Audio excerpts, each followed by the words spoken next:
And we're live.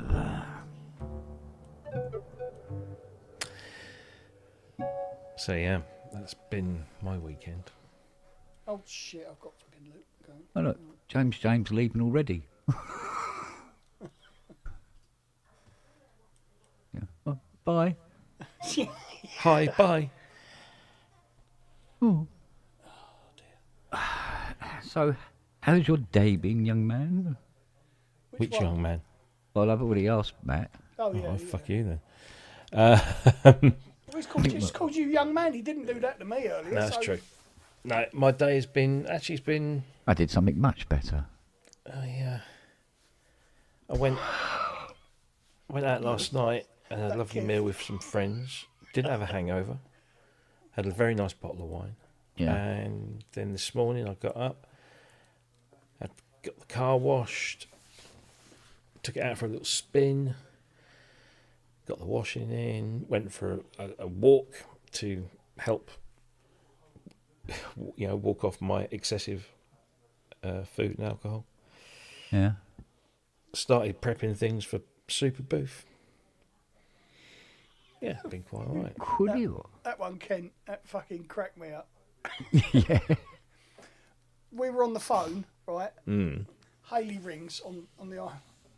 She's naked on the fucking phone. So I'm sitting there looking like this, right? Talking to Kent. It's just like, and he went, and then he sent me that 2 breast bumps. Well, you did tell me she was naked, so I thought. Does she ever okay. wear clothes, that woman? Very rarely. Nah, nobody does underneath their clothes. Look, she was born in the wrong decade. Should have been born in the 60s. She's a hippie. She always has been. Never happier than when she's fucking pretty much naked. Which I don't mind. Well, of course. Well, saves having to look in the mirror, doesn't it? Got a new one today, Matt. Go on. I was having a pillow fight with my best friend. There were feathers everywhere. Mind you, my best friend is a swan. Wow. Oh. Oh, dear me. Oh, itchy for tang.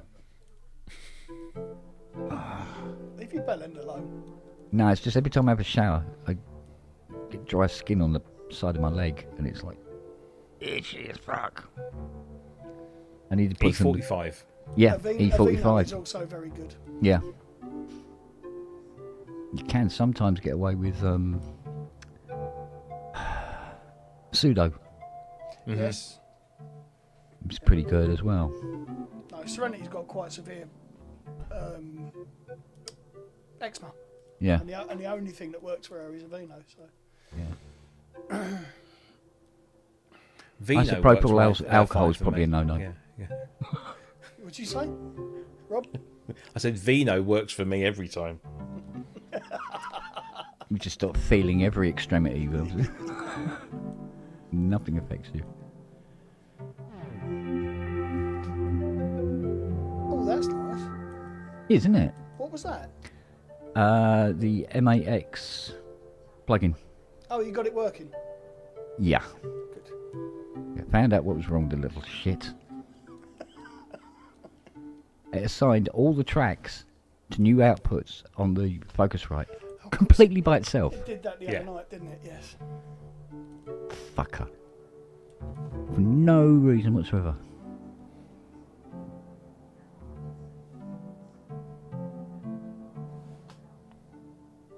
Right, so tonight's task is we've got to get at least 2 copyright strikes. But we have to do it ourselves.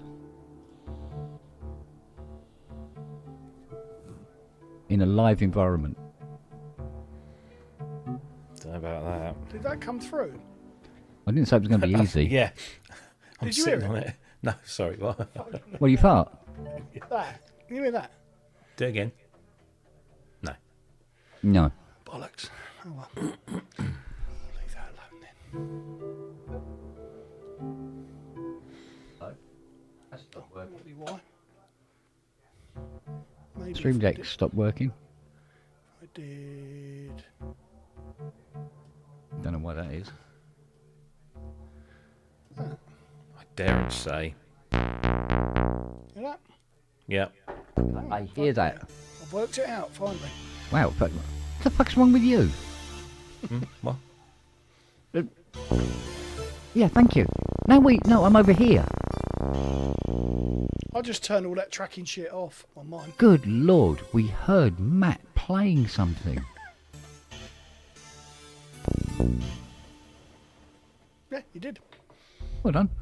Right, give us the bass line to Blue Monday. No, Why? because I can't play. Oh, come on, it's not that.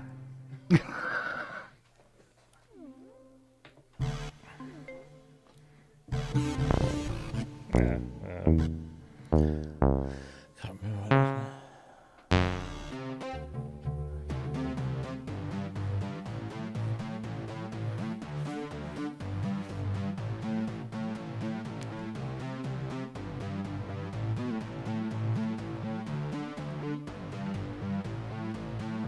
That. About that, yeah. C G A D G A. Okay.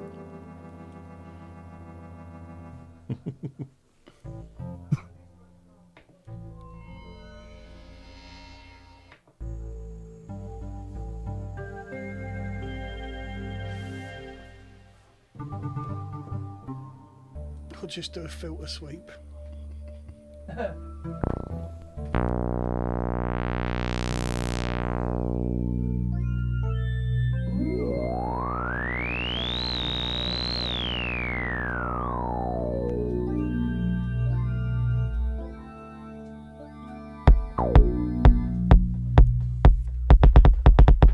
Can't play like that with my finger. Fucking the buttons are about the fucking display, about the size of a quarter of a postage stamp. Let's let that run. Drone mode.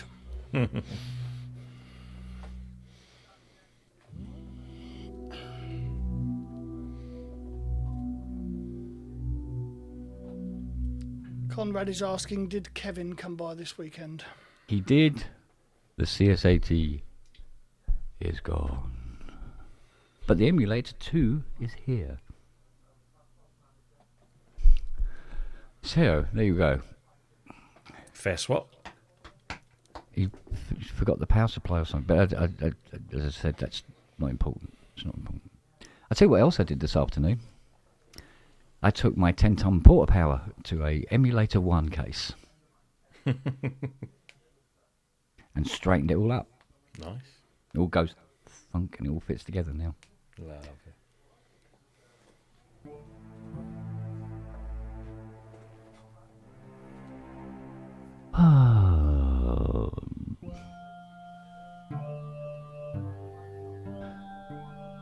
Has anything else been going on in the world?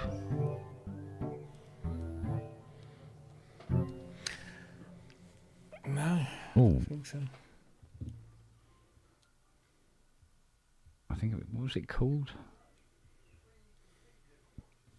Oh, I remember because I said it was, what was it? What you get when you take a lot of laxative. That's what it was called. It was called soft mover. Yes. That was No, it. it was the opposite of having Viagra, wasn't it? Oh yeah. You put a bit of music on, Dave. Come on, I've typed it in. Now find. It's your job to fucking find it. There it is.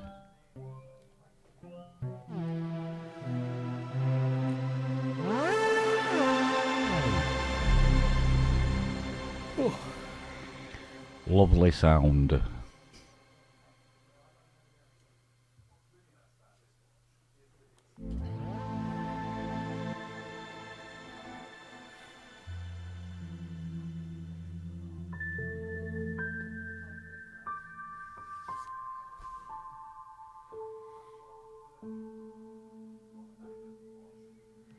you want one of those Mask 1 EX Mark IIs, you need to get in quick because they are selling rapidly.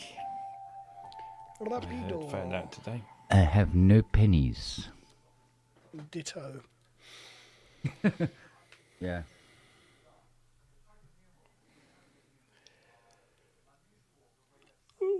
Dear me.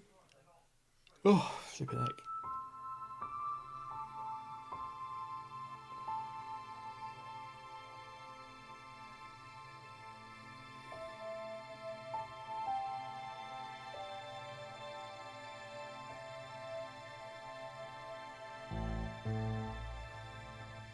Can't do both at the same time. I've only got 2 hands. If only there was a way of being able to record it and then add to it later.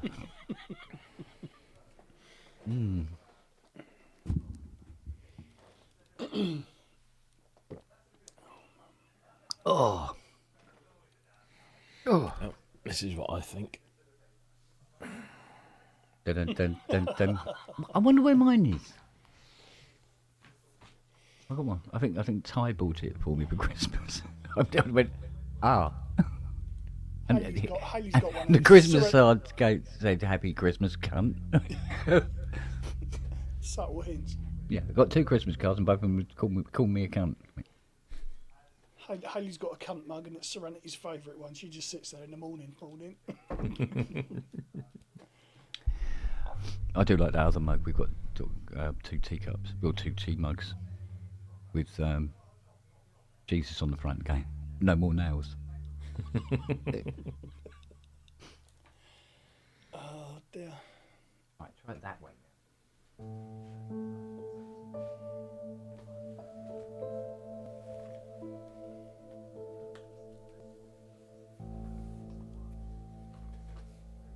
Yeah, but that pedal's over there. Over here. But here.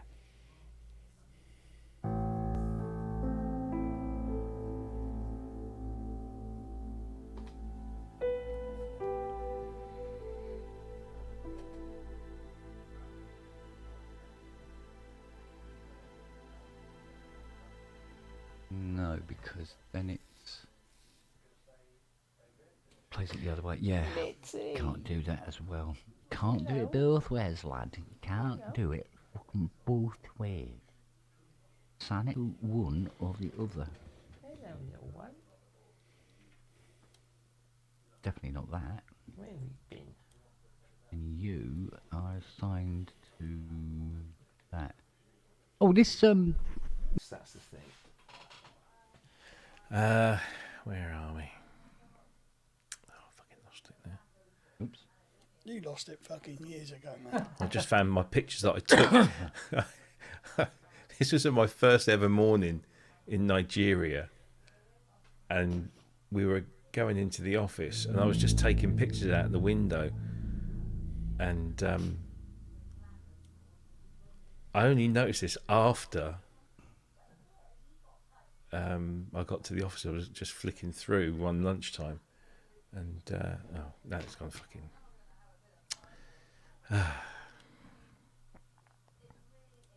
What's wrong with Stream Deck? Yard, fucking whatever. Oh, there it is. Probes Right. is saying he's getting buffering. No, this was a local thing. Yeah, so It's rather personal information he's giving away there, isn't it? they got these little yellow. These are like little taxis, but Yeah. they're minibuses. Yeah, and yeah, I yeah. never noticed the guy Oh. until after I said, "What you're looking at?" Fuck shit. Fuck are you looking at? You got weed? Yeah. But this really shows you what it's street life in Lagos. I mean, it's a fucking incredible place. I want to go back one day, but they don't send us there anymore.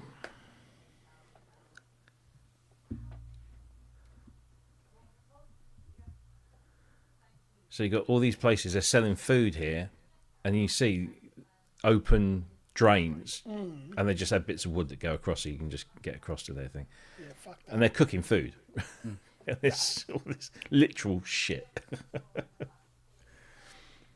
Smells amazing though. What's all that spicy food they eat? That's it. Well, I mean, it cuts out the distance, isn't it? Eat the food, then just Yeah, but that's why literally they. sit with your ass over the edge, eating it from one Yeah. end and dropping That's it out it. the other. Their turds are quite aromatic. straight in, straight out. Ooh.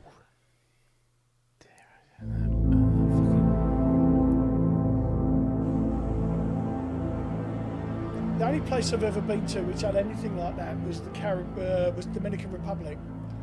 I went to a beach where you get on like a little rib, go out and go scuba. But there's an open sewer running down the beach, Right. and the place is called Sosua. Don't think it's probably like that now, but it certainly was when I was there.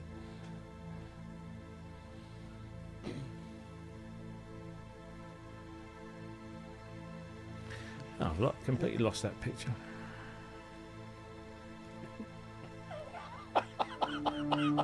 Ken, It is a bit, isn't it?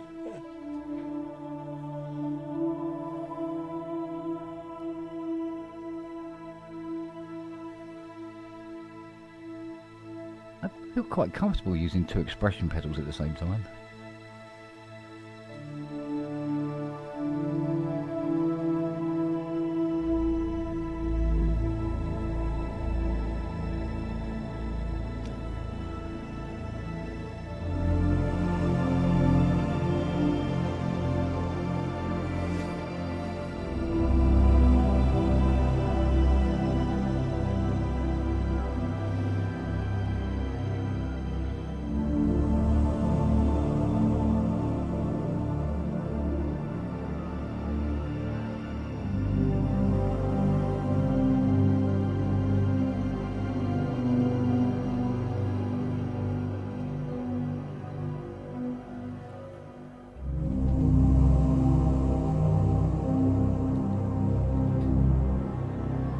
I must just stop sitting there and just playing chords all the time. why?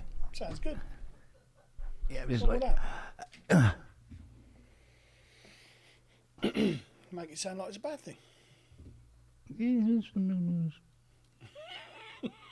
What was that? but only a little time. Yeah. Now somewhere in here, I don't know where it is now. Is it? Hello, hello. No, not there. Are you here? No, you're not. Are you here? No. Are you here? No. Are you here? No, you are not there. You have gone from my list. What is this? I must add you to my list. Again. Right, if I remember rightly, it is alphabetical order, so it'd be down here. Oh, fucking hell, I don't want to scroll for a fucking month. There it is. Voila. Okay, you go over there out the way. Coolio. And go towards the mixer. And call up large pussy. There we go.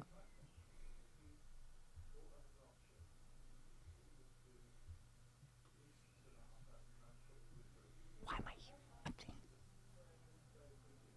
I hear nothing. That is weird. Why do I hear nothing? Oh, I know, because Mr. Default decided it's going to point it at the wrong fucking outputs. There we go.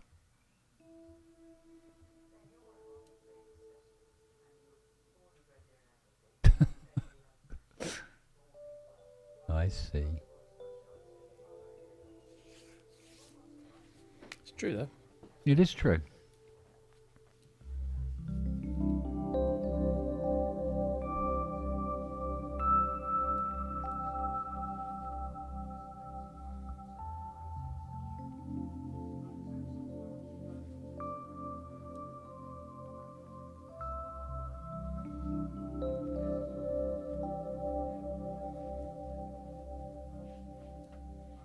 know, as who was it? I can't remember who said it now. I think it was Ben that said it. He goes, as long as you keep playing his music, he's not dead. I thought, okay then, I'll keep playing it. Yeah, pretty much. Except he is. Except he is. I mean, Mr. yeah, Rational over in the corner there. Yeah, sorry to piss on your cornflakes, but I had Cheerios. I'll piss on them too. Was it? My dad died in a bowl of Cheerios. Yeah. How ironic. Yeah. Ironic. They still haven't found that 12 tons of Kit Kats yet. Which worries me.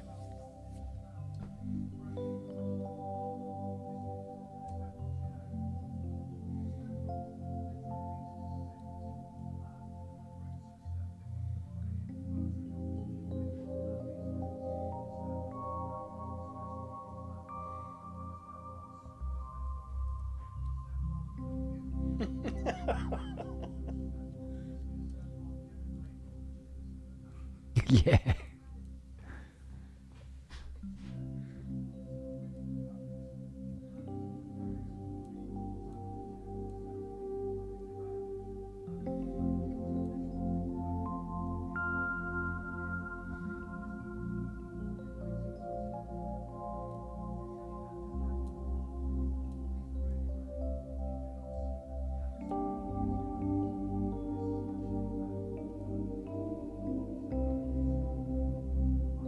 Actually, I don't think I should play any sort of like CS88 tracks at the moment.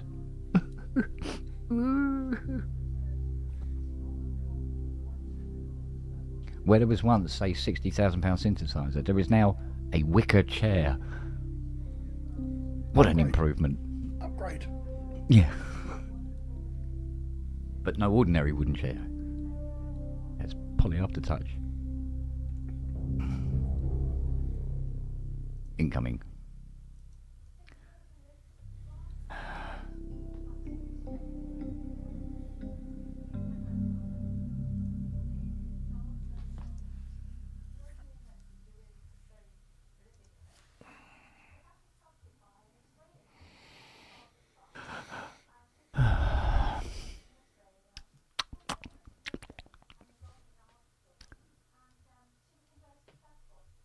Oh, I've almost closed all my rings. Did all mine hours ago. I've got to stand up a bit more, apparently. No, done all mine. Did you rub anusol on it then? All done. What's your calorie count per day, Rob? What, consumed or burned? Burned.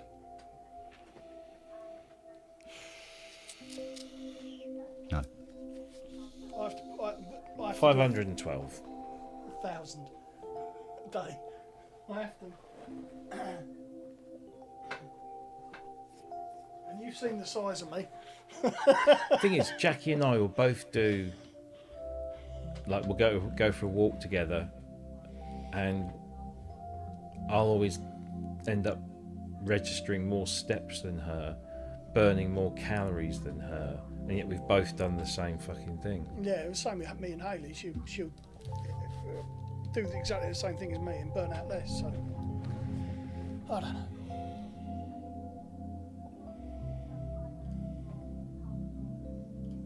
Something like that. Not entirely sure there. Oh.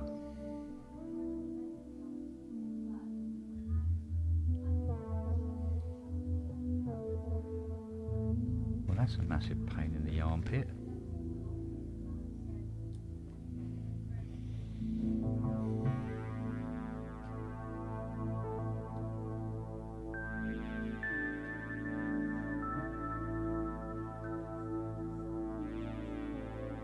That's pretty much all you have to do, Matt. So Hit notes that are roughly the same.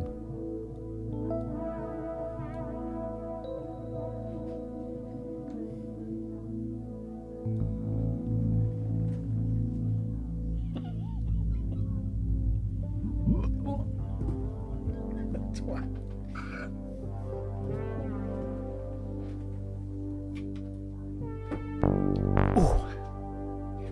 Fucking hell. Steady on.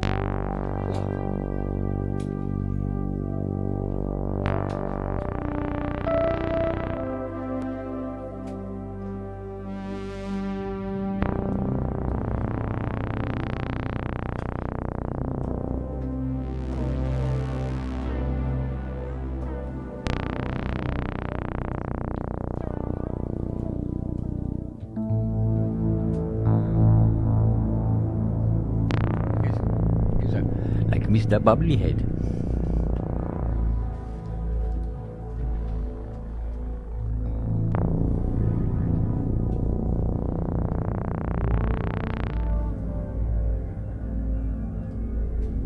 What are you going to? Going that way. G. Going down one, is it right?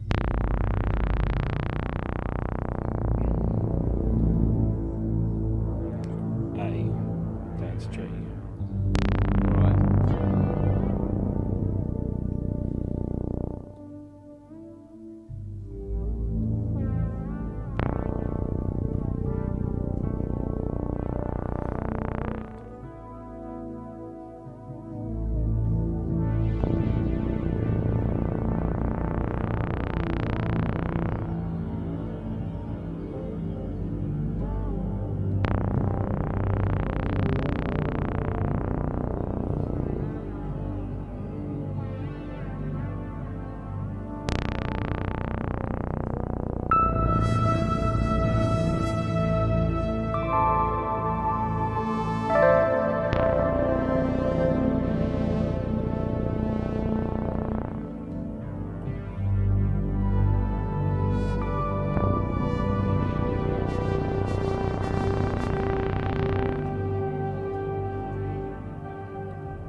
What have I done? Right. Oh, and so just go and get some peppers.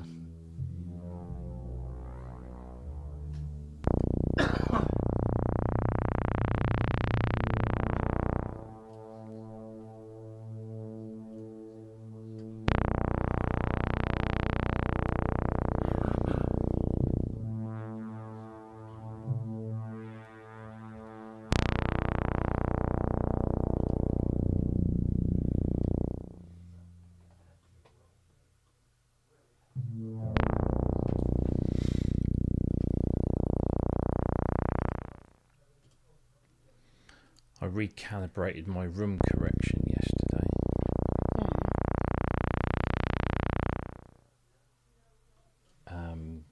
Because I hadn't done it. I sort of did a quick one. Fuck me, it makes a difference.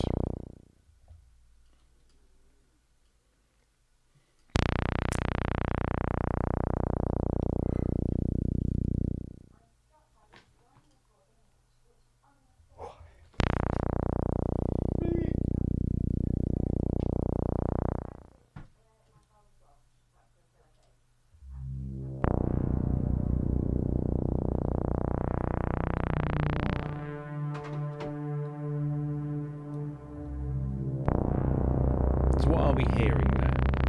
That is a plugin called Serenity SE.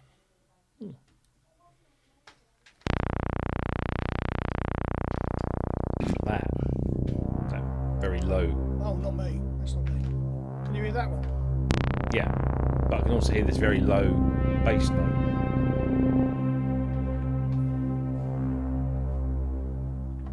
Hang on a minute.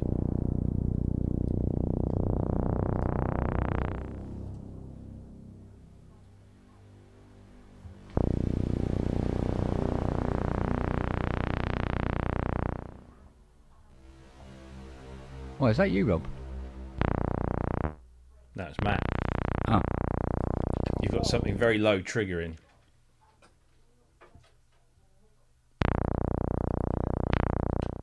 There you go. realise that was coming through. Pro one.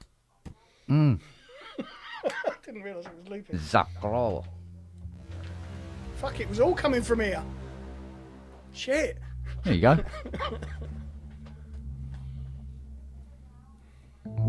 There's a first.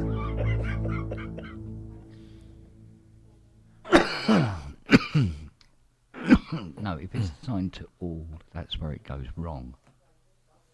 So it has to be assigned to blah blah. MAX, isn't it? No. Yes, yes, yes. And that one is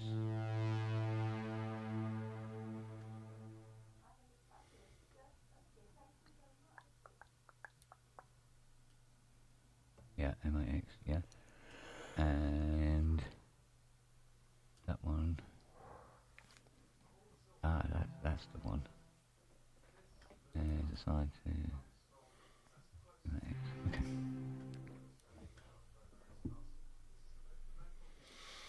Apparently, Royal Mail are investigating claims that a postal worker binned Reform UK election leaflets. I think if there was a Good case on him. for a Promote fucking the knighthood, fucker, yeah. yeah. Yeah. Give that fucker a knighthood.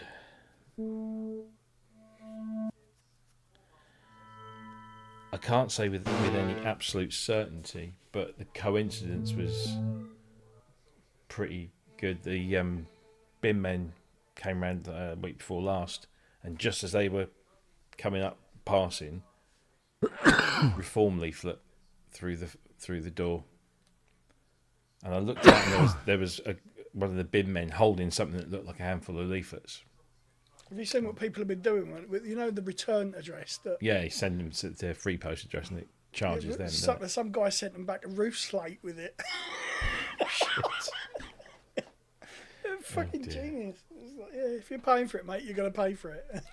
Well, do you remember that at that time when, was it The Sun, decided to give everyone in the country a free copy of The Sun? Yeah. So they sent it out via post. So everybody, well, I say everybody, lots of people just basically popped it into a brown envelope, sent it back to the Sun's free post address, and the Sun would have to pay all the postage on all of those returned copies of the newspaper. Yeah. Which I thought was rather clever.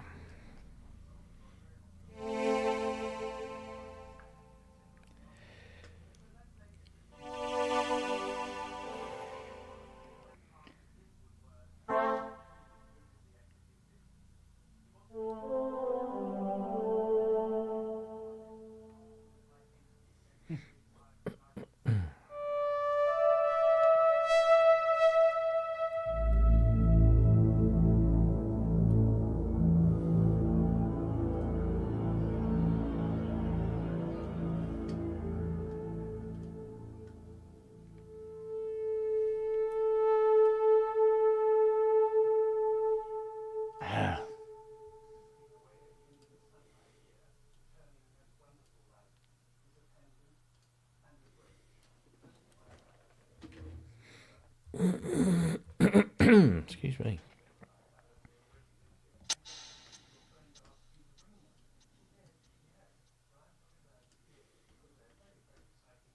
Can't remember where it is.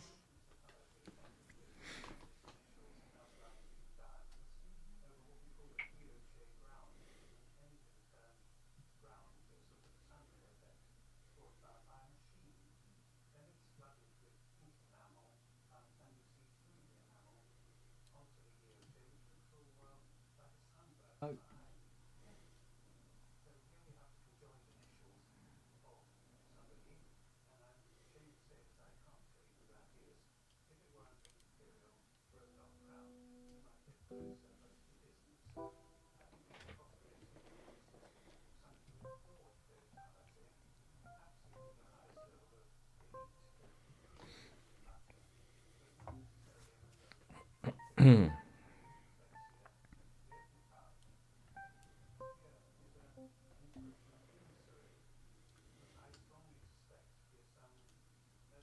Homeowners with an electric direct debit of over £80 per month can now take advantage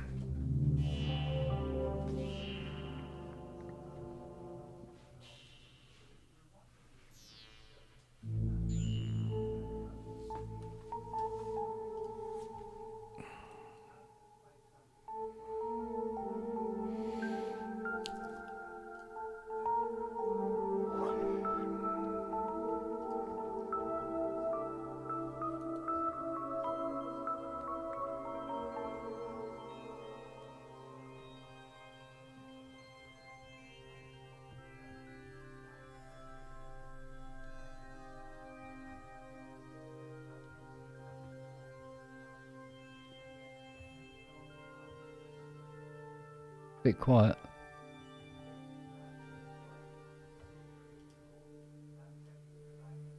It's like we're hearing it come over your speakers rather than directly fed in.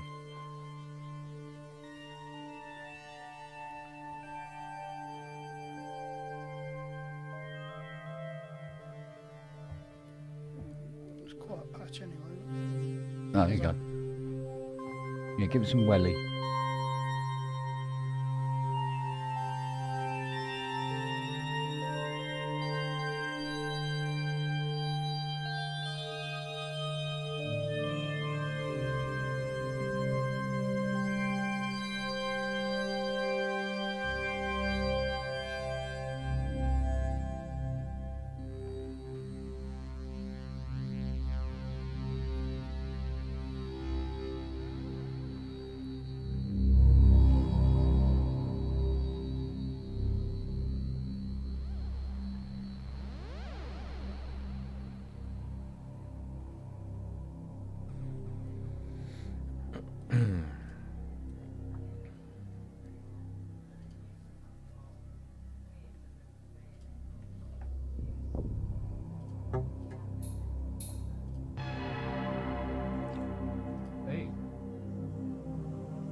Did that all go out? Yeah. Fucking hell. There you go. Pick a key, any key. I don't even know what key that was. All right, Just hitting I'll pick front door. I've never done that before. Good, isn't it? Piece of piss. You think I'm it sweating isn't? like a bitch because I'm really fucking nervous. I've Why? never done that. Because I am. Because if you go sort of like you're doing something like this, right? And you hit a key and you go loudly and you go, and it's wrong. Just go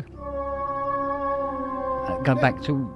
Don't worry about it. It's all part of the thing. Well, Just the find by exploring. Don't worry about a fucking also- thing, bud. it's also having the right sound as well. Well, you find the sound that suits you. As I love pads. I'm a fucking nut Go for for pads. it. Go for it.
Back in a bit.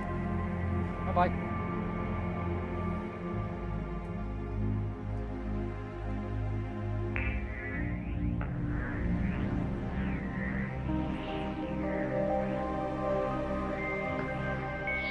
Hey.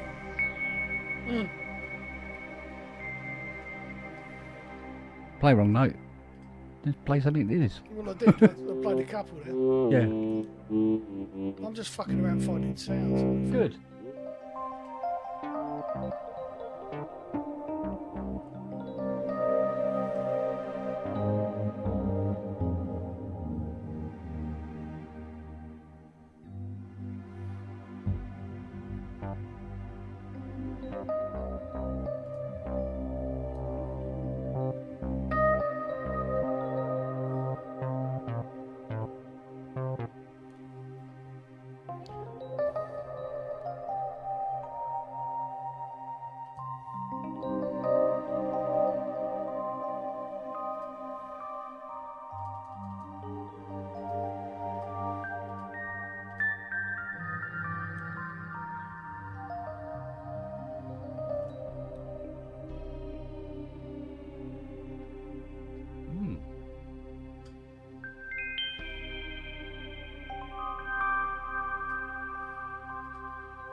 Ooh.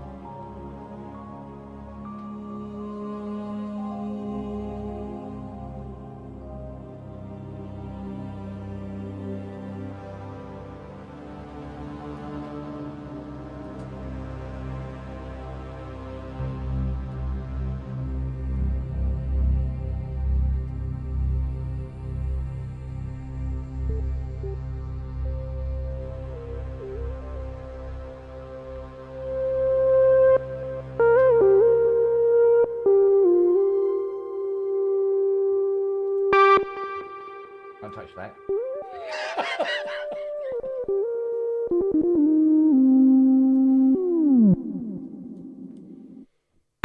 Oh.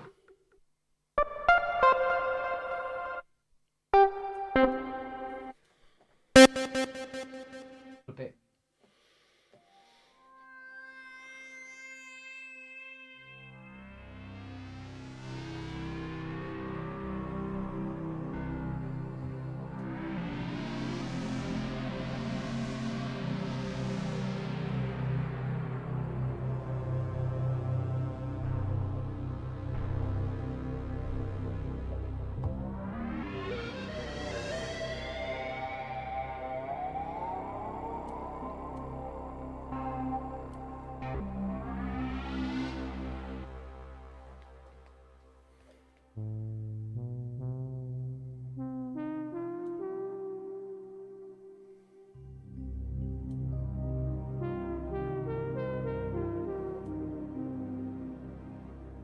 Right.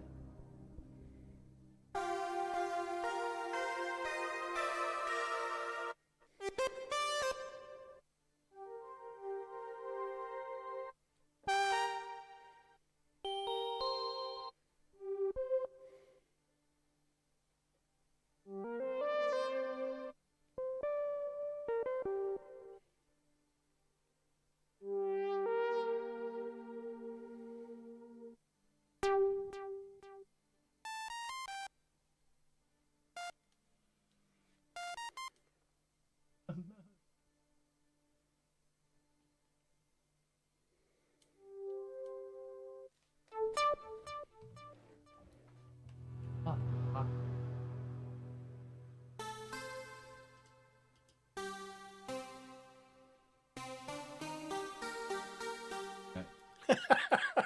Oh, if you want that, I can do that. Easy. I think I've actually got that sequence programmed in my fucking Yeah? key step. Yeah, I think so, yeah. Hang on, let me see if I can... let me just call up live. Why is live not showing up? Oh, hang on. No. Oh, no.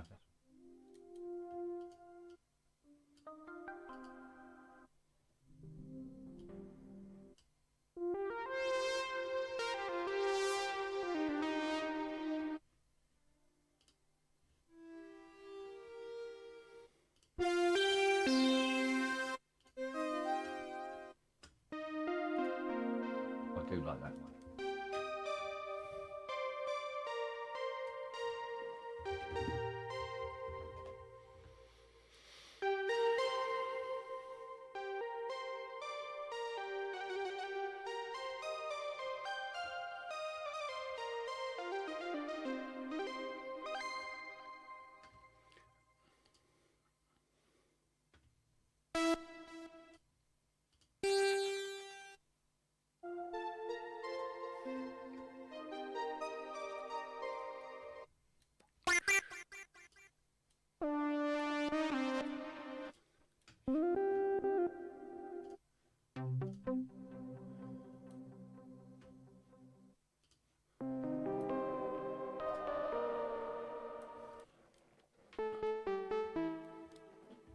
Oh, there's a bit craft work going there, isn't it? Is it? It sounded like it. Is it? Yeah. Got back some. 79, I think. Something like it. Well, that's nice. Oh, I see. Is that the old Jupiter or the new one? What's the new one?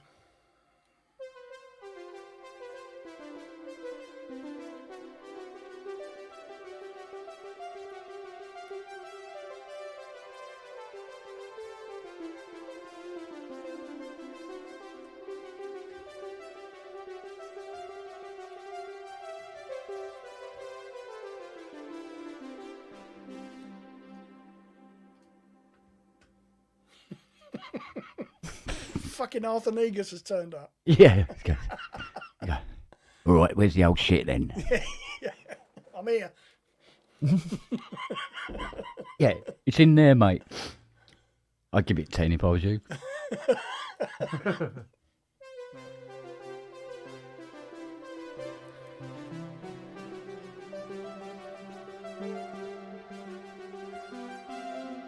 Cunt.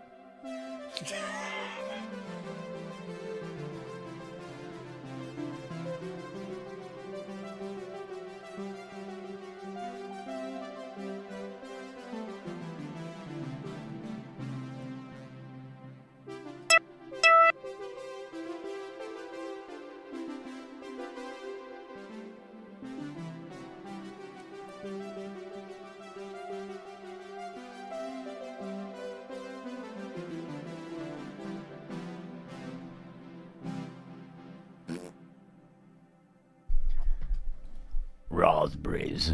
I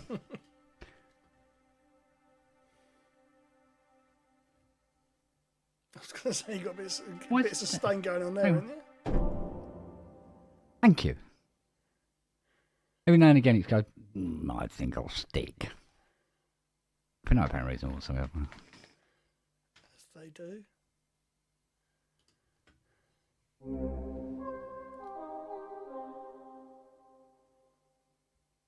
That's interesting. My old JP8 has gone. Why has that disappeared?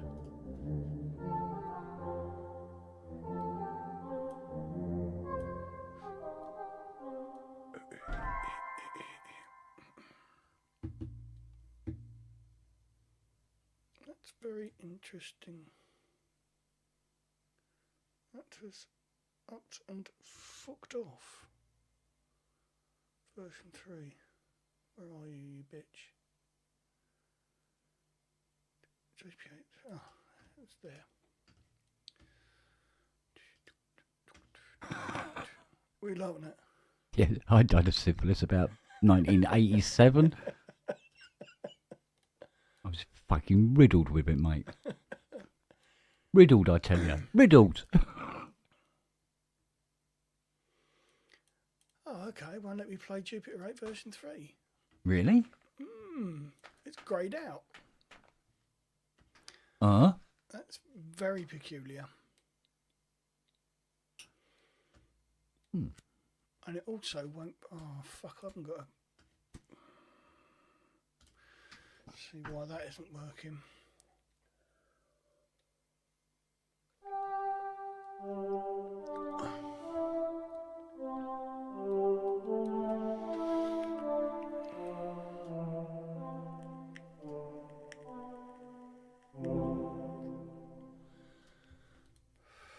What's going on?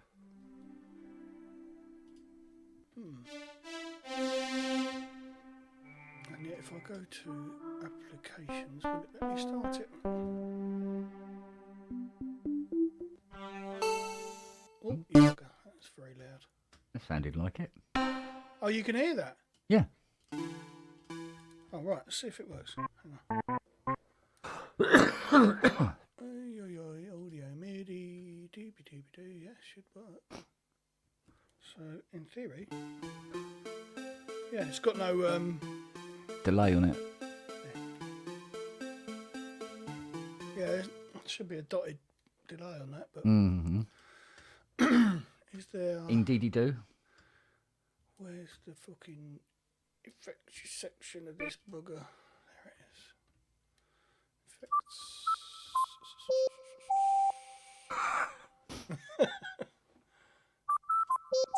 Delay. Sounds like a car horn, isn't it? It is actually. Go off. Turn that down a bit.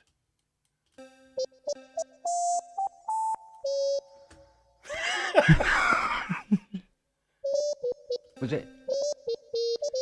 Yeah, I don't know.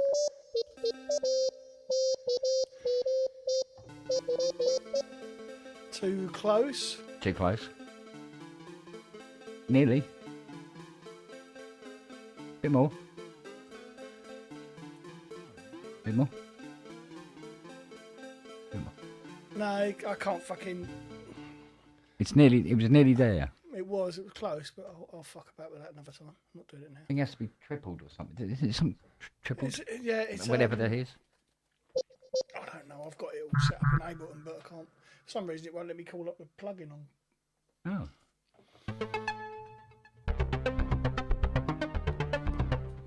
I really ought to get my Hydra out again.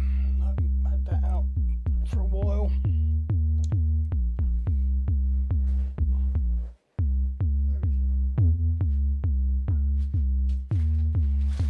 Oh, it's the 8, so it's got to be the bottom one. I'll dig that out and get that set up another time, I think. Yep. Oh. Oh.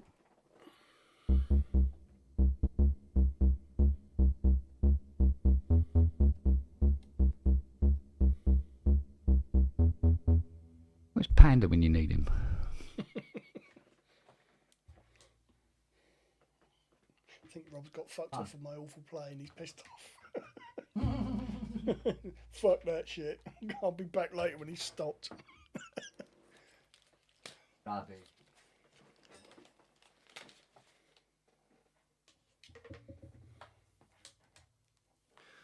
any door projects to play? I have, but nothing that I'm prepared to play. I'm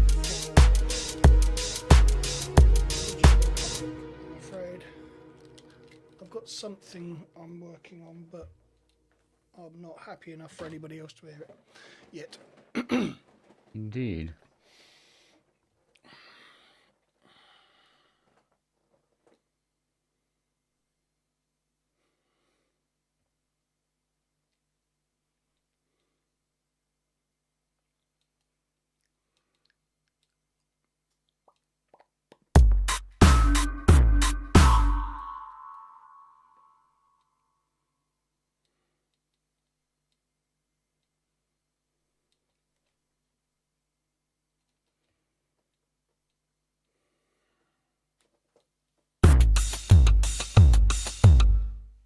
No.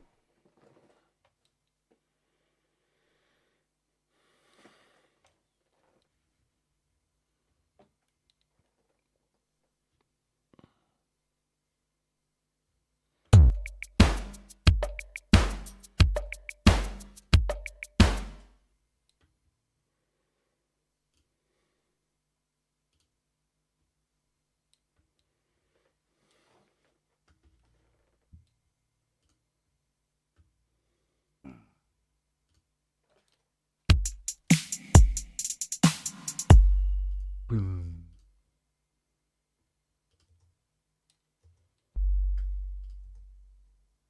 Boom.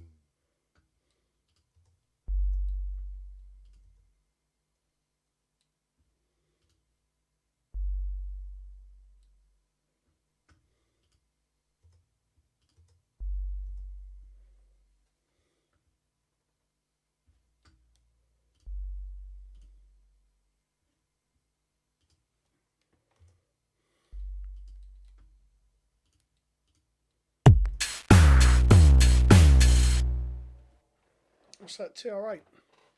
No, drum log. All right, okay.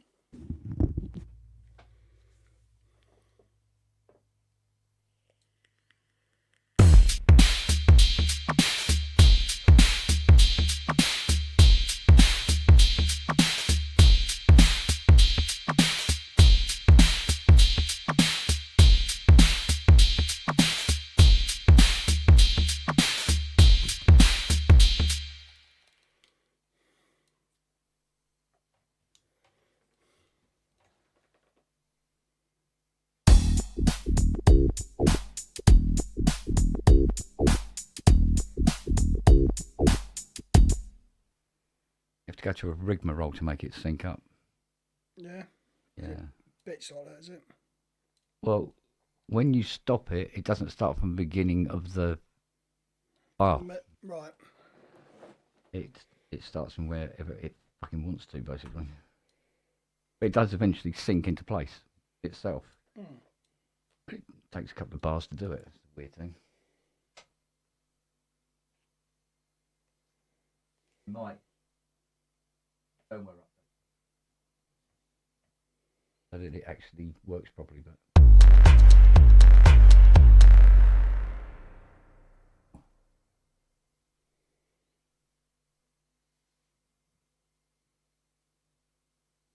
Get something.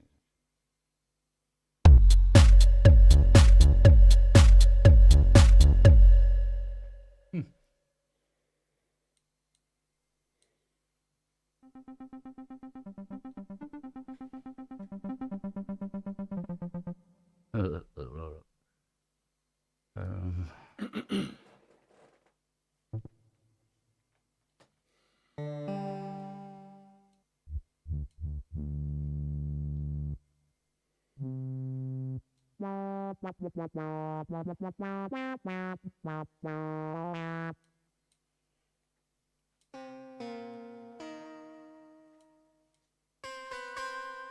no, stay away from Vangelis songs.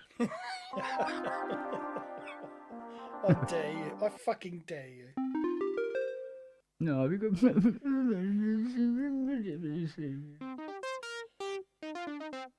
poor old Kevin. He says to me yesterday, he says, I really feel very guilty and very bad about taking this back. I go, mate, it's your 80. Yeah, well, yeah. He goes, yeah, but I'm leaving you without an 80. I went, I'll be all right. I think. I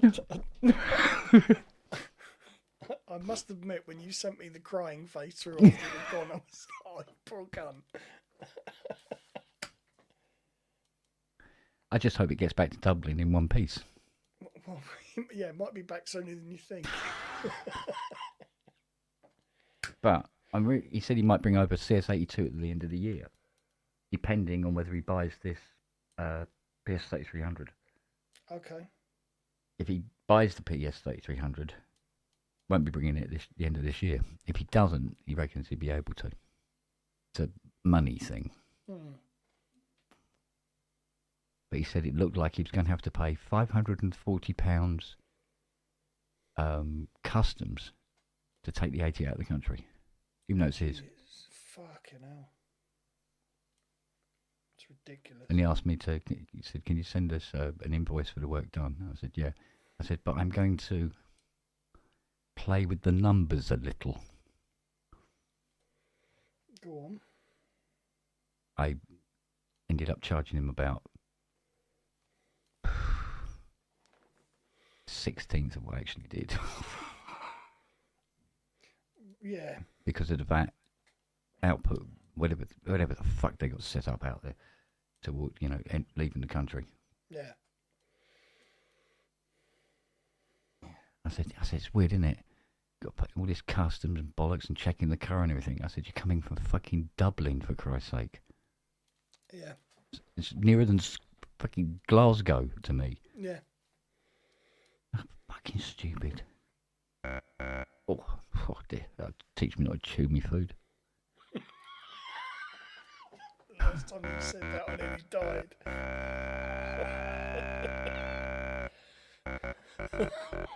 Oh dear. Oh. or just go. Oh. Which I have to do because my Stream Deck isn't working. Is it not? No. Mine is. All right, Dave? I fucking love that. He never stopped calling Are me. you taking a piss? It just kills me. Hence the expression, greedy as a pig. Now find me the silly sods who blagged the bookies. Find them today.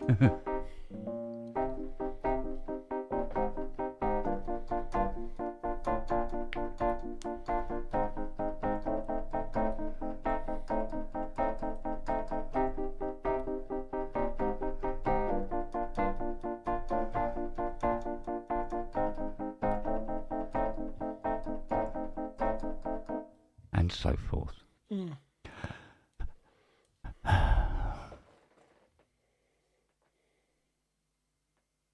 Yes, it was.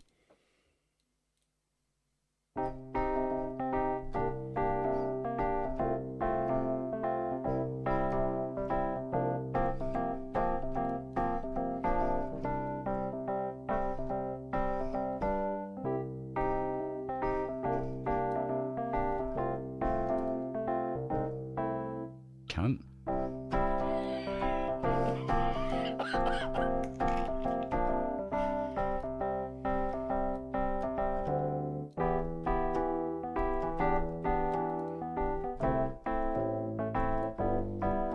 No, was it? That's it.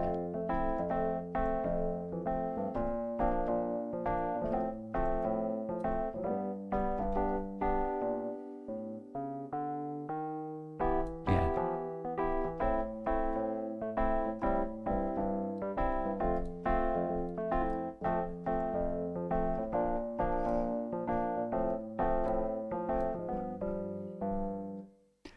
And so forth. This is why I could never work in a studio, because every time I do a bum chord or something like that, I go, oh, cunt. Go, and that's a take. Well, they just have to make sure your mic wasn't live, would they? That's your party piece on the 200A, yeah. It's the ultimate thing to do on the 200A, I've got to admit.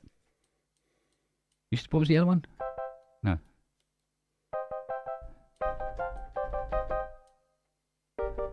No, was it?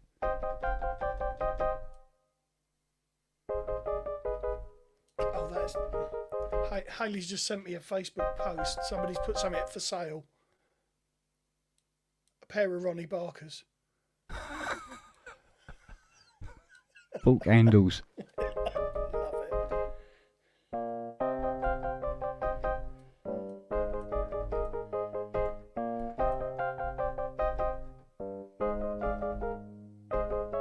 Cunt.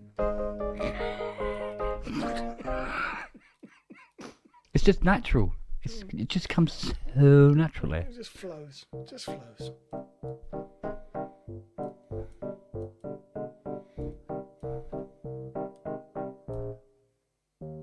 Yeah.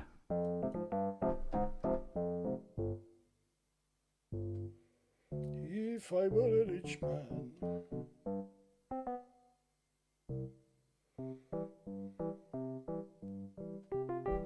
Was it?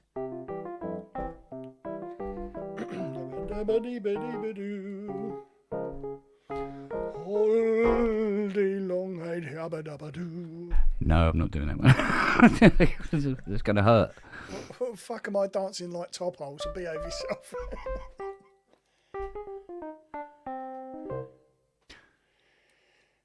Wouldn't have to work hard. I mean, Richard sometimes we make up songs. We just start the cassette player working, and we just invent a song on the fly. Do something like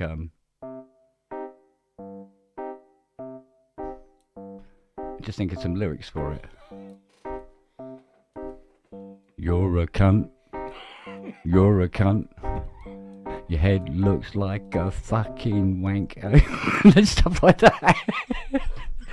And we tried to make it more and more musical as we went along.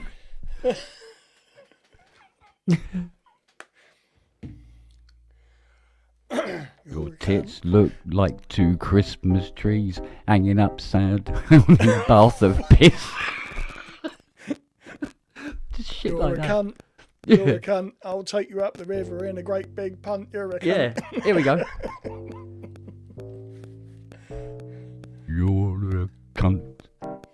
You're a You're cunt. a cunt. I'll take you up the arse river. like a fucking twink.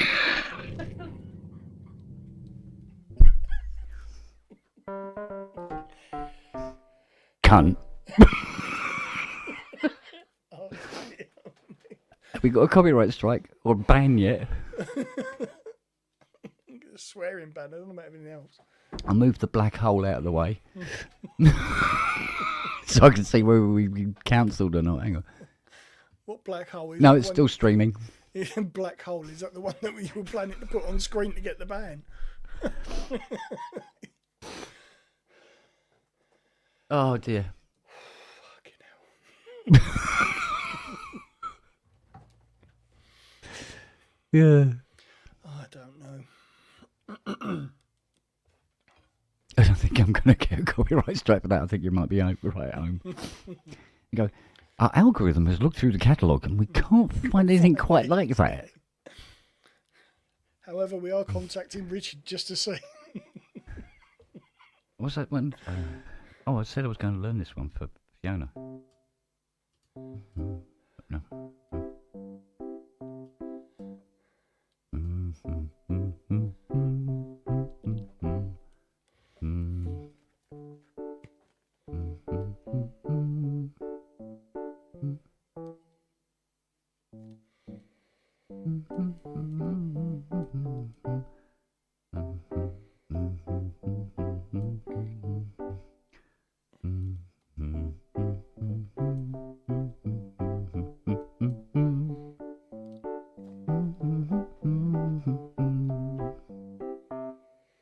Yeah, she wants me to do King of the Jews, but the version Rick Mail did Okay. from Jesus Christ Superstar. Oh, I've not heard that one. Oh, it's the bollocks, mate. Yeah? Yeah. I mean, it's been done by Alice Cooper and Christ knows who else. Right. But Rick Mail's version is the best. He did a lot of stuff that he never got a lot of credit for, didn't he? Absolutely.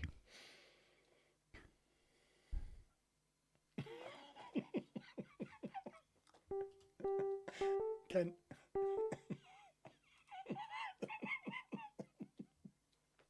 Oh, yeah, it's true.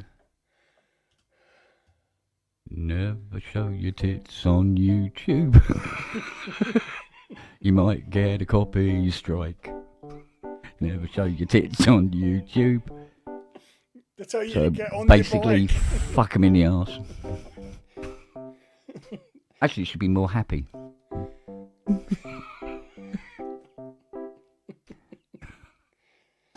Yeah, I've got to go major for happy. Yeah.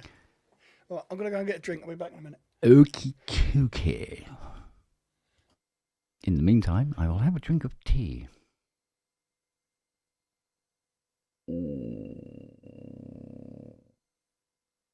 It's the first cup of tea I've had in about a year. Very fresh, very refreshing.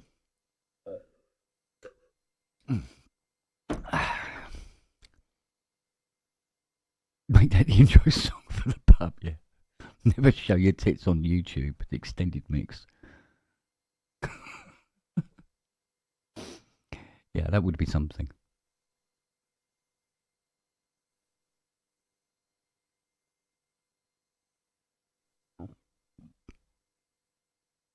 Oh, stripping wallpaper. Oh, mate, don't talk to me about stripping wallpaper.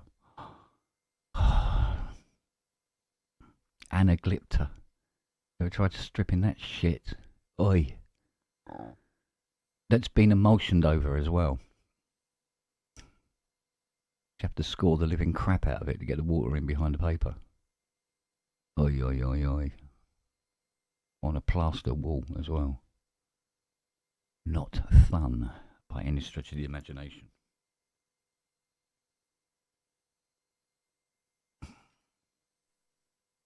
Oh, dear God. What's this? Smoking kills. Well, fucking hurry up then. That's fucking 35 quid a pouch.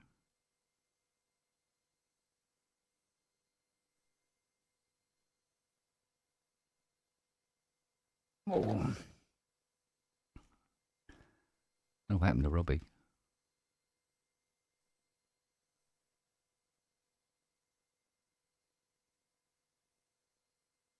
It could very well be. I'm sure we can find some lyrics on Anals.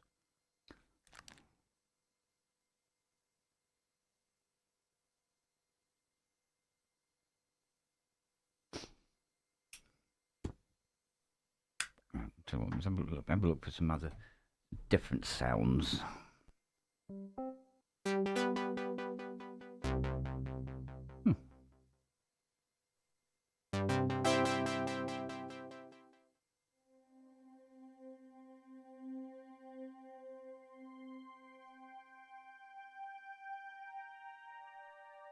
take that for a copyright.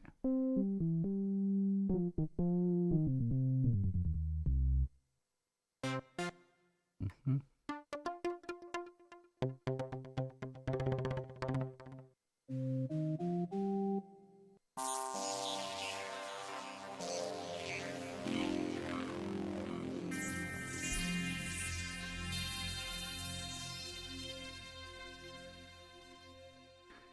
I do like the Hydra.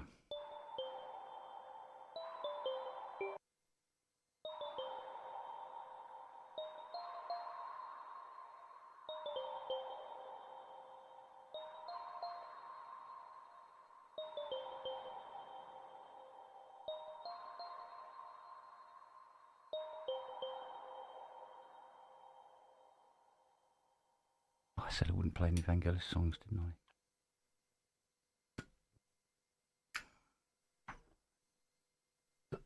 Ah, bollocks.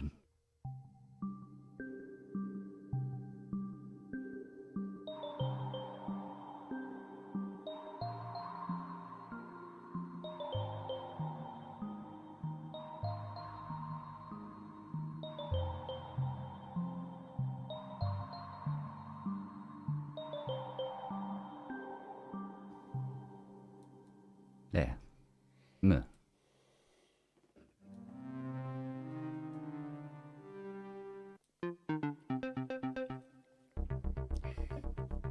Yeah, it does sound a bit Juno 60.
Okay.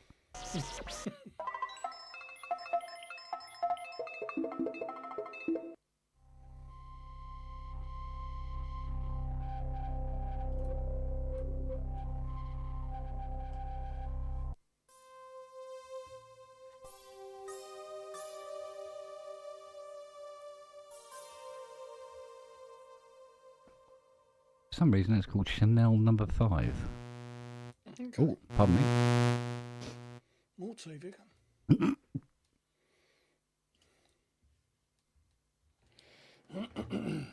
Take 2 cocks into the shower.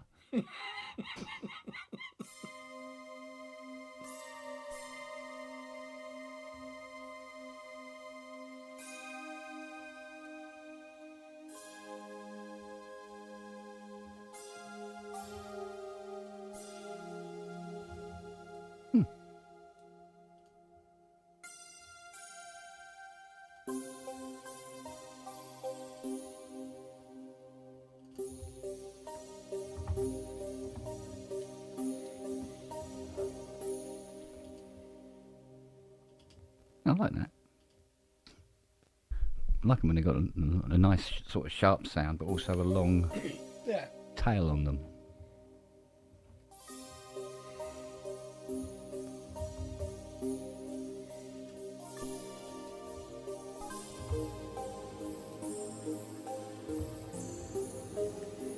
Yeah. What's it? Yeah, Chanel number 5. I think I can remember that stink from back in the day.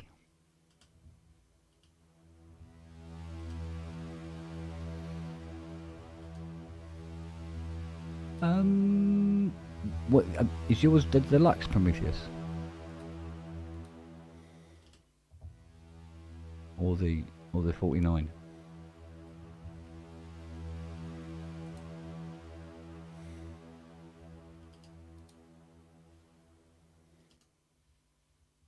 Diamonds are forever up.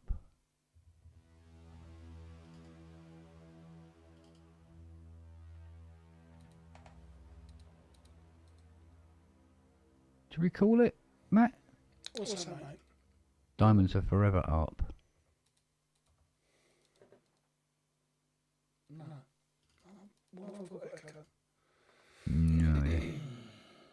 That sound, yeah. That will be Is it? live. So do that. There we go. Better.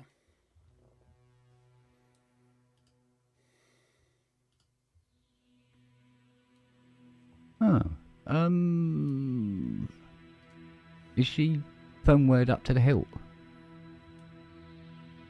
Because a lot of the factory patches I had on the deluxe, for instance, when I put on the I think it was the latest update, or might have been the one before, a lot of the sounds did change. Yeah.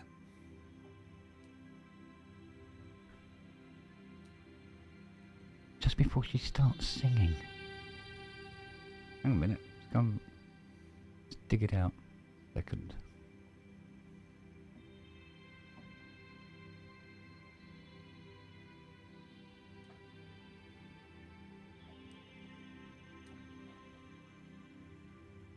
Whatever.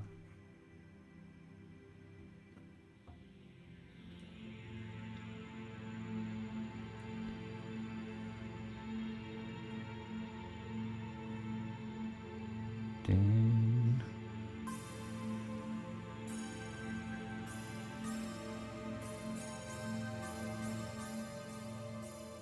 hang on, let's hear it again.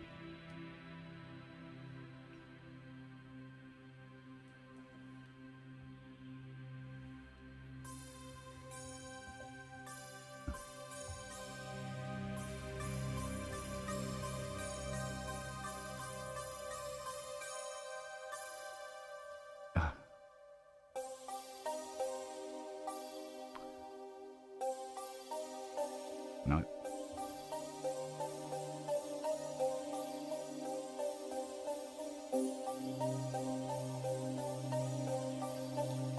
Probe says that's the one. Yeah, that is it? Okay. I've just thought, it's not Saturday, is it? No, it's Sunday. It's Sunday. Isn't Jason on?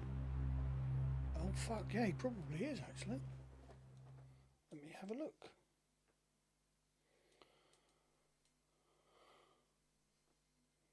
He would have started at, what, 9:30? Get Jarvis, hang on. I could have sworn it was Saturday. Mind you, Fiona thought it was Saturday all day today as well. Don't know why. Don't know why we both did it. Something must have. I think because today was quiet in terms of people coming around. Because I had people calling. Because after Kevin went, then the guy who turned up, I completely forgot as well. He was driving down from Edinburgh Yeah. to pick up the OB8. Shit, yeah, he's on. Jason's on. He's on. He's on in his garden. He's not, is he? Fucking Fuck. hell. Hang on, I can't see my camera. Let me just move that out of the way. Yes, Jason's in his garden. Oh, we should be over at Jason supporting him.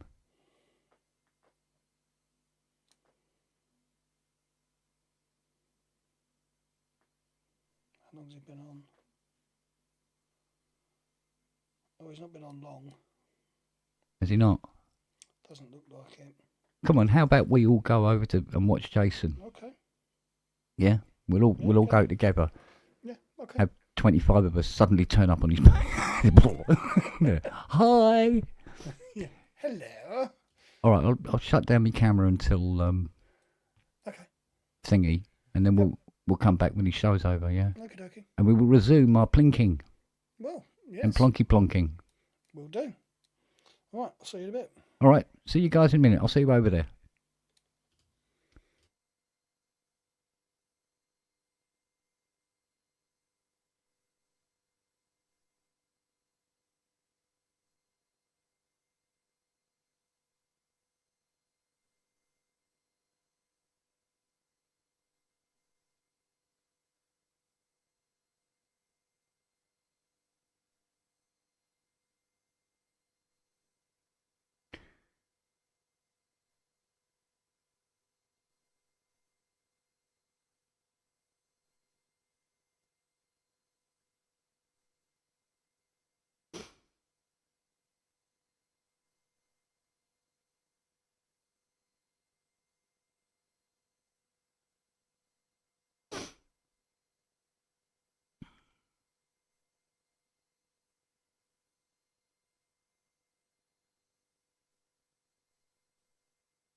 music. Brilliant, love it. I sing the body electric, James Dyson, Prometheus probes, Uncle Chrome. I have seen so many names in the. Oh, Lucy's checking the Discord. Well, there's a lot of you. Hey, Marilyn, my Logify, Escape Limitations, Turneth Velaqua, River X. I can hear something in the bushes. It's a cat. Hello.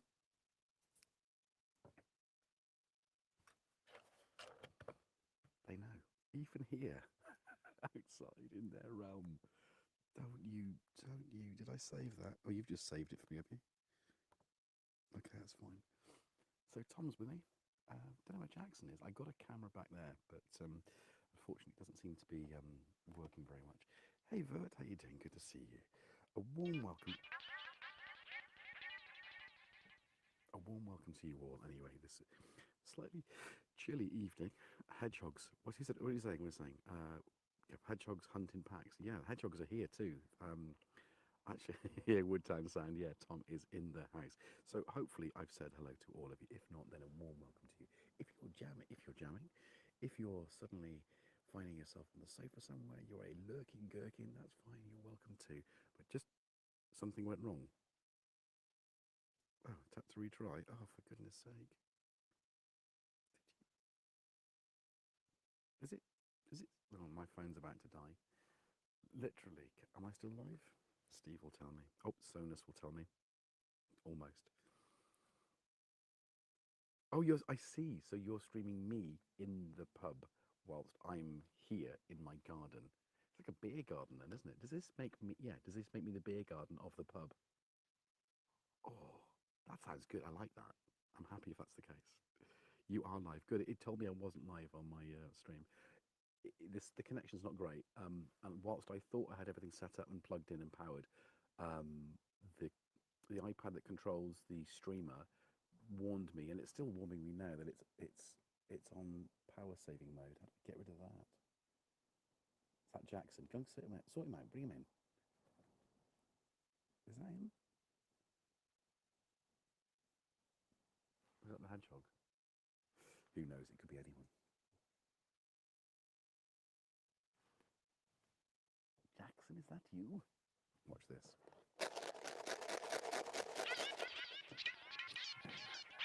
That couldn't be any more of a rhubarb and custard sound.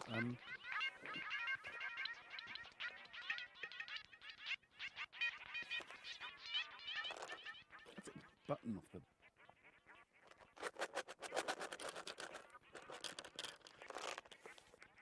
I know you can hear that, Jackson. If you want one. Oh yeah, I can hear you. Come on then. Oh, there you go.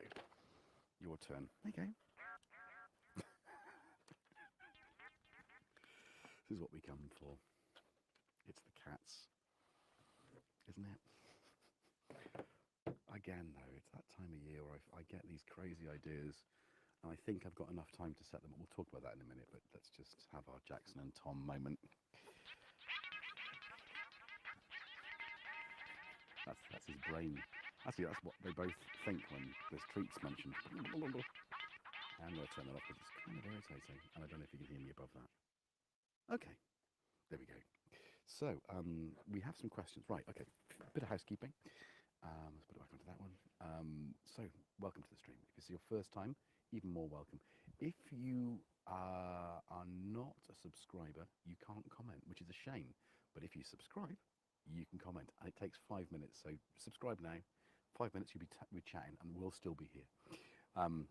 If you're at the end of the stream, and or you're watching this playback, yeah, come and join us. It's loads of fun.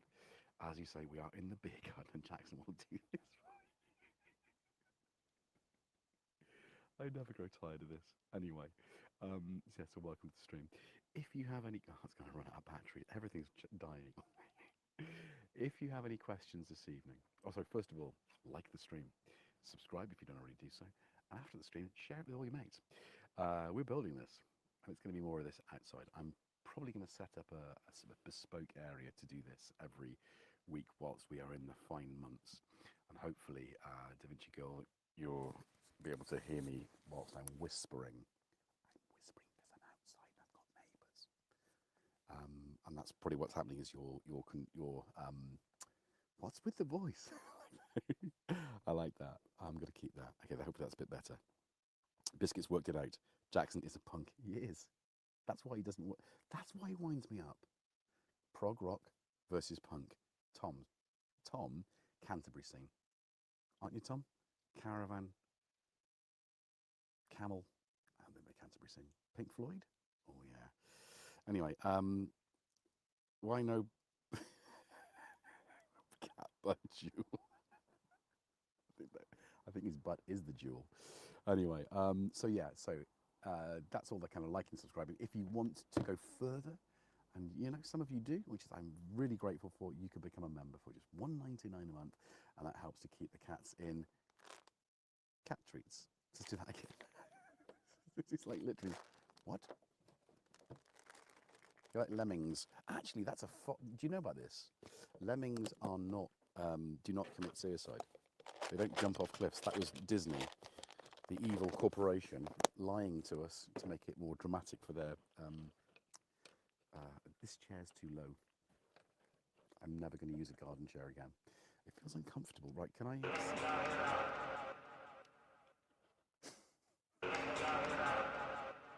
That's what we do. Cats. You just triggered it. Stop it. Right, okay. I'm going to turn that down as well. I'm just going to probably turn the whole thing off. I don't think we ought to jam at the end of this. I think everything's going to just die run out of charge. That's the wrong thing, Tom. That's me. Right. Okay. So yeah, if you want to do that, become a member. You get some. Initially, you'll get some groovy little emojis to use in the chat, and someone who will pop up one of our maybe Tanith or Skit Limitations, or even Cat Spong will. You're waiting for your quota of abuse. What do you mean your quota of abuse, Spong? From whom? Oh, because you're punk. I don't know if I could. Maybe. Let the cats jam for a bit. Do you want to go there? Let's just expand that. Let's let Jackson. Oh, I've turned it off, haven't I? Oh, that's the wrong thing. It's there. Just put his butt on it. Okay, watch.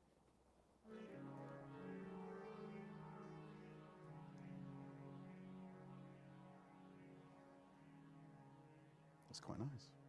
Ambient. Oh, you've changed the flipping patch now, haven't you? That's what they do. Just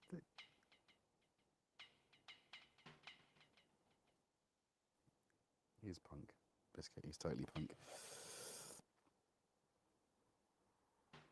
Yes, I do know that. Da Vinci Girl. Yeah, I'm sorry. I can't. I'm not gonna shout. I'm outside. I have neighbours. So, apologies. Your machine will not translate my voice. I am whispering because I have neighbours who will be sleeping. Anyway.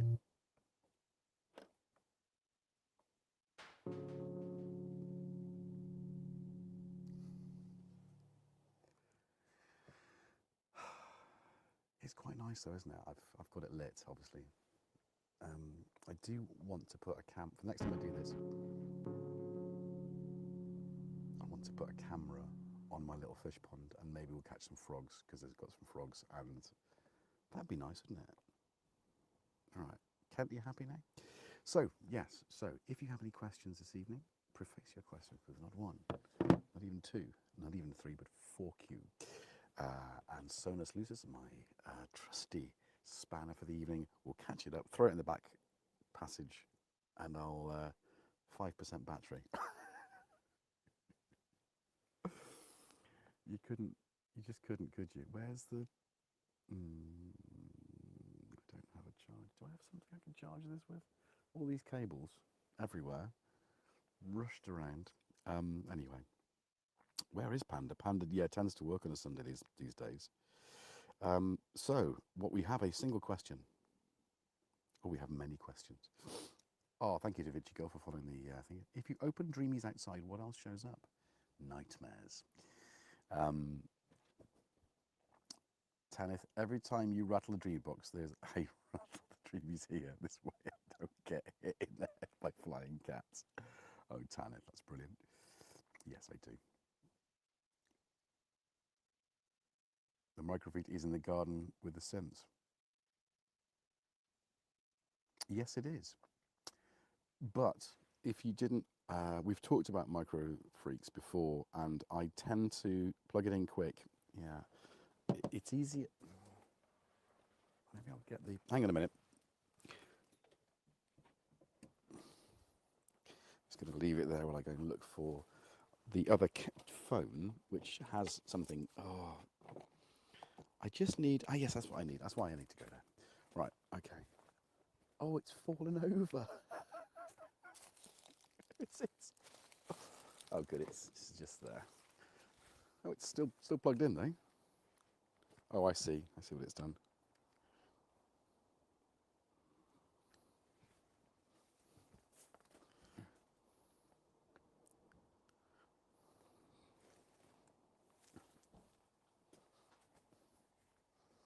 Might be joined by a dog. Any minute now. It's not just about cats. Sometimes it's about dogs.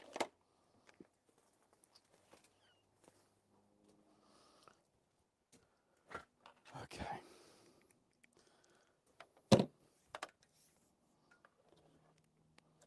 Phone has been. Oh, there we go, Jackson. He's not really looking at the camera though. Is that? Oh. That's not a very flattering angle, that. I'm going to have to sort of figure out what to do with that particular angle to make it a little bit more useful, because at the moment it's just a camera that's just not very useful. Why can... Oh, look, direct monitor's gone. Okay, right. I've got the delay of my voice in there. Right. So, what have we got? I want to see that camera. Yeah, it's not working. Sorry, guys. I thought maybe... I mean, that's a bit better. Look. There we go. Right, okay. So we have got some more questions and some more comments, I think. Oy. Sorry, Tanner. Should have warned you. There we go. Right. Yeah, it's difficult. I think a little bit of work on this. Do you want to chew it before you swallow it? Yeah, I fed them. I did feed them.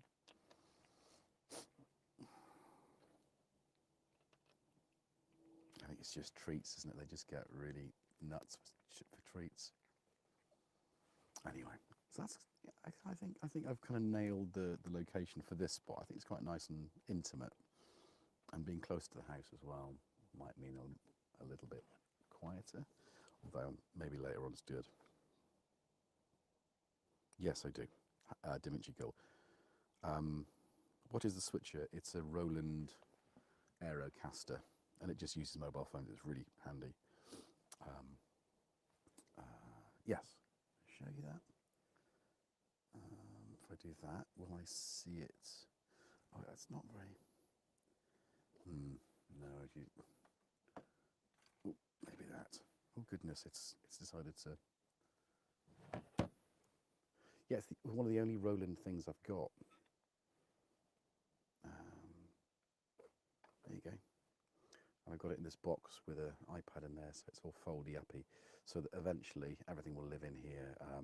I'll put it up together so that this will go in the top box of the motorcycle alongside my modular case, which is exactly the same size, and a couple of bags of bits and bobs. As they say in Wales, Beth's and board, which doesn't mean bits and bobs, which means how you doing. Right, so so do your neighbours think I'm completely mad? Yes, they do. Yeah, they think I'm bonkers.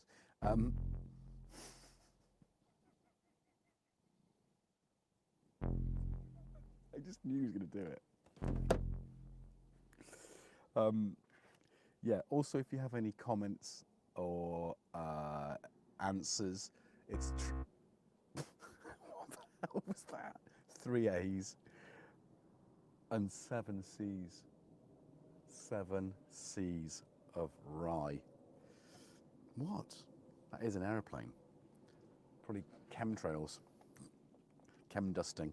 Whilst we sleep in our beverages.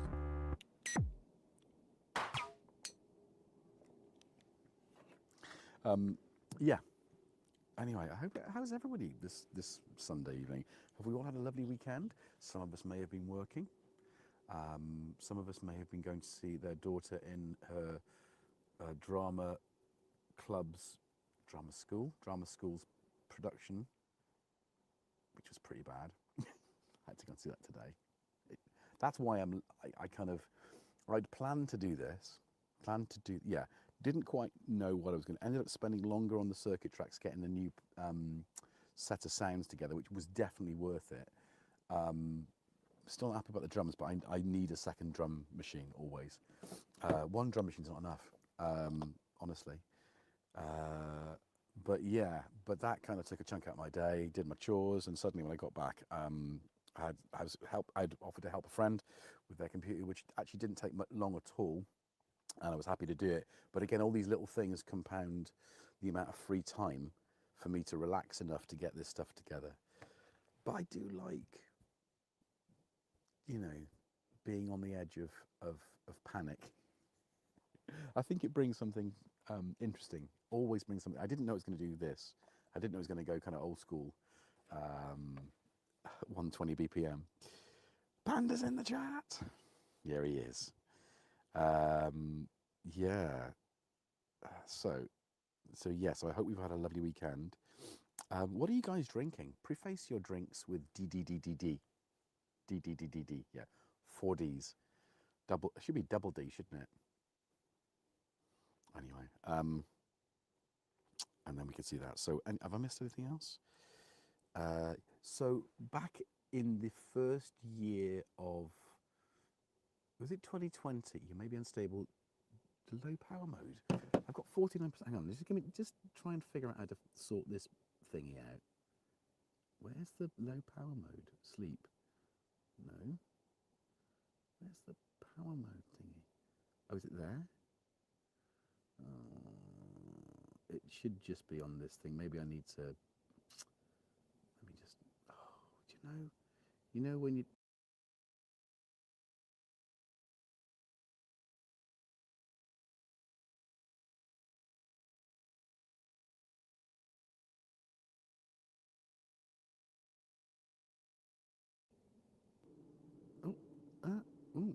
It's weirdly taking over the direct button. Right, okay.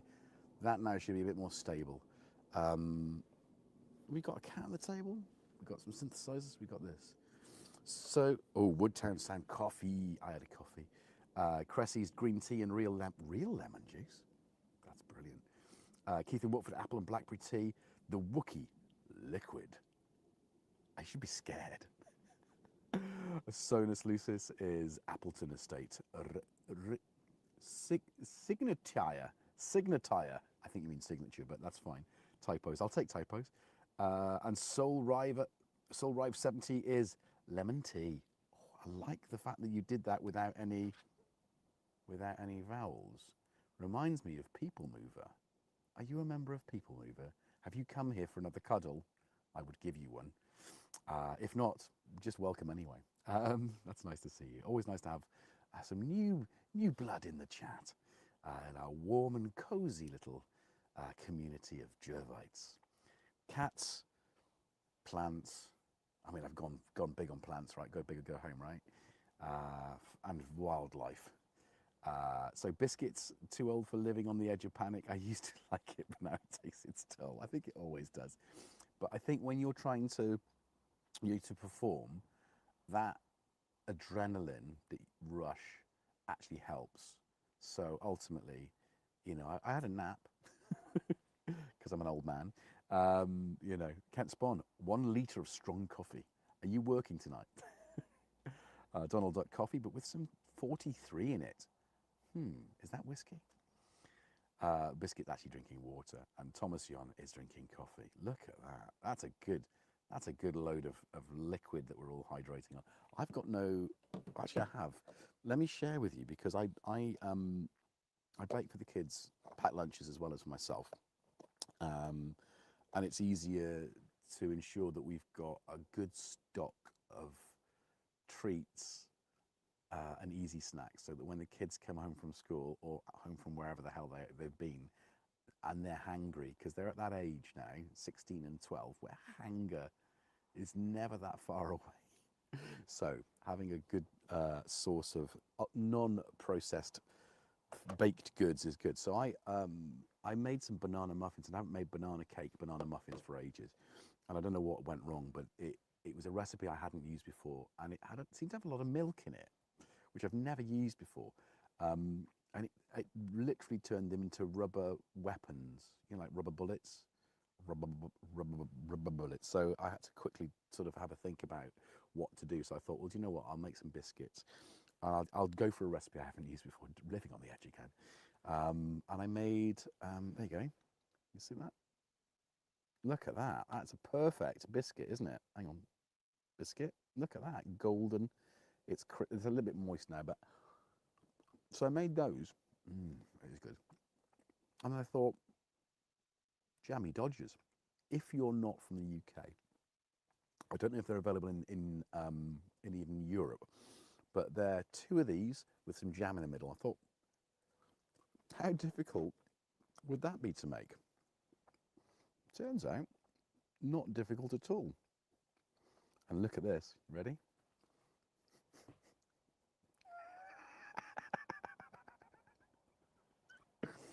Replace my own head with that. Hi, I'm Get Jervis. Subscribe to my channel. I eat biscuits. It's real jam. So I will be making more of those.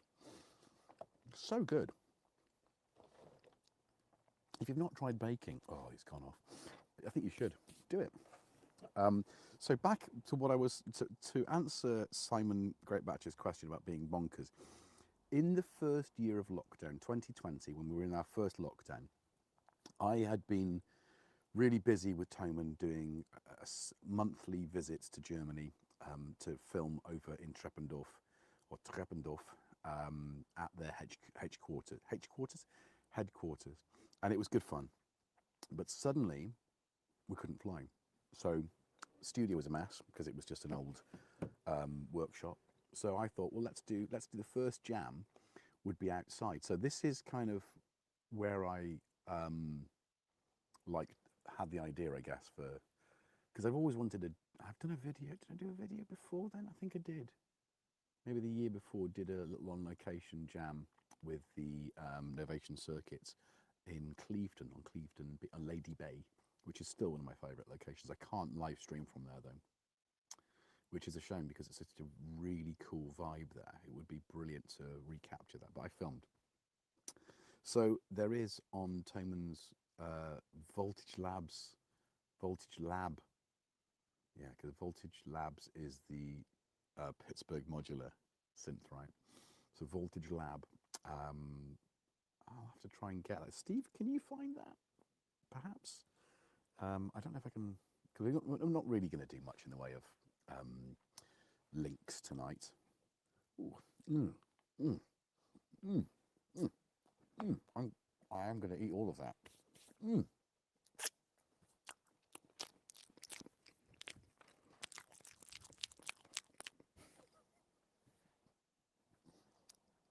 Such a child. It's because the microphone's really loud and it picked it up. I was just being childish.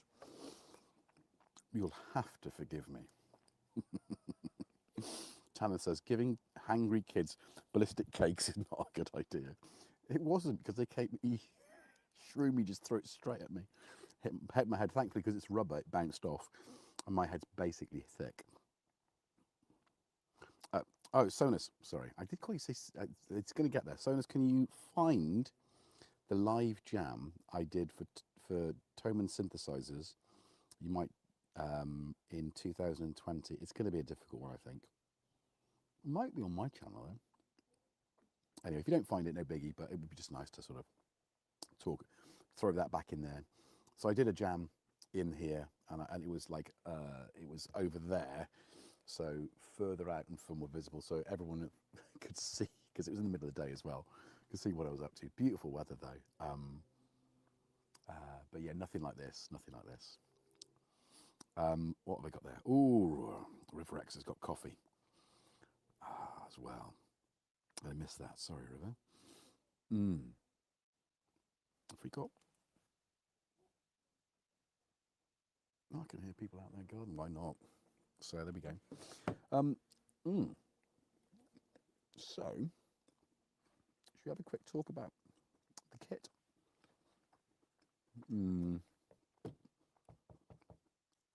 That was fully charged.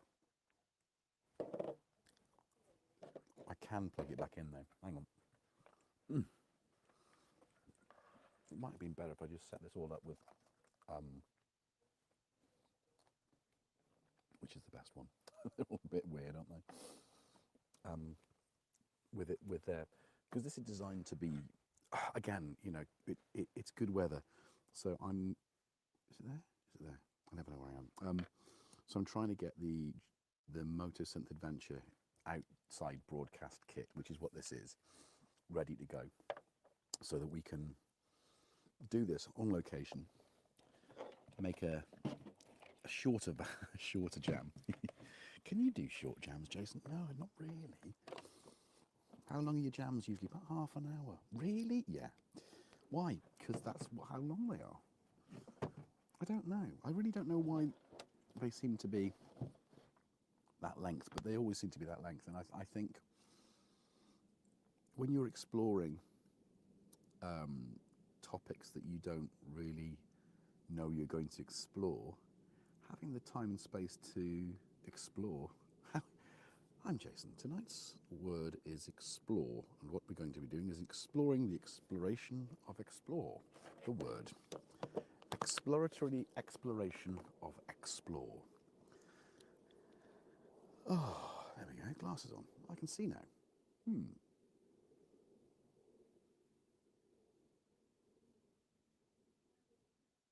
That's what my daughter does. That was for you, Shroomy. If you're watching it in bed, go to sleep. Don't make your mum catch you. Yes, the live jam for Tone and Synthesizer around 2020. Searching, thank you. Where's the bamboo growing? Do you know what? If I had it's literally behind me. Can I? Oh, hang on.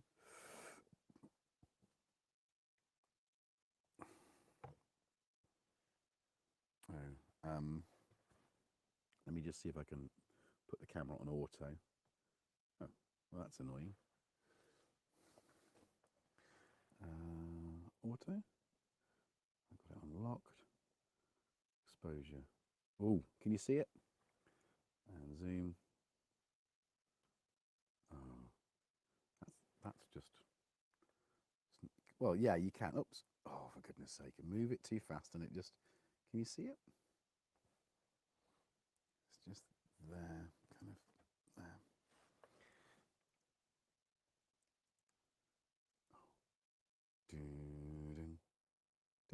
Talking about panda, where did Jackson go? He was there a minute ago. He's still there.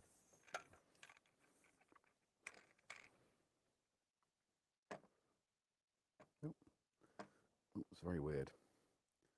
So there's.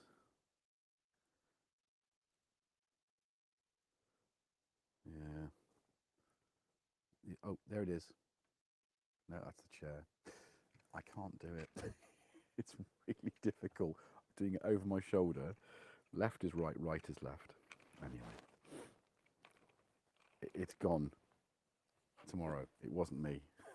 What's gone? What do you mean it's gone? Oh, I see. You've eaten it. Okay. Give me a second. I'll see if we can find this. Have a look in my links or my playlists on my channel. Because I definitely watched it the other day, actually. Oh, I'm doing the right. Okay, there it is. Oh no.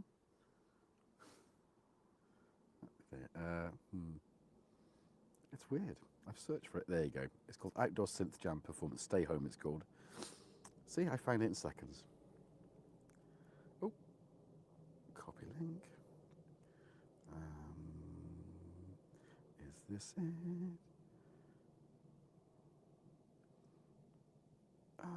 Can I pin that now? Oh no, I've just, right, that's really annoying. Don't go clicking on that yet, but where are we? We're there. I can't pin it. Oh, sod off. Off and sod. Right. You didn't join the chat to watch me on my phone. That does irritate me, let alone having an audience. Drygon, Blair Witch vibes too? Yeah, of course. It's funny. I did this out slightly smaller table earlier, Pro Synth Network on Friday, and it got very cold very quickly. So I've got a lot of warm layers on, so I'm not going to be that cold. But yeah, just to quickly talk through the jam, because I think it's worthy of discussion. Blood sugar river. I think good. I think it was low before the show. Running around getting all the stuff, but blood sugar type. My diet buddies out there looking after. Oh, I'm 11. It's probably. I have had a hypo before the show, so I'm going to leave it. I'm not going to correct that, and it'll probably come down anyway. Hey SJ, what up?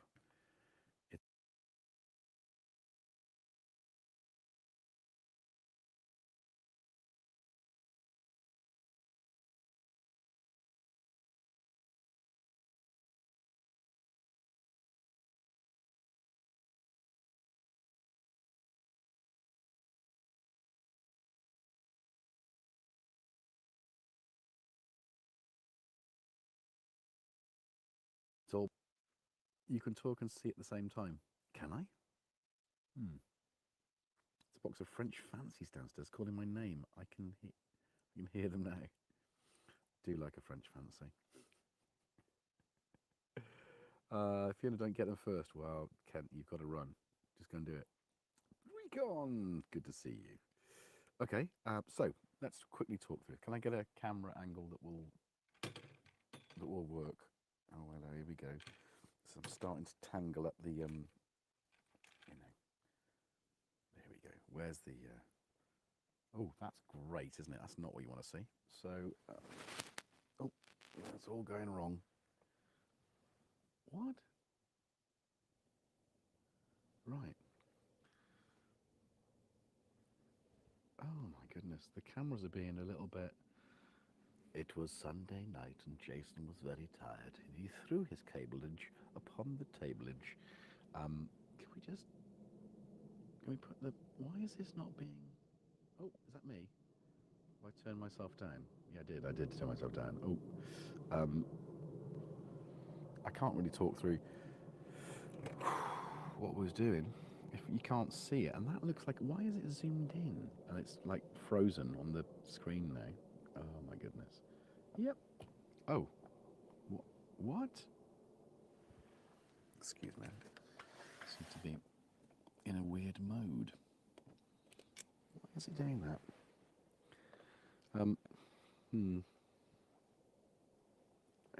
Nothing close. Oh, thank you.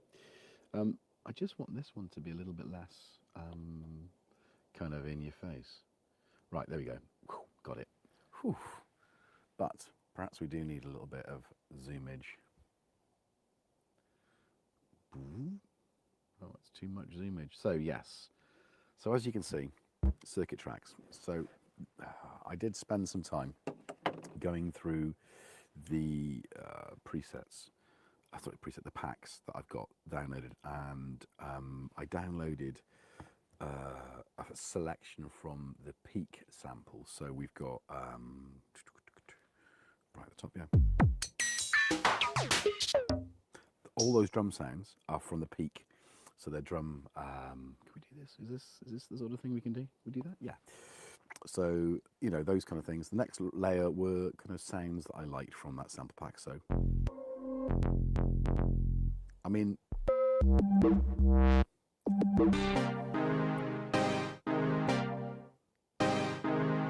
it's got that kind of 90s, which is probably why I went 90s, right?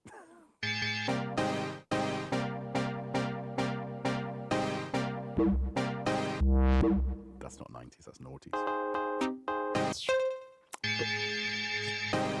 Just a selection of kind of like sounds. And then, of course, it wouldn't be a good Jervis Jam without Ancient ancestors Natalie. stand unto your light. Keepers Although of the these, I couldn't find I compressed these samples so that they're really loud, and these were the original ones. And on top of that, this is going to be really loud. This is a casino in Atlantic City. Whilst I was on tour, I think we played at the casino. I don't know which. Am I frozen?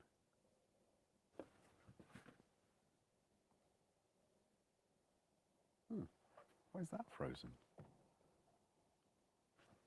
Hello? Have you? What's going on here then?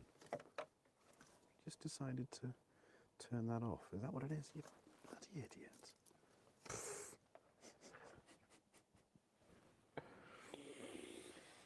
You know, it's one of those things, right? Oh, hang on, wait. Isn't that supposed to be the? No, it's that one. Apologies. Yeah. So, you know, usual kind of interesting, and that's a walkie-talkie of someone in the venue, and that was it. Just those ancient ancestors stand beside and you. of course, did we? I mean, brilliant. Did I turn the? No, it's on. Why no? Oh, is it because? But we saved it. We saved it. Where is it?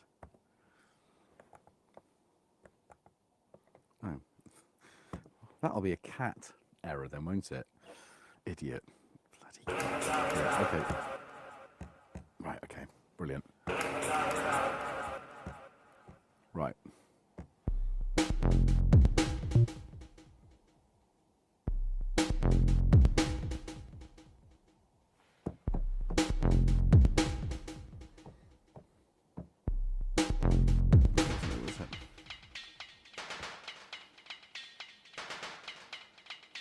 That was where we ended up, wasn't it?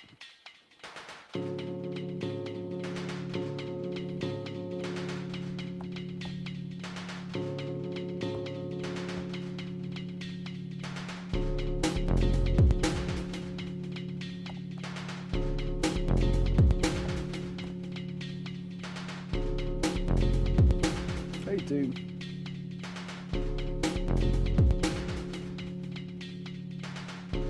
Yeah, SJ, I think that was one they gave away.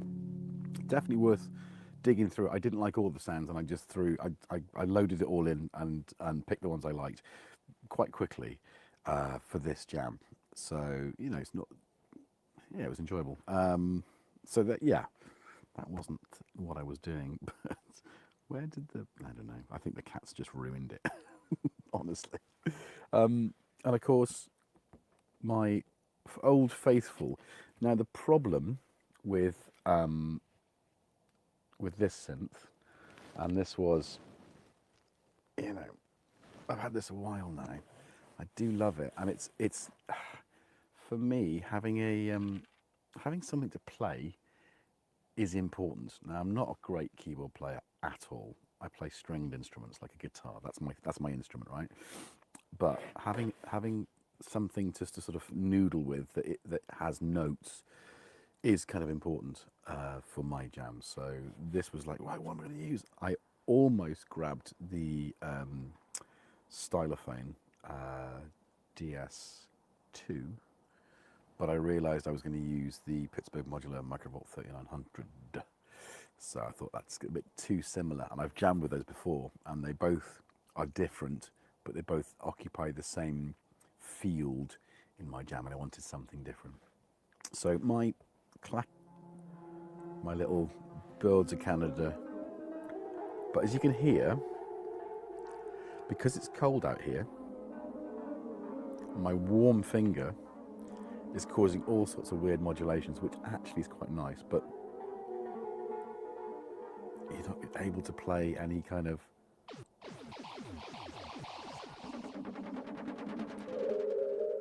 anything in tune. Not that I used. So that added a little bit of a weird sort of dimension to it, and I realised that was happening quite straight away. And there's a Jim Glue tried to do a jam with one of these, and I think he had a really frustrating experience because of exactly that. It not maintaining its tune, and it's not necessarily the instrument; it's the way you interact with the instrument. So it's freezing cold, so you need like a heat pad. Anyway, so if you've just joined us, don't forget to like.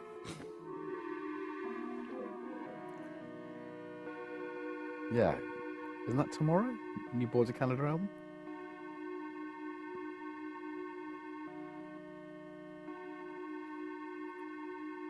I'm good, Apollo Hansa. How you doing, buddy? Good to see you. No guitar this week. So we've gone completely outdoors. So yeah, so that, circuit tracks, and just because I absolutely adore le Synthesizer. Oh, that's the wrong thing. I did this earlier and it just fell out. Let's just do that. Look at that beauty. It is, you know, Pittsburgh Modular are bringing out many versions of their classics. I would love to see this, but the Lifeforms one, which is a great semi-modular synth, that's coming out, so maybe they won't do both. This has got elements of West Coast, like wave folding and the function generator, which for me, just... So that's exactly what I was doing. It's not plugged into anything. I did think for a minute I might put the MIDI in and get it triggered from the circuit tracks, but because rushing around, things not being plugged in, things plugging in, things, you know, not working, I just thought, you know what? I can get this just to sort of to play on its own. So, open the VCA. And then rise fall generator going into the oscillator. So that's just white noise, obviously. And then you can just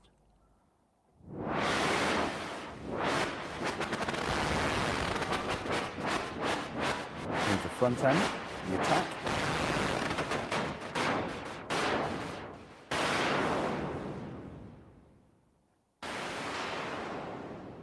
So I had that long release, and then I put a little bit of attack on there. Not too much. And then I brought in the actual, that sine wave. It's so gorgeous. Well, hang on. What's...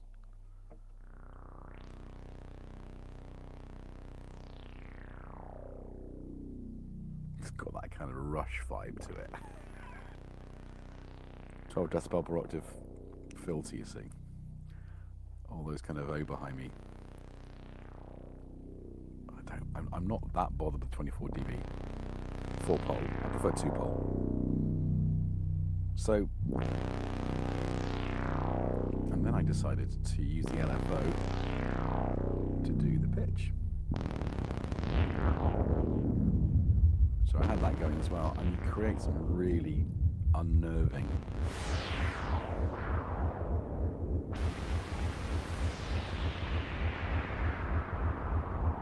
kind of like sound effects. I think you've already got very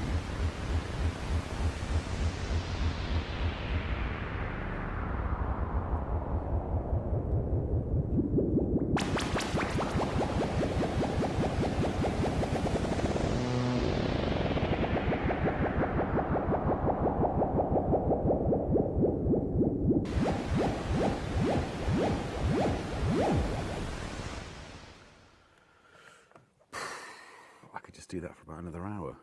It's so satisfying. And when you find a synth that you can just do that with, that's what it's about, right? Anyway, how are we doing for time? Hey, George G's, what up? Good to see you. Have I missed anyone else coming in? Sonos Lucis. Right. Okay, time check. 1 hour.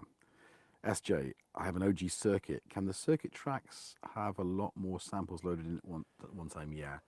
It's a minute and a half or something ridiculous. I guess you're only limited to the amount of pads you've got, which is 8, 24, 32 rather. So 64 pads. Is that wrong? Yes, 8. So that's 32. So 64 pads, I think, is as much as you got. So actually, whilst you've got a lot more sample time, you've got limited destinations to put your samples on. But if you've got an OG tracks, get the rhythm. I prefer the rhythm, but I used the tracks because I wanted to trigger external instruments and I wanted a chord. I wanted to be able to play chords, and I wanted the synth sounds. So that's why I chose that. Whereas the circuit rhythm is 8 individual drums you can pitch over a keyboard, which you can't do with this. But it's monophonic. There's 8 monophonic tracks. So lag, currently audio only with a slide show.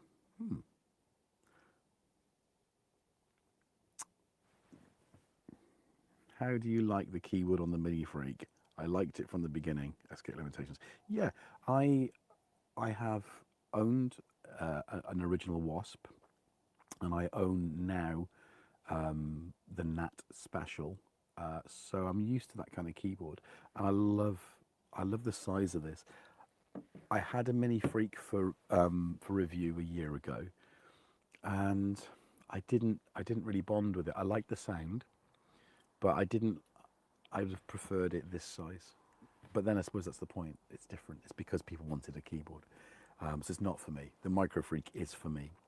I just love it. I love it how robust it is. It's ancient as well, and they're still bringing updates out for it, which I really think is brilliant. So yeah, these are favourite instruments. Yeah, just to sort of put that back in the. I'll just do this a little bit. Oh, hello. Why is my volume gone up? Did I just turn it up? Did I? Yeah, I did, by being an idiot. So these 3 are they're Jerv favourites. Here we go. Sorry. I just. Oh. Yeah. Why is it doing that? I'm sorry.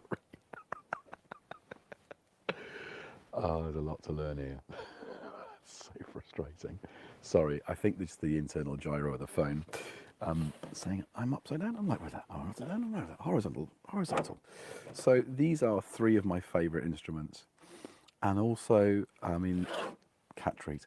They will all, I think, fit in my top box with this and my bag of goodies to go live stream. And I like that. I like a small collection of instruments, and I think you have to. I think it's a good idea to limit yourself with gear to try and push each and every one of these things. Plus, it also helps you. I mean, I'll use an item. I'll play with it. I'll read a bit of the manual, and I'll use the things I've learned, and I'll just keep digging away and keep going over that. And then, certain things like, how do I do this? I'll reference the manual. Today, and this has frustrated me, is I'd realised really early on I turned off, for whatever reason, quantize on the input, the record. So I turned that back on, which is nice. It's like, okay, so not sticking to instruments you already have, which is what's the best synth. What is the best synth? Come on, guys. if you're new to the channel, this is the question we all have the same answer for, and this is your part of your initiation into the Gervite world. What's going on? Yeah, brilliant. I've got no control over that. Whoever sent me that picture saying the menu's on it, yeah. I don't know. I don't know. It shouldn't do that. It's just doing it because I think it's freaky. It shouldn't do that. It's supposed to. I don't know. I'm not going to lose any. Why is it doing that? Because they always show you that anyway. So I don't know why it's presenting it in that respect. Okay, right.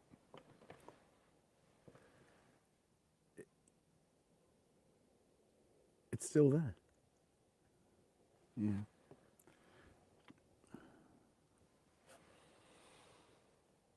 I don't know why it is always doing these things that I don't like. What was the Kenny Everett character? I feel like I'm him in this particular look this evening with the teeth, going with the Freddie Mercury teeth. Steady. What was that? Buzzing. Anyway, 1 hour 15 minutes. Roland menu on screen. Yeah, I can't do anything about that, Sonus.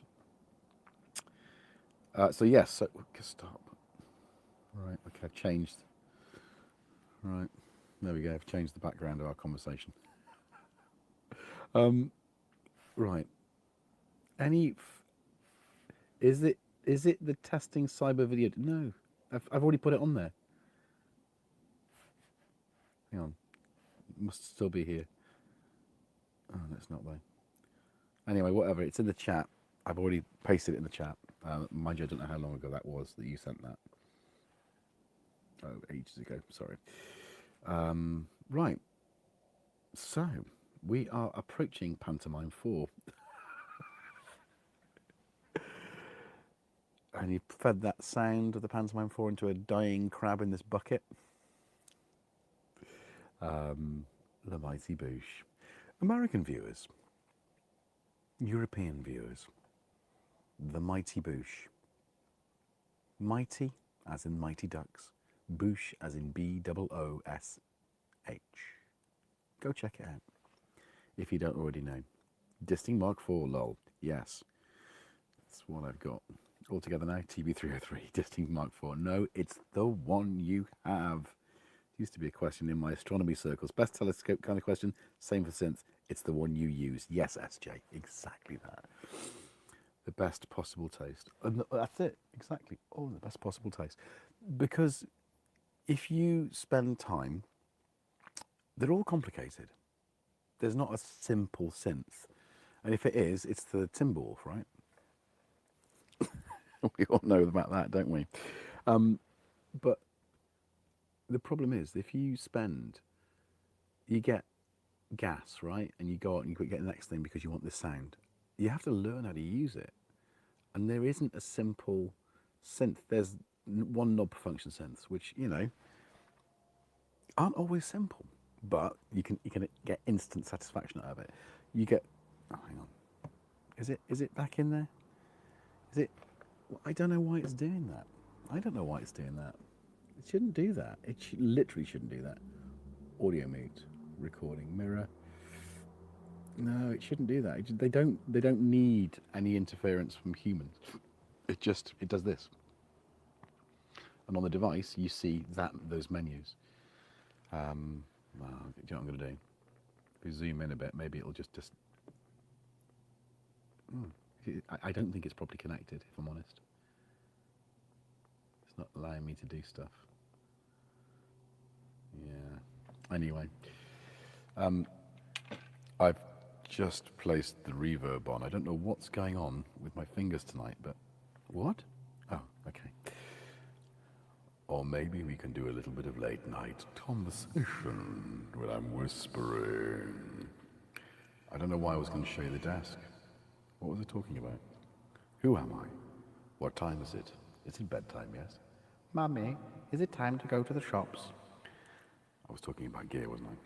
So one knob function, extra patches, so you need to read the manual, but instantly fun.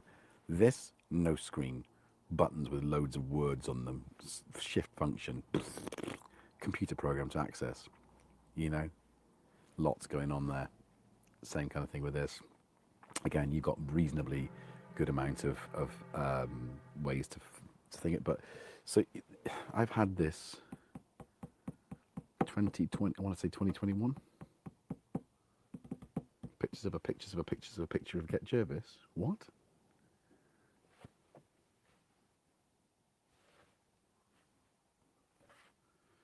Yeah, I don't know. We've gone into Inception. Right, here we go. The wave state took me over a year to fully familiarise myself with, and that was after watching video tutorials multiple times to escape limitations. That's a good thing to do. The most versatile. That's half the fun, I think. Yeah, in your monitor. The what? What in my monitor? I see what you're doing. I hear you. We've got some chat going on. What's going on here? 1 hour 20. I don't know how you managed to change the theme to The Devil Wears Prada, but I like it. Just did that. I don't know how I did that either, but we're going with it. We usually have cats in our back channel, obviously for obvious reasons. So hit the like button, subscribe, come back on Wednesday when we're back here. I think we'll just round off now, because I've got to pack this all away and go to bed and get up for work tomorrow. Thankfully I'm working from home, but still it's going to be a busy day. I've got to sort through loads of footage, so I need my beauty sleep. I need my rest. But you know, we've done it. We've so annoyed at you. Can we just? What is it? Oh, I know what it is. Oh.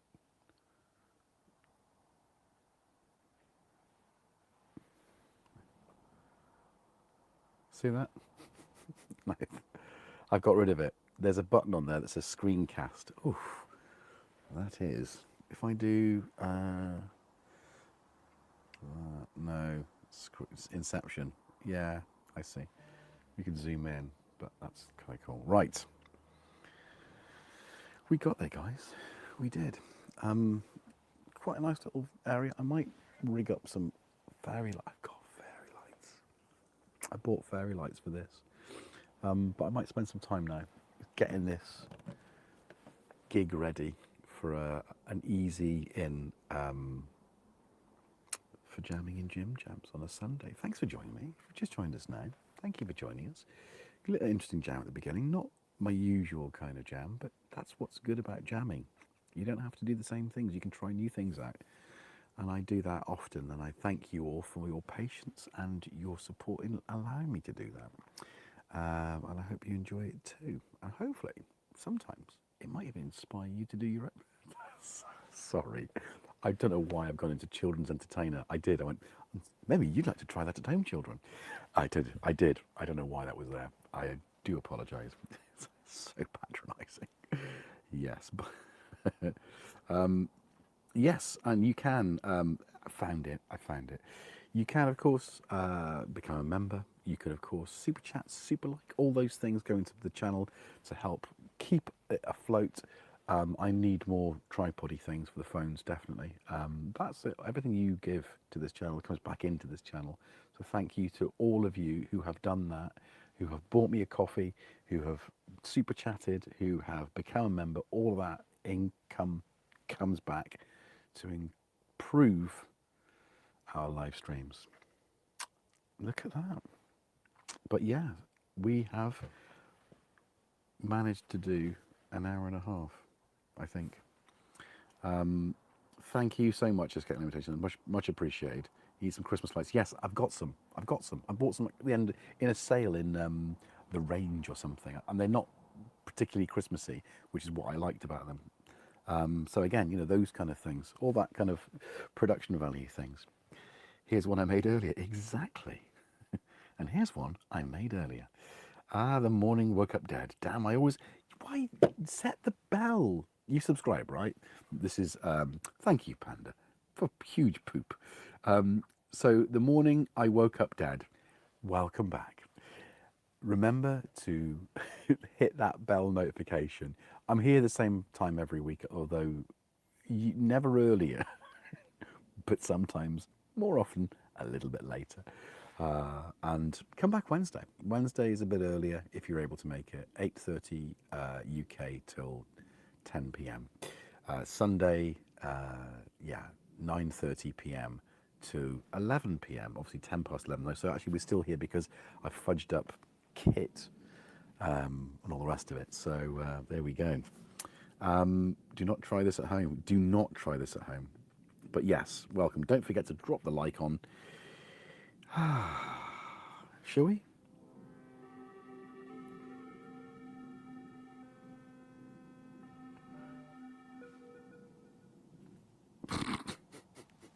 It's just out of tune. I think we'll just wind it down. Be good to yourselves and each other. Bloody hell. Where did you come from, you little sod? And we'll see you in the next one. Should we just kick it? See what happens. Let's put the tempo back down again. It's too late for this. I know what it is. It's been cat remixed. It's like a cat remix.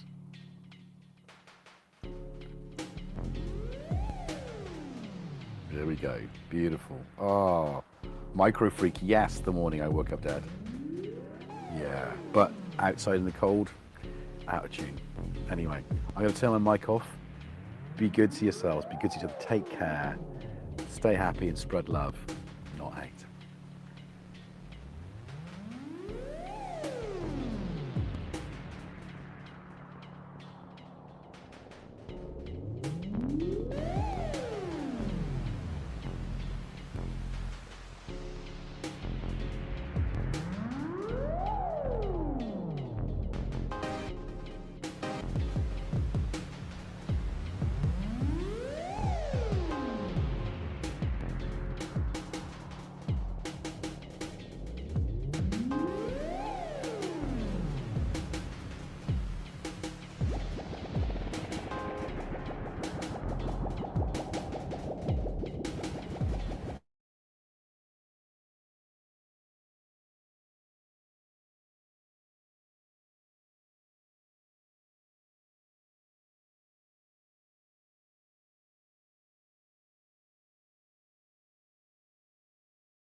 Talk about timing.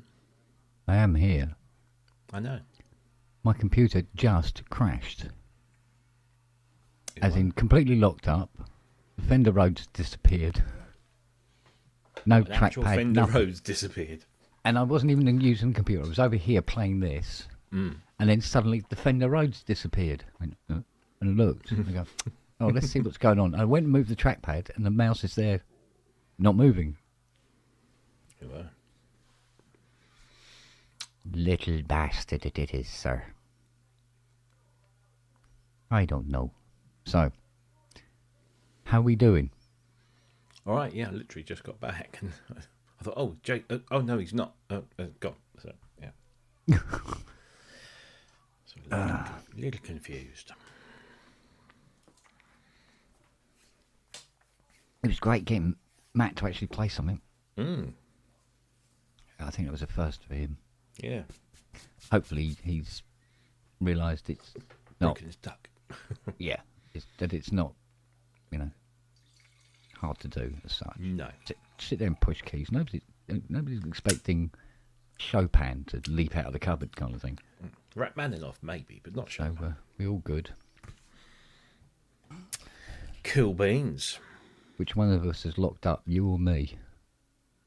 I'm all right. Everything you seem fine. No, my luck, it's probably me. Everything's fine here. You'd locked up. Or I'd locked up, one or the other. No, it was all. Probably It was me. all good. Yeah. Actually, I talked to a chappie yesterday when he came to pick up his OB8. He's a bit of a Mac whiz. I said, well, I've got you on my doorstep.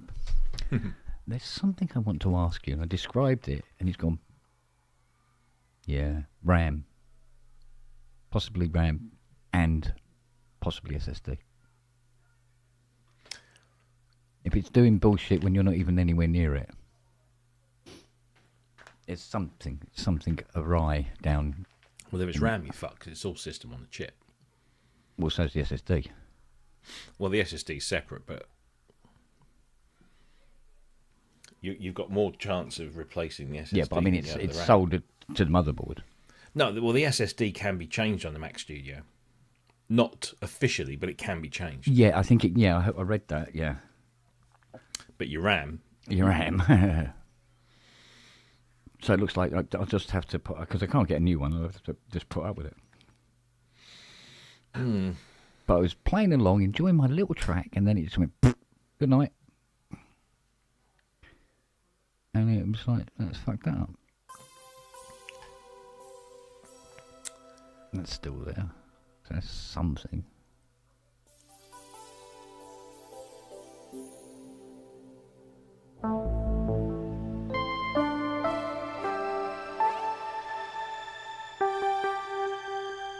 Is that playing it or not?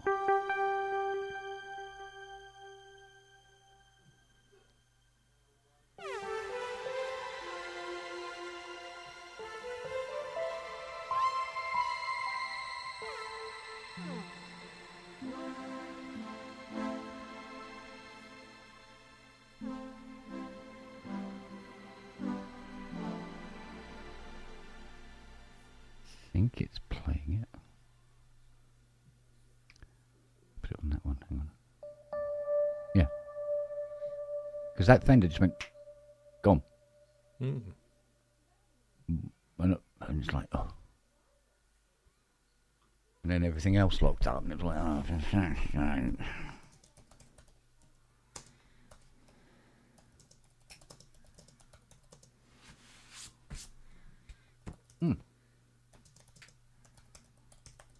I imagine Jason must have been a little bit on the chilly side by now.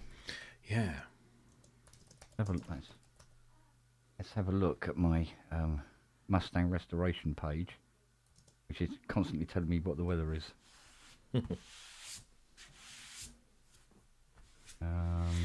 Actually, that reminds me. I've been waiting for the forecast in Berlin to get to. Oh, it's Look at 8. this. On the day that me and Peter arrive in Berlin, Yeah. the sun will be shining and it'll be 21 degrees. Yeah, this is good, yeah? Yes, well, apparently they're having a little bit of rain on Monday and Tuesday, but it's warming up all of this coming week. And then, according to this, on the Wednesday when we land, it'll be 21 degrees. I don't know what it is about. I'm gonna. No, actually, I'm not gonna say it because I'll talk it up. But we always have good weather in Berlin. Good. I guess it's. I don't know. I mean, we're an island, and we're never too far from the sea. Yeah. Whether it's the North Sea or the Atlantic, or La Manche or whatever it is. But I think when you're like pretty, well, not say you're not landlocked in Germany, but the vast proportion of Germany is in the heart of the continent, rather, I guess that has something to do with them getting better weather. Yeah. Yes, indeed. No, that's good. That's very good. Long may that continue. No, I thought I'd stream Jason through the pub, so that if people come into the pub and they go, That's where everyone's at. "Oh, that must be where everybody is," and follow on. Because there was somebody in the chat that said that they didn't know who the hell Jason was, and I said, "Oh, it's good service. Just type it into the YouTube singing search, and it'll come up." That's where we're at. Mm-hmm. Now called the Trump Ocean. Yeah. The Trump, yeah. The Gulf of Trump. Oh, No, no, that's the thing. That's no, the he's space questioning our sovereignty over the Falkland Islands. It's all distraction. Yeah, well. It's all distraction. It's honestly, I've got to a point now where anything that comes out, it's no point even. It's automatic bullshit. It's just like forget it. But I tell you what, I am getting a bit pissed off with these various clickbaity videos where they're reporting on something what Trump said yesterday and what he did, blah blah blah, and they're very they're coming from the Democratic side, but they've got these clickbaity kind of it's all over for Trump now, or he got embarrassed and had to run away kind of thing, and you watch it and it's not really anything like the title of it, and go, look, just report things as it is, for fuck's sake. It doesn't hurt. But yeah, all right, the monetized channels, and we said, you said the other day about putting whatnots in the titles, thumbnails, reaction thing and all that sort of bollocks. Yeah. What really winds me up is when that's nice. Those who are opposing, people like Trump and that kind of thing, where they use those sort of tactics to generate traffic, when all they're doing is they're just being as bad as the other guys. They're not doing They're not doing anything better. You're being as bad as them. So you're not doing anybody any favors. You're out for yourselves. That's all it is. It's all clicks and absolutely stuff. No. But I want to see action, and there are people out there that are doing actual things on the ground, and they're the ones that we should be listening to and watching and. But yeah. Well, I it's a shame really, but it's actually making a laughing stock of the their constitution and everything like that, because it's supposed to be in place to stop people like him sitting where he is. Well, the 25th Amendment was put in place because of people like him. Yeah, and 18 months in, and he's still sitting there. Exactly. So... And he's still, making money for himself and his family, because one of his sons, isn't it, shares in a drone company. Yeah. And now he's gone out to Dubai or wherever it is, flog drones. It's all about lining their nest and the nest of anybody that will, bend over backwards for them. Yeah. That's why, some people are, seemingly in the pocket, because they think, well, they know if they go along with him, they'll come out of it the other side, a few million richer, or probably quite a few million richer. Yeah. And when the shit hits the fan and we're having to deal with it all, they can be fucking swanning off, with the fortunes that they've made off of. No, that's the thing. It isn't easy to use the 25th Amendment. No. For the obvious reasons of nobody can just keep throwing the 25th Amendment around until they get the guy they want in the seat. But 18 months and how many indictments and fucking this and fucking that and all the rest of it. Impeachment is easy, but impeachment is, as we found out the last time, is very difficult to make stick, especially when you don't have a majority in the House. And that's what I think I think. Maybe. Well, I'm wondering what sort of tactics are being planned for when the midterms come up. Well, there was all this stuff about the gerrymandering that was going on, and it backfired, and the Democrats won in Virginia. And so all of this gerrymandering that had been going on about, redrawing lines, and making everything kind of, in favor of the Republicans, backfired on them. So it seems like, some Democrats are starting to find that thing that connects the head to their pelvis, and who knows? But yeah, the midterms are going to be crucial, and who knows how. I mean, they go on about elections being rigged. Here's one that is potentially being rigged right before their eyes, but by the people that told us that the others were rigging the election. Yeah, it's all deflection. I mean, basically everything they accuse the Democrats of, they're actually doing themselves. But it's them. What about them? Mind you, in all honesty, I think that there's a simpler route than the 25th and impeachment, and that's a grassy knoll. Yeah, would it? But a real grassy knoll. Yes. Not a fake grassy knoll. But even then, I mean, I think, okay, yeah, I mean, it's a horrible thing to say, but, But normally, it would no, make him normally it is, but as far as he's concerned, it isn't. Yeah. But if you chop the head off of him, or of this administration, another head will surface, because it doesn't change much. And I don't think, I've always maintained that Trump is nothing more than just a poster boy for what we don't see, the Stephen Millers of this world and what they're doing, that kind of next layer down, the administration. JFK Juniors and all the rest of it. Yeah, well, but it's the people that that draw up the policies. Trump is a stupid man. He's a stupid, unintelligent man. He's enablers, you mean? Yeah, and they have convinced him, and I mean, not that he would need much convincing, that he is, the best thing since sliced bread, and that how you can tell, you tell someone that they're great, and that, you should do this, and then everyone thinks, it's your idea, but it's not his idea, but he'll think it's his idea because what he craves is the attention and the adoration. Yeah. So everything he says that he done, he probably hasn't done. He doesn't have the intelligence or the capacity to do that, but he is just this big dumpy figurehead. Like Half God's going on about, he is 80, tick-tock, tick-tock. Well, yeah, we can only hope that cholesterol does its fucking job. Well, the thing is, no. I'd have to say no to that, because I can remember the amount of fucking damage my mum done to this house and the people living in it at 79 with dementia.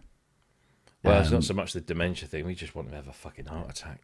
Yeah, but no, what I'm saying is, they go, he'll be dead soon. Yeah, but he can do a shit ton of damage between now and whenever he kicks it. And if he dies through natural causes or through some... I mean, what did Matt say earlier? I think we were talking earlier off air, and he said, there's like however many millions of guns in America, nobody can actually fucking shoot one straight. I think that's I said 350 million guns. You think somebody could find something to shoot in the head with? And the thing is, like you say, it's a nasty thing to say, and I still maintain, no, not when you're talking about him. Yeah, and the devastation that he could, unleash on this world. And then once he's out of the way, go after these enablers and all, and put them all in fucking prison and take all their money away. And dump it all into Medicaid. Whether he goes, medically or through the will of someone with a gun, either way, the process is that the chubby sofa fucker gets in. He's automatically the president. Yeah. But nobody gets a say in that. That's just he's automatically the president until the end of the term. And even if by some misfortune both of them go, then it's Mike fucking Johnson, and he's just as fucking bad. He's a Bible bashing, cocksucking brown noser. So, you're going to have to chop off many heads before. The only way you'll solve this properly is through a proper democratic process, not taking someone out with a gun. That won't really solve anything. Oh no, I know. It'll satisfy. It'll scratch an itch for a little while. Yeah, but it won't solve anything. I tell you what would absolutely, completely fuck America up. Introduce a large third party. Instead of, purple, green, from Babylon 5, where once a year or so, or every 10 years, somebody put on a purple sash and somebody put on a green sash, and they just kick the fucking shit out of each other if they were wearing the other colour, regardless. And it is literally like that. What's happening at the moment is you've got a political wing, shall we say, we call the right, the political right in America that holds sway over all of the legitimate places of democracy. So the president, the House of Representatives, the Senate, they're all in a Republican majority, and all they can think about is saving their own skins and making as much hay while the sun shines, because they know that once they're out, they're going to be out for a long while. Yeah. And so whilst you might get one or two people who have miraculously seen the light, Marjorie Taylor Greene, for example, it's not enough. It's not enough, to wake those people up from their power, money-hungry dreams. And so I wouldn't say that Miss Green saw the light. It was more like she got kicked off the train and she go, right, because she knew all along. And they all know that they're just lying to it. They know that they're lying. And that what's her face, who just blindly lies. Hang on, there's so many. You mean Caroline Levitt, Blondie, the press, right. In her eyes, she knows she's lying, and you can see that she's lying, and she knows that everybody else thinks she's lying. But that's what puts money in her bank account. Exactly. So, and you think, because the other thing is that where's the hard-hitting press? What happened to them? Where's the journalist shouting out, well, that's fucking bullshit? Well, there are a lot of them. But if you go looking for them, you'll find them. But not in the White House at the press conferences. Well, no, because the thing is, I've thought about this. Where is someone who's got the balls to stand up and say, "You're talking bullshit, love"? And they have, but there is only so far you can push it before because they're in charge. They can turn around and say, right, your press accreditation is revoked, and you won't be able to come in here and ask any more questions. So to remain in the building to ask the probing questions, you've got to have a degree of self-restraint where you don't go, for fuck's sake, you're talking bollocks, you're lying, we know you're lying, you're full of shit. Because if you do that, you're out, and then you can't ask any questions. Yeah, but if somebody actually did it openly, it might trigger other reporters in that room to do it too. It won't. Because they'll replace that person with somebody from, one of the Fox or somebody from one of the press associate or press organisations that support. Because this is the problem with. But this is the problem. People who watch, shall we say, democratic-friendly news channels aren't watching Fox. No. And this is the problem. The Democrats are watching all the Democrat sympathetic news reports, and the Republicans are watching all the Republican sympathetic news channels. And never the twain shall meet. And it's that whole thing of green, purple. It's mad. It's mad. I mean, in a way, call it controversial, call it ill-conceived even.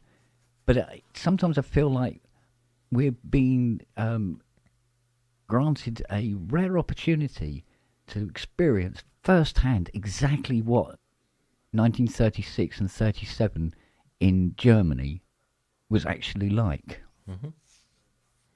And earlier in And Italy, watch yeah. it develop in front of our eyes. Because it's very, very similar. The parallels are actually Well, quite I mean, you only have frightening. to. Yeah, I mean, the burning of the Reichstag was a deliberate act so that Hitler could go up and say, "This is what you're up against. This, and I'm the only one that can sort this out." So, staging a shooting, if it was staged, It was staged. yeah, It but wasn't even well staged. I know. But doing those things are just slightly less violent ways Yeah. of persuading those that are kind of teetering on the edge, because obviously there's a chunk of people that will believe everything that comes out of his mouth, but just say, look, it's fear and consumption. Be afraid of this. I'm the only one that can sort it, so pick me, sort of thing. Yeah. That's been going on for centuries, millennia even. But I've always maintained that the parallels are more in line with what we saw in Italy in the 20s and the 30s with Mussolini, Yeah. whereas Hitler kind of took it to an extreme. The subtleties of what Mussolini did in Italy are very similar to what we're seeing in America now, and it could escalate beyond that and become something that's certainly more. And I hate when we make comparisons to Hitler, because it's kind of got it's been overused. He's a fucking Nazi. He's a fucking he's a new Hitler. It's kind of like when you use that accusation too much, it kind of loses its impact. Oh yeah. Yeah. It loses its potency. So, and the thing is, people then go, "Oh, well, you just be fucking Godwin's law, isn't it?" As soon as you hate something, you say it's comparable to Hitler and the Nazis, and that seems to be everyone's go-to, because that was one of the worst things in living memory, and so we go to that as a point of reference. And you go to it too much, it's just like, oh no, fucking hell, come on. Yeah. Which is why I always try and make my comparisons to Mussolini, because if there wasn't any Mussolini, there probably wouldn't have been a Hitler. That's the thing, you see, because Hitler really admired what Mussolini had done and how he had done it. And when you study Mussolini... Yeah, I think it gave him the idea of how he was going to go and do what he wanted to do, shall we say. Mm. I think he would have done it anyway, but he might have done it differently if he didn't have Hitler took Mussolini as a role model, even if you like. Exactly. I mean, Hitler took what Mussolini did and just stepped it up a few levels. Yeah. Mussolini was very Italian about it. He was very persuasive, very charming. Whereas Hitler would just fucking just go in there and ransack the place, kill a few people, murder some, Mussolini was, whilst the Italian fascists were very violent, it's a very violent section to them.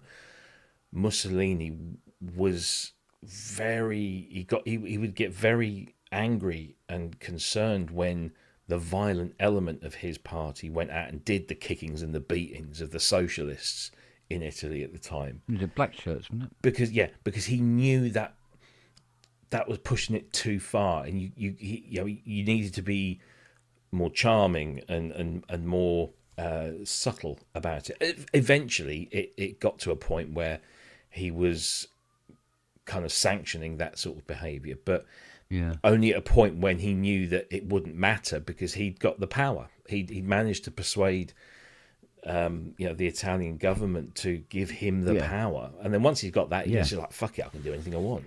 Well, this is why once Hitler was in power, he made sure that he had the right people in the right places. Mm-hmm. But there was an interesting article I read quite a few years ago now, saying about how the lead up to the beginning of the Second World War and the posturing by the Nazi Party from 35, 36, 37 and so forth, the Nazi Party had made it painfully obvious, right? And this is something I hadn't really thought about until I read this article.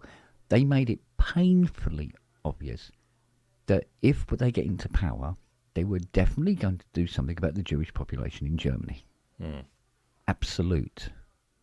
And they weren't particularly, what's the word? Sugarcoating it.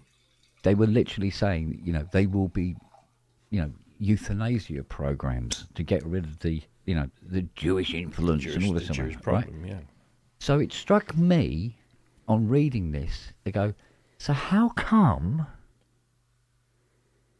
that in Germany there were so many Jewish people still there well into Hitler's reign Because of terror?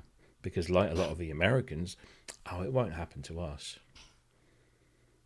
Yeah, and that's what I mean. And then you're won't be as watching bad what's as you going on, think. you know, watching what's going on in America, and you go, yeah, I can see now why they were going, oh yeah, but no, yeah, but not me. Yeah. So It's like turkeys voting for Christmas.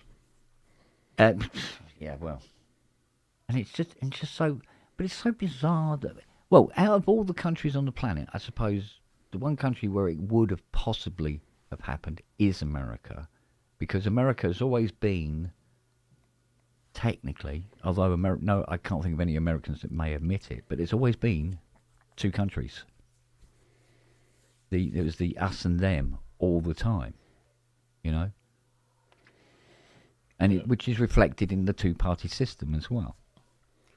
You know, the North and South sort of thing, and all that sort of thing, and it's always been there, and it's still there now. I mean, what you've always found in most supposedly democratic countries is that it does eventually boil down to a two-party system. But what we've seen in Europe since the Second World War is that most European countries have, having seen what happens when you have just like one or two parties and one of those parties goes rogue and the other option is maybe not quite as, you know, good as you think it might be, they've all, you know, if you look at Holland, Italy, Germany, I think France, you'll find that predominantly these are all coalition governments, as in there is no one party that has the absolute majority. And whenever there's an election in Germany or Italy, they generally have to form a coalition because they don't get the magic number that gets them, you know, a majority in their government, and they don't need to rely on other ones. So you'll find that, you know, certain left-leaning parties will decide to, you know, they'll agree to work together. Should, you know, the major one get the most of the votes, they'll get the opportunity to form a coalition government. So you'll find you've got these coalitions. And the coalitions, I don't know why people are so scared of coalitions, because when you've got two or three parties that all have a varying degree of sway in the decision making, you get a lot of compromise. You get a lot of people sat around the table discussing the issues and coming up and you know, maybe arguing, but at the end of it, coming out with a compromise where, you know, everyone's given a little to, you know, for the greater good. Yeah. And that's really where I think personally that's, you know, we had a coalition government 20 years ago with, you know, the Tories and the Lib Dems, but that wasn't really that a wasn't proper that coalition wasn't, government. no, that It wasn't was- a coalition. No. yeah it was what you would I need don't think I is, remember even seeing Ed Miliband the day after the election. exactly, but what I mean, a coalition government in this country would be, for example, you know, the Labour Party, the Lib Dems and the Green Party all agreeing to work together, all slightly left-leaning or more left-leaning, because, you know, the Lib Dems are, you know, just ever so slightly left of centre. The Labour Party could arguably, you know, be accused of being less left than of centre than the Lib Dems, and the Greens obviously are much more left of centre. But you would have a broad coalition of people that could possibly see a lot of common ground. So who knows? But it won't happen because the system has been set up so that we only, we're told that a two-party system is the only way. The first past the post thing is the only way. It's horrible. It's a terrible way of. Yeah. I mean, it's as bad as the college system in the US. Yeah. Yeah. It's grossly unfair, completely unrepresentative of the majority of the people. You can become a government in this country with the first past the post system with less votes than other parties. Yeah. Simply because of first past the post. Similarly with the American college system, and we had the opportunity to change that to a form. It wasn't the best form of proportional representation, but it was a form, and it would have been a step towards. But we're told, oh no, we can't do that. That's but we're told by who? Oh, the people that make that would suffer because of it. The people that would lose power and influence. Yeah. They're the people that tell us all this. So. Yeah. I know. Revolution, brother. That's where we're at. Yeah. Actually, I switched the telly on the other day, and it was late at night, and we were flicking through the channels. Fucking Citizen Smith. All right, Wolfie. Robert, what's his face? Party people. Tooting Popular Front. Yeah. That's funny, that. He was having an argument in a pub with a bloke who he'd arranged to sell a whole bunch of stolen hi-fi to. Yeah. And the bloke at the pub was a bit of a spiv, bit of a gangster type. And he kept calling, all right, Trotsky. Fucking hell, we're going back some there. Oh, dear. Anyway. Oh, well, no, it's I mean, because Fiona was saying about, she goes, what reform getting? I said, I don't know. At least it feels like, reform are, well, it's rebranded UKIP, isn't it? It's rebranded BNP. It's rebranded everything that's wrong. Yeah, yeah. And you go, yeah, but as far as it being, a kind of like taking a fascist stance, I said, compared with what they got in America and stuff like that, I said, we're talking Poundland. Yes, but Fascist, Poundland really. eventually becomes succcul and start charging free pound yeah. product. Yeah, if you open enough fucking branches, and you make the people poor enough. You only have to look at how reforms performed in local government, which can be summed up in one word: atrocious. Every local government, whether it's council or whatever, that they've taken control of, it's been fucked up royally. So these are the people that we want to entrust with a national government. Yeah, I know. When they're talking about what was it they're saying the other day? Putting a picture of the king in every classroom and having to say the Lord's Prayer or something. Fuck off. They're praying. Yeah, coming from people who wouldn't half of them can't even fucking read a Bible. Exactly. I wouldn't know what a Bible if you threw it at them. They're so like concerned these about these fucking fake fucking Christians they got in the Republican Party. I mean, that thing that Hexis did last week. I know. Oh my God! And you've in this country you've got a bunch of people who will beat their chests about protecting our women and children from the dirty fucking Muslims, and yet they'll probably all go home and battering their wives. Yeah. And you don't hear them make a fucking sound when just last week a gang of 8 white people from the northwest were all banged up for child sex rings. Oh no, they don't talk about that. No. Yeah. No, that's all right because they were white. Yeah, but remember the kicking off in Epsom? Yeah, that was all bollocks. Yeah, it never happened. Never happened. But what did happen later on, I don't know if it got reported, a group of youths, you might call it, started battering some fucking house up that was being used as for temporary asylum seekers. Right. And they got attacked. And you think, it's Epsom. Mm. I think, fuck off. I mean, all right. If I've noticed this myself, that when I'm outside, and I was working on the Mustang, and, you get people walking by.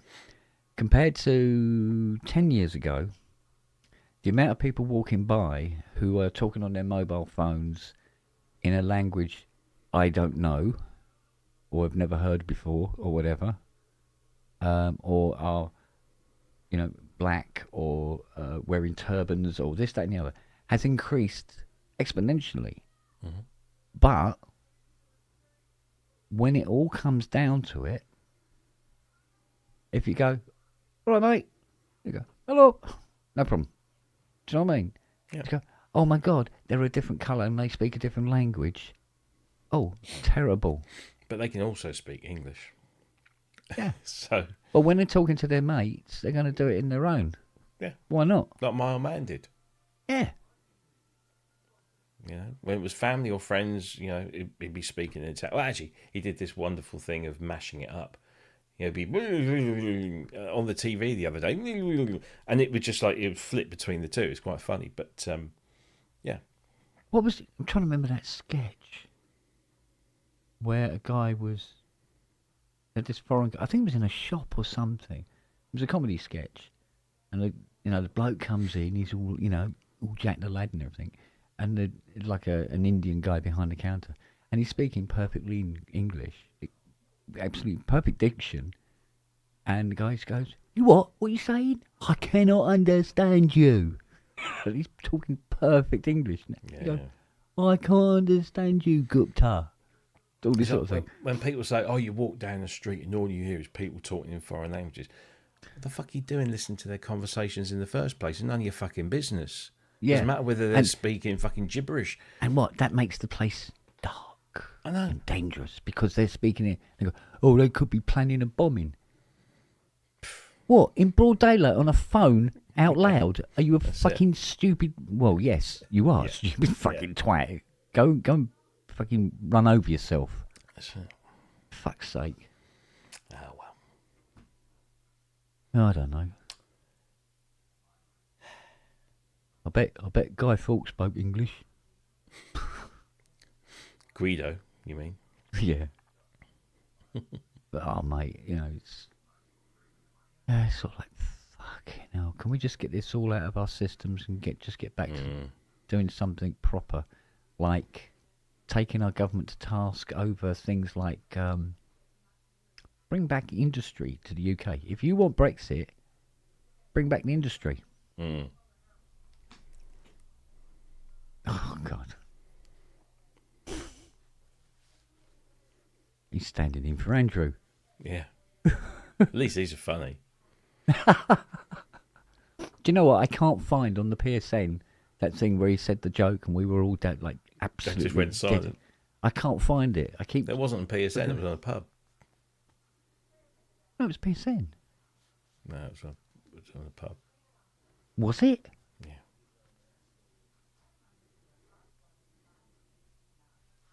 No. Because he No, said something no, it about was. one of the. Really? Because I thought he Yeah. was talking about one of the products we were reviewing. No, he mentioned it. He referred to that moment on the show last week, but it was actually on a pub where he talked about, what was it? Something turned very alcoholic on a ship going across to America or something. And that's when I said, he stopped talking. Everybody went quiet. And then I said, well, there's 5 minutes of my life I'm never going to get back. Oh, yeah, no, there was that. No, on PSN, he said a joke. Because Scott was there. Oh, as no, well. yeah, he did say joke. Yeah, he did. Yeah, And it was yeah. a dead silence. And nobody even sort of like looked up. They just carried on like that. And then when we all burst out laughing, just before we all burst out laughing, you did the...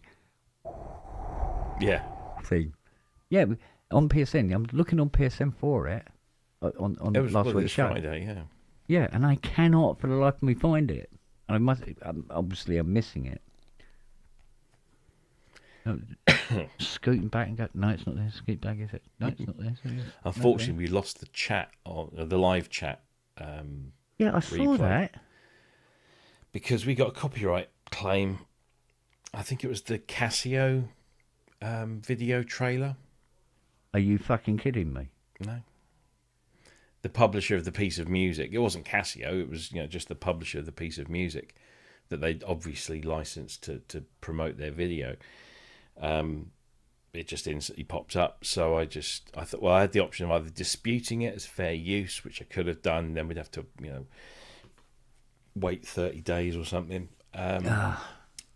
Or I just thought I can just mute the audio. Unfortunately, when you mute the audio because you've edited the video, it dumps the live chat. But this isn't technically the artist doing this, is it? Because no. Surely it's in the artist's interest to have more people hear the music. I know, right? Yeah.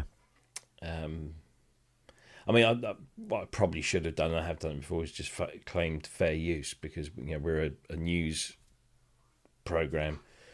Yeah. Promoting and discussing a thing that's being done, but using a video that is promoting a product. Yeah, that is licensed to use that music to promote it. Because we got a copyright claim on the Synth Southwest live gig. Did you? Yep. How? Because this was it's just bizarre. It was on Peter's set, the first set. He's using old movie tone clips in his video background. Now, the camera wasn't picking up the video background much because he was focused on Peter. But what Andrew was able to do was to kind of superimpose the background images either side of Peter so that people watching the video could appreciate what was going on and the relevance that it had to what Peter was doing. And there were two clips that were less than a minute long each that Associated Press put a claim in, because Associated Press own British Movie Tone, which is like Pathé, from the 40s and the 50s. So they put a copyright claim in. So I'm like, oh well, that's it. And then I thought, hang on, that's a 2.5 hour video that a lot of people are going to probably want to watch all the way through. Yeah. That's a pretty big chunk of advertising revenue. And do I want Associated Press to get all of that? No. So I put a fucking claim in. And I said, no, fair use. So we'll see what happens. But you have to wait 30 days for them to respond. And if they don't respond, then you win. But they might turn around and say, no, we're still claiming it, and then that's it. We won't get a chance to do it. But I'm only doing it more because I don't want somebody else to profit off, the hard work of everyone that was involved. Yeah. Not so much about, earning money for the channel. But yeah, there you go. Fuck's sake. Because I deliberately, Andrew had already gone through and edited out, because Dom, who was doing the sound and lighting, was playing synth pop music, just like he got a playlist off of Spotify and he was just playing 80s synth pop, from Ultravox, Human League, whatever. Yeah. In between. So Andrew had already edited out a whole bunch of that, and there was a little bit when I got the video to finish it off. There was still a little bit of Vienna that was playing that you could clearly hear in the background. So I edited like the first 10-15 seconds off so that didn't happen. Thankfully, it didn't eat into any of Peter's stuff. But had we thought about it at the time, we'd have probably said to Dom, right, we're going to, they're going to start the show now, so can you fade the music down? Then we'll start recording, so we don't have any of that. And so we made sure we got rid of all of that. And then the one thing they do pick us up on is some fuzzy bits of video footage Fuck's sake. that were there for like less than a minute. Joke, innit? in it. You know, so we'll see if they, they might turn around and go, all right, yeah, fair use. You know, it wasn't. Yeah. Because I just put it in. This was a concert in aid of 2 charities. Yeah. Who got the money for it? So we'll see. Ah, mate. Because you have to be careful about putting these claims in. Because if you put too many in and you lose them, then they start punishing you for constantly claiming and losing. So Yeah, this will make you laugh. go on. When I was telling Fiona yesterday about how the pub got banned there and then while we were still on it in such a way that we didn't even know it had stopped streaming for a couple of minutes, wasn't it? Yeah. And I said, and this is the picture that did it. And I showed her, and she went, "Really, for that?" I went, "Yeah." And she went, "Oh," I said, "And I've had this picture on the shown this particular album on the pub before, got nothing." She went, "Hang on a minute, you did a pub where your title picture was that album." I went, "Did I?" She goes, "Yeah, you go and look." And I scroll back, yeah, and there was one there. It's still there now, and it's the title picture. It just goes to show, doesn't it? Fuck's sake. And then I showed her the one. I said, "Look, the one with just the dog shit on the pavement as the title picture for the pub." And I said, "Now, if I'd drawn tits on that, it would have got struck." I don't know. No. Oh, yeah. I mean, this one might get struck tonight because, well, we've got 2 tits on it, haven't we? True. Very true. Yeah. You might get a warning. Well, actually, you probably won't get a warning, but Jason will, because if you're showing somebody else's content, the bots in the background will pick that up, but they'll flag it to Jason, and then Jason has the option of choosing what he wants to do about it. Yeah, that's why I informed him. Yeah, that I was streaming it through the pub. I've had that a couple of times with, I think Ian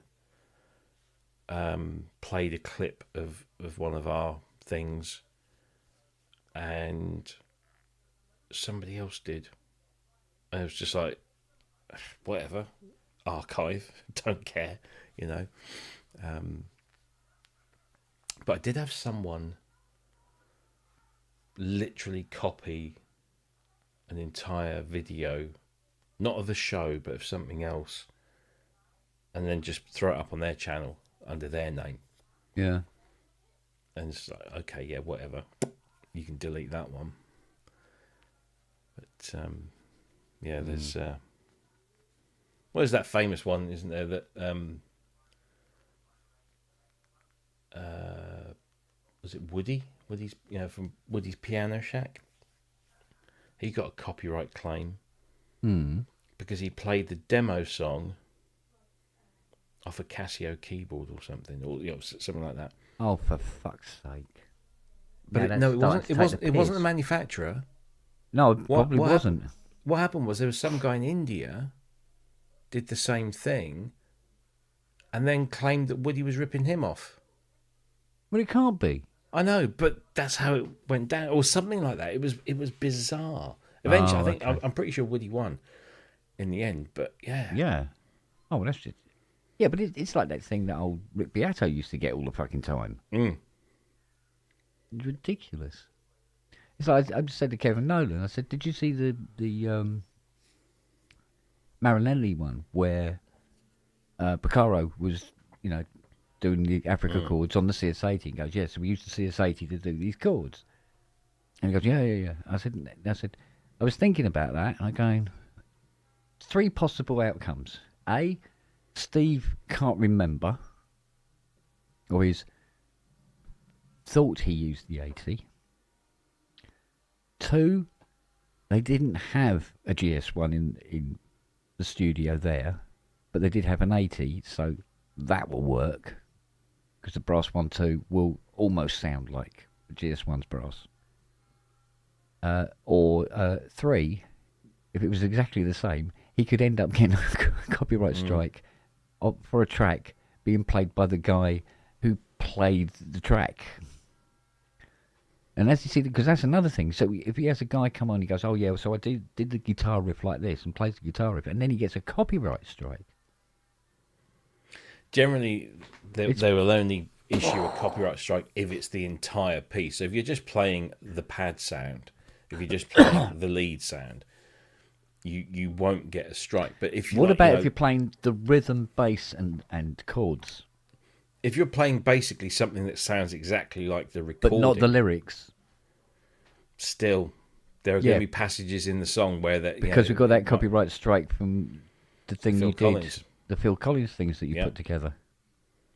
Yeah. But like I said to you, I said, well, you should wear that as a badge of honour because it means you've done it very, very well because you tricked the AI. That's it. Yeah, fucking hell. Because every time I play it like a known track on here, I don't get a copyright strike. So I go, shit, I'm not playing it well enough. The AI's gone. No, I don't recognise that. Yeah. I suppose that's the problem with having AI doing the policing. It's got no fucking idea what it's doing, really. The word intelligence in AI is very misleading. Yes, indeed. Well, I saw a picture that was like the perfect analogy. Let me see if I find it because it loses its impact if I try and describe an image to you. I think I remember who posted it. Tell you what, Keith is on a roll tonight, isn't he? Yeah, he's got the book of old jokes, hasn't he?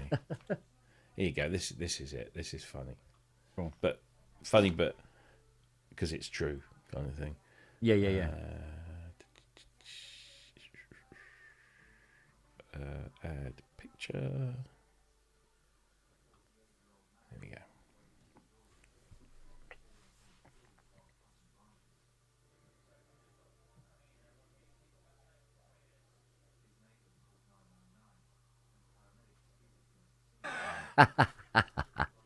But that's kind of it. It's kind of it. I like it with that guy where he's always, pushing the envelope on AI and finding its flaws. It does a load of them on YouTube. And he was talking about the various things that these get out clauses it does, where it goes, interesting. Yeah. Oh, I see what you mean now, and stuff like that. But the thing is, the more people do that, the more it's training the AI model. Yeah. And yet, it trains it, but it still doesn't get it right. Not immediately, but the more people pick it up on that thing, the more it will learn.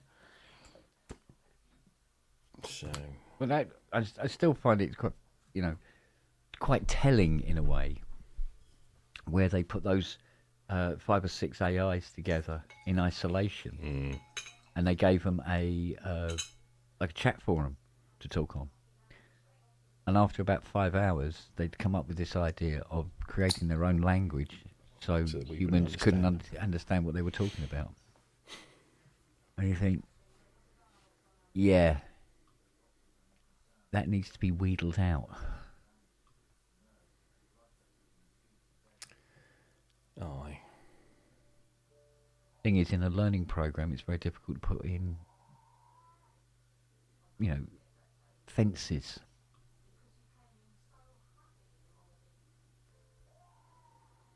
That sort of learning thing. Yeah.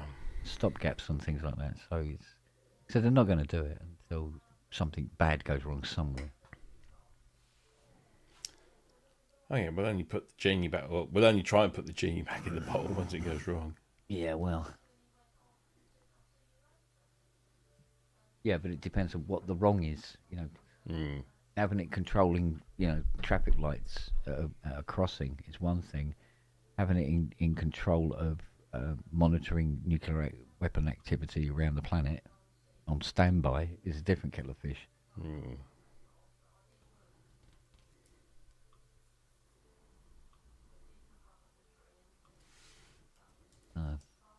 Do they reckon, what is it, about 2 or 3 more generations of AI, and it will be impossible to tell if it's AI or not?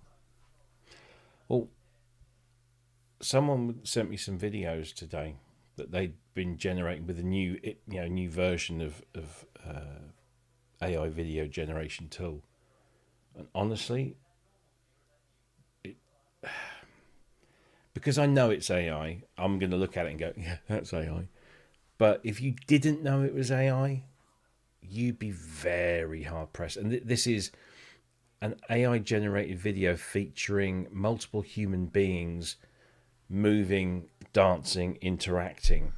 Yeah. And it looks so incredibly Realistic. real. Yeah, I know.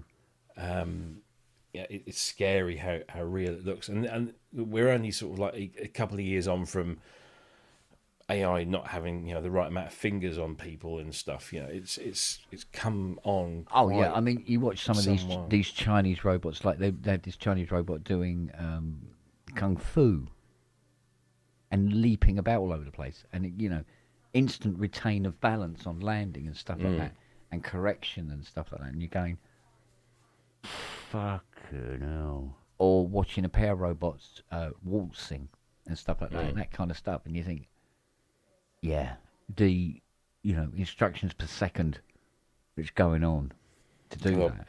I did have to laugh. There was something on the news last week about there was an event in China where they were all these people had been developing humanoid robots, and they were trying to run like a part of a marathon type thing. And I saw this. Yeah, every single one of them just failed miserably, and to the point where one fell over and then just had this massive it freaked out, didn't it? Yeah, a bit like Daryl Hannah's character in Blade Runner, Pris, when she was shot. Yeah, yeah, yeah, yeah. But I saw one where they were on a track, and there was some that fell over. There was one that ran beautifully, but then there was this other robot come along, and he's running along. And then he stops and waves at the crowd because everybody's waving at the robot. And like this. And so he waves at the crowd and then carries on running. But there was another one that ran straight for the crowd. It was like, sure. Yeah. Yeah, so there's ones that go well and some that don't go so well. Trial and error. Oh, yeah. All new technologies, isn't it? It's all trial and error. But, like old... Woodtown Sound's talking about with correcting, the filter and stuff like that. You say, yeah, it can, it does, it can nail it. But it can also get it horribly, horribly wrong. And eventually, as time moves on, it will get more consistently accurate. And I mean, I will quite happily take an AI answer. A Google AI answer on a particular question that I'm asking. Like, for instance, when applying barcode, is it better to use a 1.3 mil nozzle or a 1.7 mil nozzle because it's more viscous? And it comes back, yes, you can use the 1.3, but yes, if it is more viscous, you can use the 1.7, and that should work fine. Anyway. But remember to adjust the pressure and the paint flow in the gun. And test on a test piece first. Yeah, that's pretty spot on. Yeah, but that's only. It's not like it's figured that out for itself. It's only because it's gone off and scanned a whole bunch of websites where they tell you, that a human being has written all of this. Yeah, but exactly. But that's the point I'm making. Just helps you get there quicker. AI can do a lot of the fucking around for you. And you can go from A to B quicker. And I get that. And AI as a tool in that domain is incredibly helpful. It's like having AI testing for vaccines. It can be doing it 24/7 at 1,000 miles an hour. Yeah. Instead of loads of technicians there with their petri dishes and all the rest of it. So the advancements in medicine could increase exponentially because of AI. So there's all good things. There's some very good things. But like I've said before, and I still say it now, every new technology, somebody comes along and finds a way of bastardizing it or weaponizing it. You know? So, you know, I mean, I suppose if you wanted to take a dystopian kind of view of it, say the next, if not this generation coming up, the next generation of kids will be growing up and not bothering with relationships, and they'll just all have AI sex bots because it's cheaper, it's easier.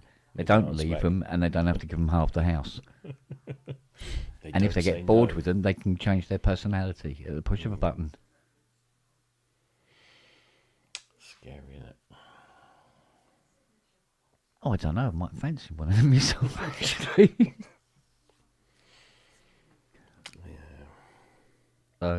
Yeah. Yeah, so, you know, it could become very strange. Because what we, you know, obviously what we see as being really quite bizarre can be extremely normal 2 generations on. I mean, I'm sure there's things that we do today that people in the 30s are going, you do what? Exactly. But, you know, they say that, oh no, that AI can be quite dangerous. I'll tell you what is quite dangerous, and we've all got them. Well, I haven't got one, but you got one. And I bet nearly everybody in the chat's got one. When you're watching YouTube, you know, fails and stuff like that, people falling over, nearly getting run over by a car and everything like that, 9 times out of 100, you know, out of 10, they're fucking looking at a phone. And they're oblivious to everything going around them. Or you see this thing where a truck piles into a load of cars that have stopped on the freeway, and, you know, 7 people killed and everything like that, and all the rest of it. But when they show the cab footage, the guy's there driving along, fucking fiddling about on his phone. And then he looks up and then goes, like that. So, you know, but nobody's saying, oh, we've got to get rid of mobile phones. It's, you know, it's a danger to society. Nobody's saying that. Because it's part of the human condition now.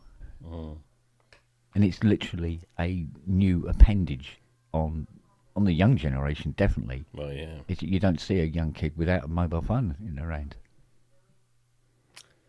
It's true. You know, you take it away and they just wither and die. Go, "Yeah, help me, like that, you know.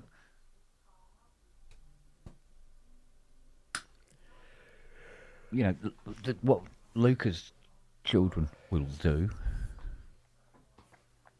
Indeed. would probably make you raise an eyebrow. Aye. There you go. That's Sunday night discussion time. And now on BBC Two. Oh, yeah, we see. Do they still do that? No, of course they don't. They don't shut the channels down now. Oh, I suppose they don't, do they? No. Even the BBC. BBC One is now 24. Yeah. God, it's been so long since I watched it. Yeah, they'll just cut to BBC News for a few hours in the early hours, and that's it. And then breakfast comes on at whatever time it is in the morning. Yeah, I suppose. Yeah. So, God, you can imagine. Mind you, I suppose if you said to like a 12-year-old today, oh yeah, you know, about 12, 1 o'clock in the morning, it starts playing "God Save the Queen," and that was it, mate. Don't go to bed. That's it. Like a good conditioned little boy.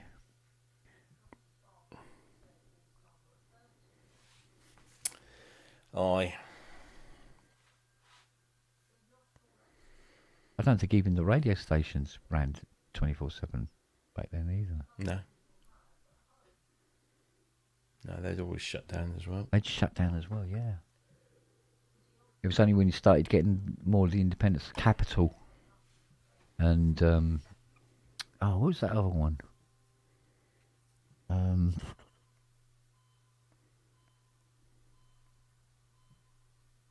Fuck, something FM, I think it was.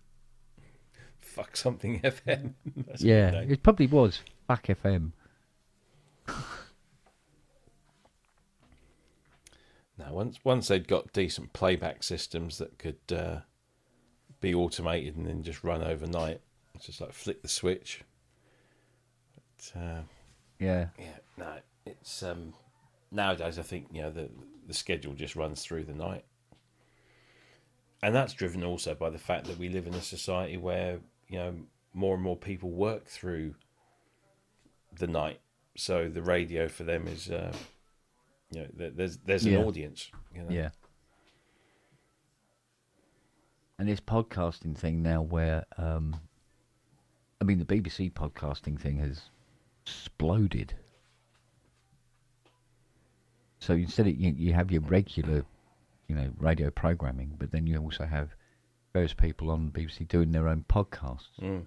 I think it's probably a knock-on from COVID lockdown and stuff like that, You get people that will do podcasts, and maybe that people who commission these things think, oh, it's not quite Radio 4, whatever, but we'll do it as a podcast.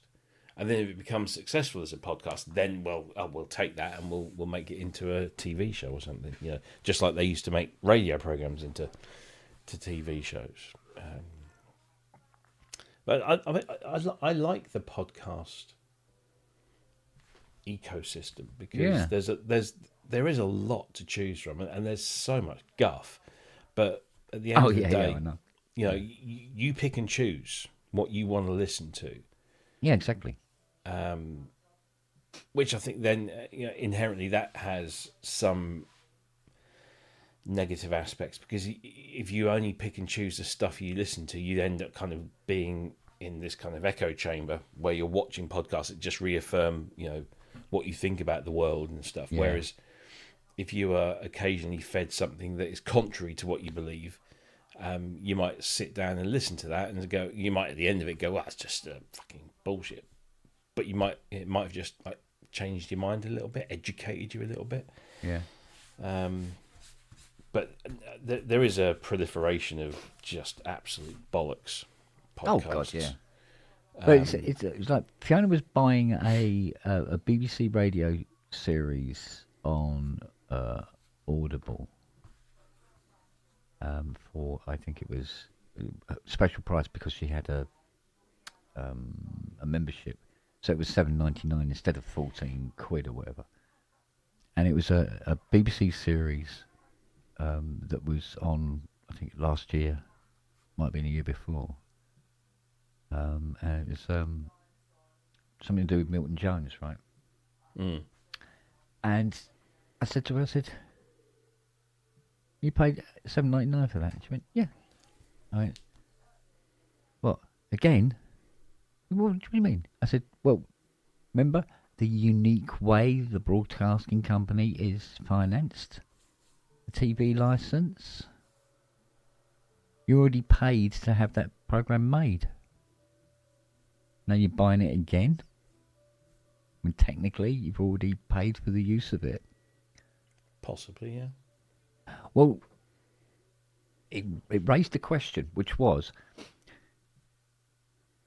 at least at the time, it was promoted that the TV licence was to pay for the BBC to make the programming that you would watch upon said TV. It's Right. It's a contribution. It's a public funded broadcasting service. In part, yeah. Right. Now, here's the thing. The idea that the BBC could make more money by selling their programming, but that was to anybody outside the UK who was not subject to paying a TV licence to the UK. Right? So, as a TV licence payer, you should be entitled to BBC programming without it costing you anything. So you shouldn't be buying BBC programs on Audible. Because as a UK resident, you have already paid for them. Right? when I started doing a little bit of research on Google about it, they said, "Oh, it's been changed, and it's not really done like that." So what it is now, it's literally you pay a TV license. End of. So go, okay. So it's not going to the BBC. It never got into the BBC as such anyway, but it did long term. But now what it does is it just goes to the government. So your TV license is another fucking tax. Like your road tax. Right? Which makes you think... Doesn't go to the government. The TV license... It's collected by a company called TV Licensing, which is owned... I can't remember who owns it now.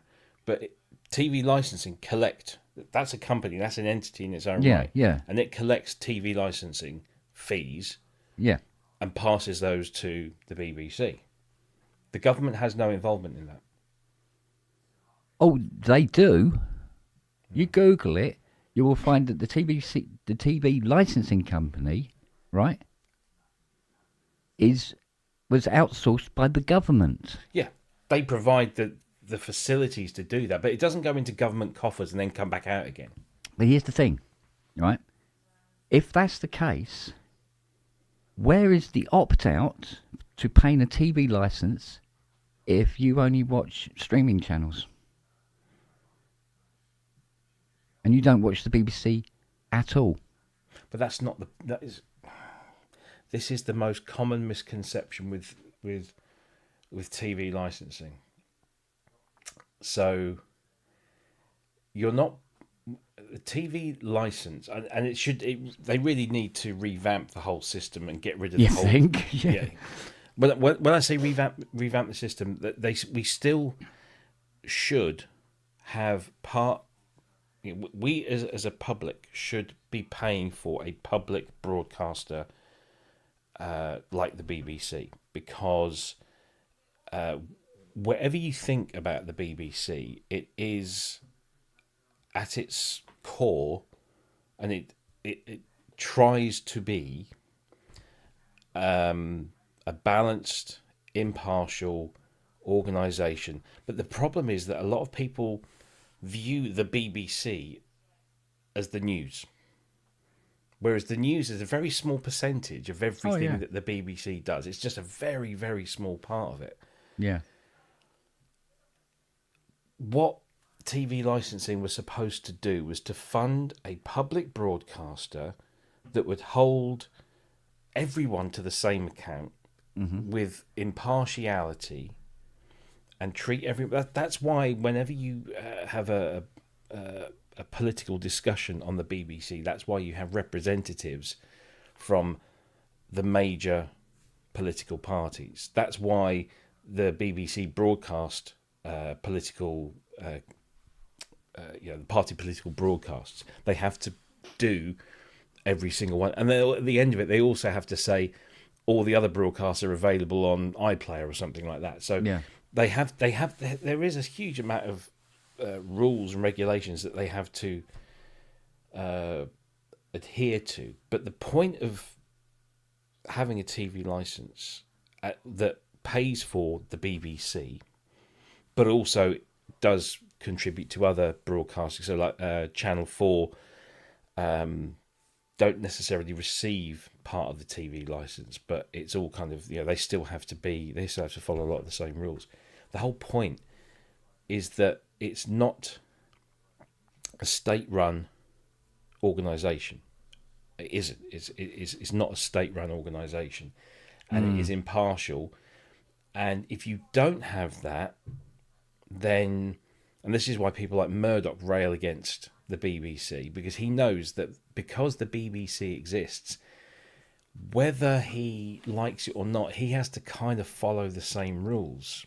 And it's about having this impartiality. It's about having this organisation, and it's not just the news, because when you look at everything that the BBC does, it's everything from local radio, national radio, local TV, national TV, the proms, the big weekend festivals that they do, the outreach programs that they do, the exhibitions that they put on.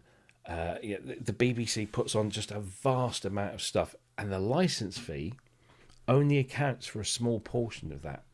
The rest of it has to be made up through companies like BBC Worldwide, who, like as you said, will sell programming, whether it's whether they sell TV shows to other countries or whether they sell the rights to make those shows in other countries in other languages. So, for example, what was one? Teletubbies, for example, and that's a really bizarre one to choose, but Teletubbies was licensed to over 140 countries, but it was a BBC production, which meant that the money that they made from that went back into the BBC. The same with, what's the quiz show? Weakest Link. The Weakest Link was another one. Yeah.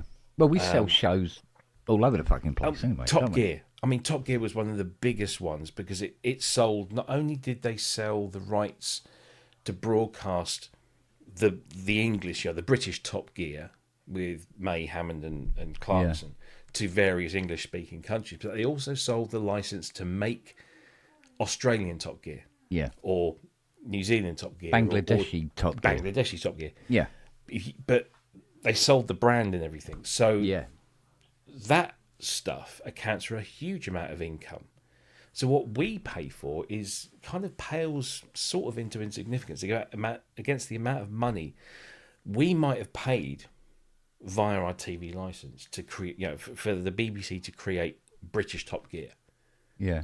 But then the BBC go out and sell that around the world and make a ton of money that they need to bring back in to support what all the other things that the BBC do. I would love for like a month for the BBC to just stop doing what it does for a month, and there would be a fucking outcry. Oh yeah, don't get me wrong. I don't want to defund or anything the BBC. I just think doing it via the TV license is too fucking antiquated. Well, it's got this kind of stigma now because it's a separate thing to everything else. If that 150 something quid, whatever it is, I think it's about 150. It's going to go up again in a minute. Yeah, it will continue to go up. But if that was just built into your annual income tax, you wouldn't notice it. £150 a year. You divide that by 52. Whatever that is a week. It's about £3 a week. In your income tax, you wouldn't notice it. Well, I think just the way that they take military spending out of your income tax, and just the way that they take NHS out of your national insurance, £3 a week in your pay packet, you probably wouldn't miss it, or the vast majority of people wouldn't miss it. Yeah, but the thing is, right? Have you got Netflix? I've got Netflix. Yeah, you got Netflix. If you cancelled Netflix tomorrow, right, you're not going to get a letter saying you haven't paid for your Netflix. No, because I've cancelled it. I don't get access to the service. Right. Okay. So you don't get access to the service, so you're not watching it. Right? Yeah. There's no option to not watch it. There's no option to not watch the BBC. Even if you don't watch the BBC, there's no option to not watch it. This is the confusion. People identify the TV license as being something that grants you access to having all of this programming. The concept of the TV license is that we have at least one public service broadcaster that is paid for and accountable to the people who pay for it, i.e. the public. Whereas all other commercial broadcasters, apart from having to just obey through the laws of Ofcom, that you're not allowed to show dicks on TV after before 9 o'clock or something. Yeah, they can do pretty much what they like based on the commercial business that they run, the advertising. So advertisers and corporations can dictate what those broadcasters show on the TV or broadcast on the radio. The BBC is accountable to one group of people only, and that is the British public, the tax-paying British public. That's through the Royal Charter. Yeah. The BBC was set up with the Royal Charter, right? And that Royal Charter is what the BBC have to adhere to. Yeah? It doesn't have to come directly from us through the fact that we own a television. that can be done via the government. Because the government's taking exactly. enough, This is what- but the government's taking enough money off us all fucking ready through tax, right? But the way it was done, they lied to everybody for fucking years. Oh, well, there's TV detector vans are in your area, and there's no way of detecting whether you have a TV in your house or not with electronic equipment. It's fucking stupid. You just look on the fucking roof. There's an aerial. Exactly. So they used to frighten people into paying their TV license. Yeah? Or if you stop paying your TV license, now you'll get hounded. Even if you don't have a TV in the house anymore, right? You go, no, I'm not watching TV anymore. I'm done with it. I've got Netflix and Disney Plus. I'm going to watch it on my iPad. But that you're equating the payment of the TV license to accessing content. That's not what it's about. The TV license is to support an organisation that serves the public impartially as best that it can. I know, I know that it's failed. Yes, I know. Over but the years, it but does. it's if you don't have that, you have America. What I'm saying is, it doesn't have to be done through licensing. No, as I said, they need to rejig the whole thing. The whole build thing it is, into income tax. What it needs to be done is go back to the original idea that they had right at the beginning, right? Right at the beginning, which is they had the Royal Charter, which set up that you had a public broadcasting system that was impartial, right? And I mean impartial to whatever government was in place, because government influence in the BBC, you can't deny it. I'm been not denying there. it, but Right. here's Now- the thing. Here's Yeah, the no, thing. go on. Let me just say. Here's Yeah. the thing. Whichever government is in power at whatever particular time, they will always say that the BBC is biased to their opposition. So whether it's Labour or Conservative, and if you ask me, if you've got political parties that are both saying that the BBC is biased against them, then the BBC is doing exactly the job it's supposed to do. Because if they all think they're biased against them, that's because the BBC are being fair across the board. But Okay. All right. I'll grant you that. Okay. Grant you that. All right then. So, in a program viewing technological society that we have now, the Royal Charter should be enough on its own, right? The government's already taxing everybody to fucking breathe as it is, right? Okay, so it's the same with, oh yeah, your road tax, it pays to maintain the roads. never has done. No, it never did. It went into a huge pot, and then when roads did need doing, they got done. Although, good luck with that. So where does that money go? Yeah. Is it filling the hole that incompetent MPs and incompetent prime ministers have fucked up? Where was all the money from selling the gas fields and fucking privatising the railways and the water authorities? Yeah, and the railways. Where's that money? Right. But here's the thing. It's just another thing on top. And the thing is that British people generally seem to go, "Oh, it's our lot. We'll just put up with it," you know.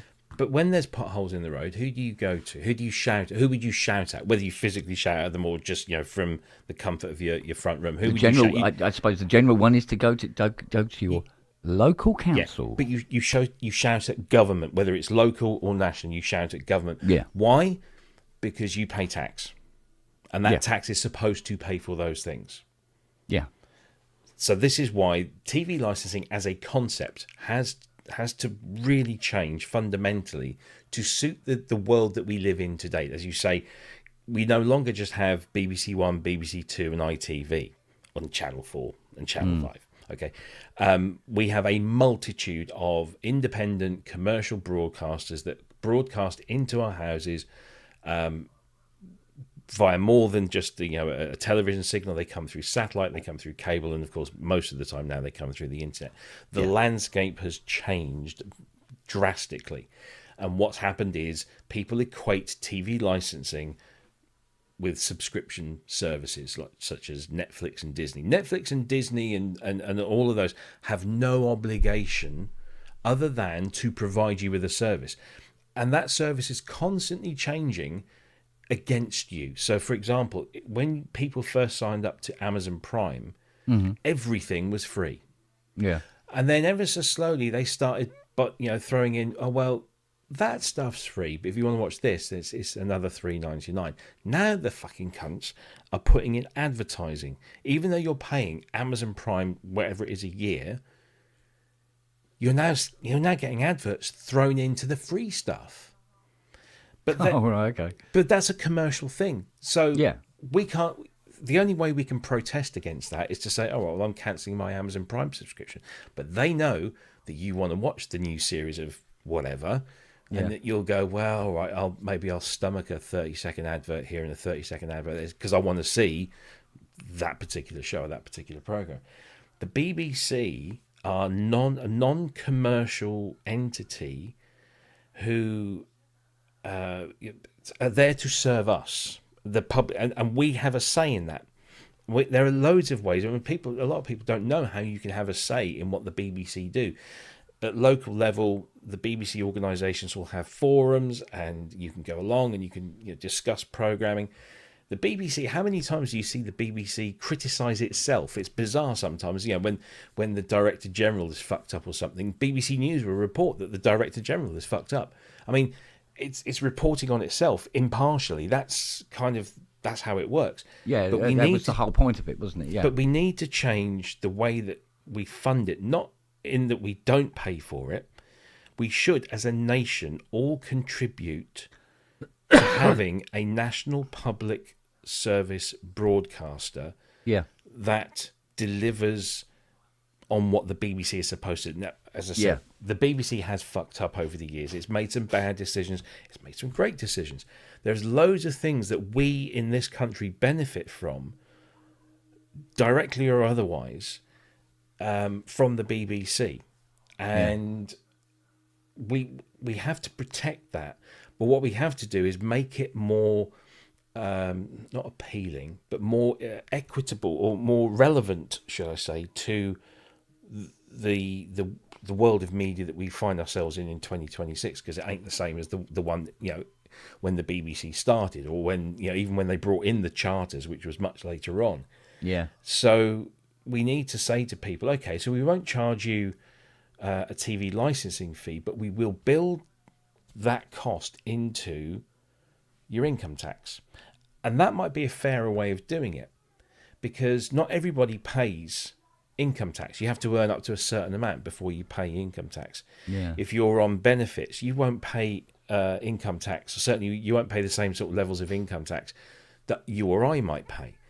And so therefore it might be a fairer system where people who are struggling, who are on benefits, who might be out of work, just like we do with the NHS. Yeah. If you're out of work and you're not earning any money, you knock on the hospital's door and they will fucking look after you the same way as they would look after you, me, or anybody else. Yeah. And that's the way we need to build, having an impartial national broadcaster, not just in respect of the news, but in respect of everything else, all the levels of entertainment that they provide to us through the TV channels or through the news, through the radio, through the internet.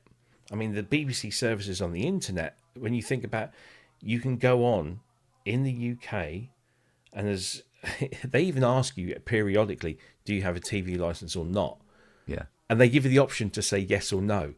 Even if you don't have a TV license, are you going to say no? Probably not. So you access it.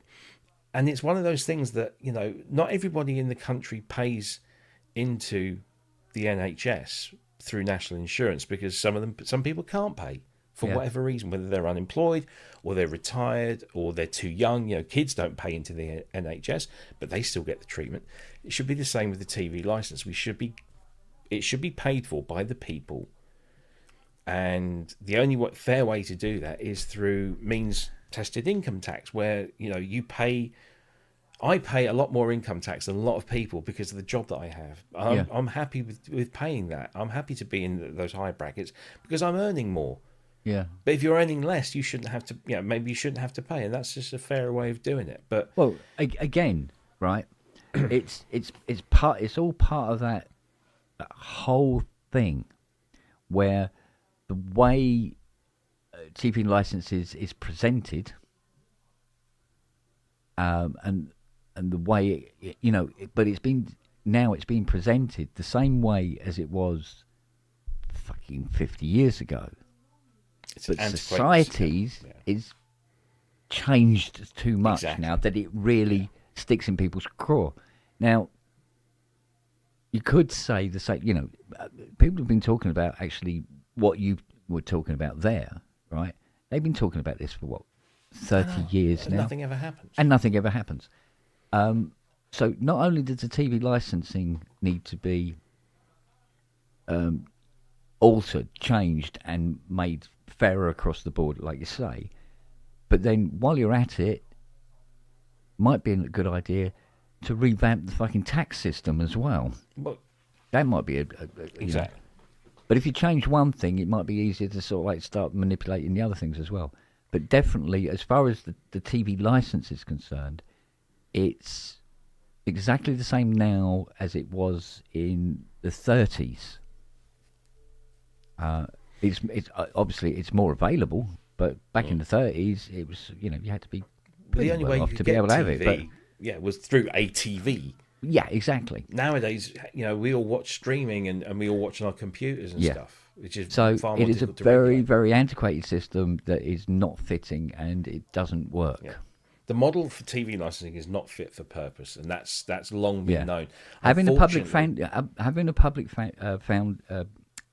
public financed broadcaster, an independent broadcaster, is absolutely invaluable.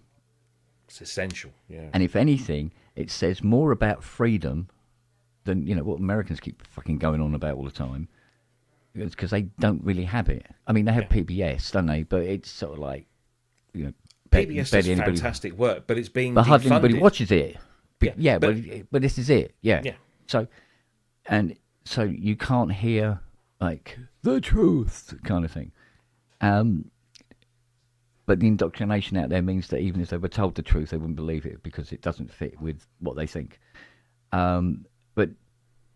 And it is important to have, and I agree with you, and the BBC is important, and it does produce some great programming. Yes, it does make mistakes. And it seems, feels easily influenced away from something because of, a disdain from another party. But getting rid of Top Gear was probably one of their big mistakes. Selling off Great British Break Off was a fucking huge mistake. Cancelling Mock the Week, massive fuck up. Well, and that's just 3 I can think of at the top of my head. Bake Off was produced by a third party company for the BBC. So there's a contract where the BBC go to a company and say, we'd like you to make this program. We'll broadcast it, blah blah blah. And there's a contract there. And what happened with Bake Off was that the company that was making the program, it came to the end of its existing contract, and Channel 4 offered more money. I read that the BBC decided not to renew. They decided not to renew on the terms that the production company was asking. And so the production company said, okay, well, that's what we want. Channel 4 are offering, so we go over there. But that was not a case of the BBC saying, hey, we've got a successful TV program that brings in millions of viewers we don't want it anymore. It was because they wanted to keep it, but they didn't want to, again, because they're having to manage their funds so that they can, fund everything they want to fund. If a company comes along and says, well, actually, we want 50% more now because we know that show's successful, and the BBC say, well, we can't afford that, but we'll do this, that company can turn around and say, well, no, there's no contract anymore, and Channel 4 are going to give us that money, so we'll go over there. Yeah, so nearly all the programs on nearly all the programs on the BBC are made by third-party companies. Yes, and they've all got contracts with BBC. Yeah. And how many programs have swapped? I mean, franchises swapping channels is not unheard of. The Bake Off was just a very big, famous one. Top Gear hasn't stopped. They changed the lineup. But Top Gear still, I mean, at the moment, Top Gear isn't being made as a television program because of what happened with Freddie Flintoft, and you know that there was a big. And again, this is if it was a commercial company that just wants to make more and more money, the fact that Freddie Flintoff ripped half of his face off for this program because of maybe some miscalculations on the safety team. If that had been a commercial broadcast, they'd just said, well, we'll just carry on. We'll replace Freddie with somebody else. But the BBC, because they have this kind of accountability, they have to kind of step back and say, right, okay, we need to look into this. We'll stop making the programme for that. Otherwise, we'll get slated for carrying on, regardless the fact that, you know, one of our star hosts has, you know, ripped his mouth off. Yeah. But the brand, this is why, you know, the brand... Top Gear still exists and is still an entity in magazine form and online form. That's a BBC brand. They'd be, you know, mental to sell that because it's a well-known, well-respected brand. And I'm sure the TV program will probably come back at some point, whether it's the same or not. You know, I mean, the thing was, what made Top Gear was Hammond, May, and Clarkson. That was the thing, and they went off and did the grand tour with Amazon, and it was brilliant, and it was as well received over there as it used to be on the BBC. But you know, whether it comes back as Top Gear, whether it comes back as something else, but yeah, I mean, you know, the BBC manages a huge portfolio of brands of television shows. The Traitors.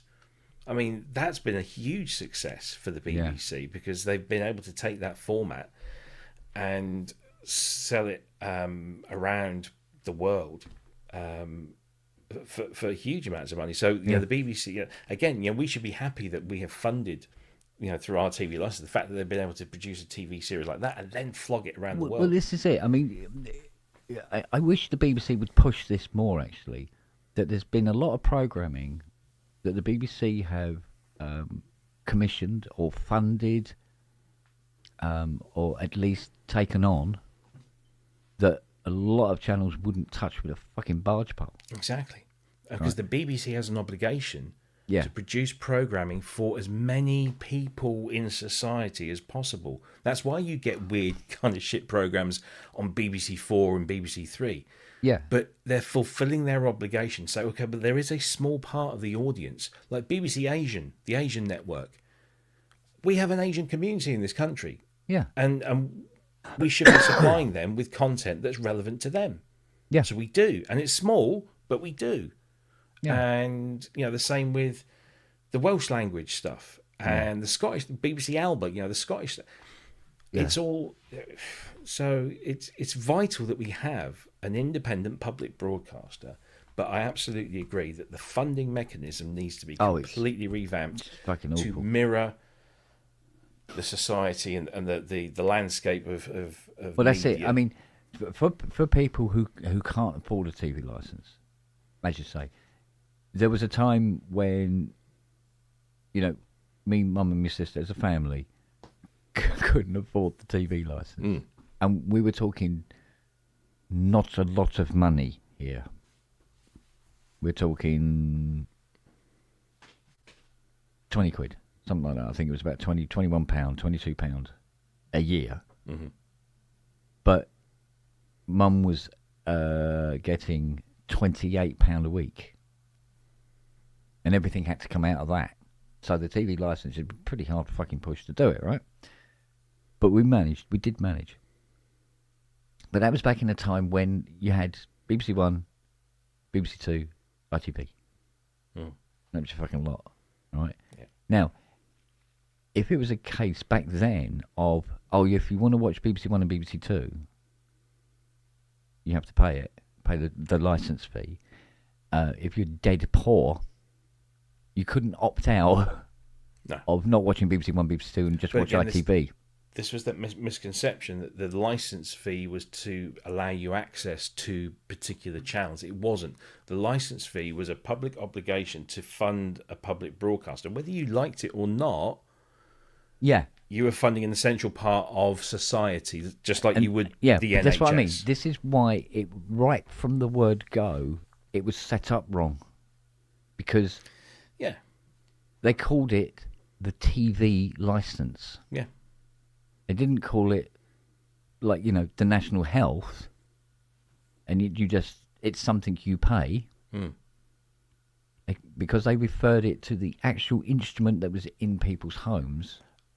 I guess for initially, it's been a fit. bone of contention with a lot of people for like 70 years now. Yeah, but the BBC existed from 1929. ITV didn't come into existence until what, the 60s? It was early 60s, yeah. Yeah. So for that first kind of 20, 30 years, the TV license meant the TV license. And all you could ever see on the TV was the BBC. Yeah. But once we started gaining, ITV, and then in the 80s, Channel 4, and then later on Channel 5, and of course the, Sky and all of that kind of stuff. It should have adapted, but it didn't. It didn't. And that's where the problem, I think, lies in the psyche of the British public, is they think TV license is a thing that I pay for stuff that I might not always watch, but they don't understand that we need a public broadcaster to keep the balance and keep everything in check. Well, I remember my nan telling me that when she bought her TV, black and white TV, she went to the shop. It was probably something like Rumbelows or something like that, right? You go, and this was like 1952 or 3 or something, that kind of time. She goes, back then what you did is you go into the shop, you pick the TV that you want, you do the hire purchase, or you could rent the TV, because there was radio rentals and all the rest of it. You go, but in order to be able to rent that TV, you couldn't walk out of the shop with that TV until you filled out your form with your name, your address, and how many TVs you were getting as well. Even though it was like one license for as many TVs as you want. It's for the address. And you had to fill that in, and that was folded up and put it into a little envelope and sent off to the TV licensing people. And it went onto their database, which was not a database. It was a huge room full of files in filing cabinets and lots of little women running around checking, right? It's still not much further along than that. That hasn't been done in years. Oh, no, not that way. What I'm saying is, it's still that system. It's all been modernised, but it's still that system. Well, there's no requirement to report. So when I was working in electrical retail from like the late 80s through till the mid noughties, whenever we sold a TV, we had to fill out a TV license form. So if you bought a telly, we would have to ask your name and address, and that form would go off to TV licensing. What they did with it, I have no idea. But we were still having to do that up until about 25 odd years ago. But that stopped. So nowadays you can just buy TV on wherever, and whether the databases hook up, I have no idea. But there's no legal requirement, because it was a legal requirement. If we didn't do it as a retailer, we could be all over the coals. Yeah. But I always remember the TV licensing book and training staff to say, every time you sell a TV, whether it's a little 14-inch portable or a big 32-inch or whatever, you've got to fill out this form, and that then goes in an envelope. Every week we send the TV licensing forms off. I've also, as it happens... Do you remember, though, there was a thing, there was the scam that people did, where they say they have a black and white TV when they got a colour one. Oh yeah, there was a whole black and white and colour thing. That's I don't know. I think they killed off the whole black and white reduced license. Yeah, they did. Thing, because we haven't had black and white TVs on sale. They changed it once. Ages. I think it was about 2 years into when the 605 line colour transmissions were totally a thing now, and there would be people complaining about, they'd be watching something like I Spy or something like that, or Man from U.N.C.L.E., where Series 1 was filmed in black and white. And they go, but I'm paying for a colour licence. I want this in colour kind of thing. He goes, no, sorry, that's how it was filmed. Exactly. Yeah. I don't care. I'm paying for a colour TV. But I also, when I worked for a software company in the, from, 2006 to 2012, That software company was developing and providing the software for Her Majesty's court service, as it was known at the time, Ministry of Justice, for the magistrates' courts. And the magistrates' courts are the courts that manage TV license prosecutions. And I've actually sat in on a TV license court session, and there is one magistrate, there is one clerk, and then there's the waifs and strays, the people that come into the court building and sit in the public area because it's nice and warm. Yeah. Yeah, nobody's there. So Or the law students. Yeah. and essentially it's a process of the clerk stood in front of the magistrate with a pile of papers, sometimes up to 1,000, because they would literally deal with this, like Kent Spong, Gaddison Road. Yeah. Is he here? No. Fine. Next one. Next. Fine. Yeah. And it would just go through like that, and then all these fines would be issued, and then it would be up to the collection services to try and collect those. But we need as a society to fund a public broadcaster that is accountable to the public and the people that pay for it. We need to revamp the mechanism with which we gather that money. And of course, the cost will go up because that's just the way things are. The money goes up. But I would hate to live in a society where a public broadcaster doesn't exist. I mean, people like Murdoch will go on about the BBC's monopoly on this, that, and the fact that it hasn't got a monopoly. The BBC is massively struggling against the streaming channels. It's trying to adapt, and maybe when we turn the UHF signals off and we turn the satellites off and all of our televisual media is streamed through us from the internet, where we have to sign in with an account, then maybe it can be policed and funded and managed better. I don't know, but I still think that as a society, just as much as we pay taxes to have our bins emptied, to have our country defended, to have a national health service, we should also have, there should be a portion of that goes to a public service broadcaster. And it's just unfortunate now the system we have is so mired in antiquity and irrelevance that it's so easy to, and the thing is, I sometimes wonder about the willingness of successive administrations to want to change it, because it's a great thing they can hit their opposition over the head with. It's a great little battling tool that, the Tories and the Labour Party are always slagging off the BBC for something, and it's a great little scapegoat, and it's a great little thing for them to squabble over and score points off each other. So I just wonder, where's the willingness to do it? But it needs to happen. Well, I mean, as far as the BBC radio channels are concerned, they remain pretty much where they've always been. There's certainly with a lot of the BBC radio stations, a lot of them are very traditionalist, and they're still broadcasting radio shows from the 50s and 40s. Regularly. It's not like a little special or anything. There's radio stations that will just broadcast all these old shows from nearly 80 years ago, and and that's fine. And then you got the long-term stuff like Sorry You Haven't a Clue, and The Unbelievable Truth and all the rest of it, blah blah blah blah blah, and the news quiz and stuff like that. And again, impartial broadcasting. If the government needs a good kicking, the news quiz on there, they will be giving them the kicking. Yeah. That they sorely deserve. Although there is always the BBC restraint. And that a public broadcaster is tied down to, because it's in the charter. You can't say the F-bomb and all this. Well, I don't know about that nowadays. They're pretty relaxed on certain things. You watch anything after 9 o'clock on the BBC. On TV, yes. Radio, no. Well, radio is You're yeah, not and that- no, you're not allowed.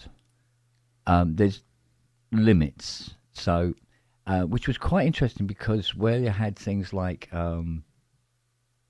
the news quiz and having Frankie Boyle on it as a regular, I think, well, how's that going to work? And it turns out he can be incredibly funny and work within the boundaries. So, which just means because he's a good comedian. So, you should be able to do foul mouth, bachelor's nightclub skint on stage, and tomorrow do a children's party if you're a good comedian. And yeah, and it's there. I don't know how many people regularly listen to the radio. BBC radio programming. I wonder whether it's as many as it used to be. I think. With so many outlets now, put it that way. Yeah, but when you think back, I forget how many years ago it was. So, we had BBC Radio 1, 2, 3, and 4 plus 5 as well. We had the Radio 5. Yeah. And we had obviously all the local And now stuff. we've got 6. And now they brought in 6 Music, they brought in Asian Network, they brought in Radio 1 Extra, Radio 5 Extra, there's even a Radio 4 Extra now, I think. Some of those services are available online only, but Radio 6 Music came in and had such an impact. But there was a period where the BBC were being really pushed to cut costs, and they decided to knock off 6 Music as a radio station, and I think BBC 3 as well was coming under threat as well, and there was a few other things, and the size of the uproar that 6 Music was being cancelled when it was delivering really good programming, particularly to those of us that like popular music that isn't what's in the charts at the moment, but also are not wanting to be written off like some old has-beens that listen to Radio 2. Although Radio 2 is not awful, but not 6 Music was more cutting edge, more. I mean, you had the likes of Sean Keaveney and Radcliffe and McConey, and he had some really good broadcasters. I think Andy Kershaw was on there, and you've got Steve Lamacq, and you've got some great that are championing the broader music outside of what's in the top 40, but certainly not what's in your legacy stuff. Your Is 80s Andy and Kershaw 90s. that's gone now? Yeah, he's just died last week. He just died last week, didn't he? But Feeling old, Rob? Yeah, I know. But he had cancer. But Yeah, I know, but even so, come on. I know, right? And his sister had gone before him as well. Yeah, so, Jesus. But the size of the uproar meant that 6 Music got a stay of execution, and is now even more popular than it was before. And it's one of the the most popular radio stations because they've worked at it, and it was delivering something that people wanted. The BBC said, no, we need to cut it because we need to save some money. Yeah, sure. At the end of the day, BBC 3 got cut from certain things, but then got reinstated a few years ago. So, as far as radio is concerned, I still think the BBC radio. I mean, I know loads of people. I listen to 6 Music in the morning. Jackie will listen to Radio 2.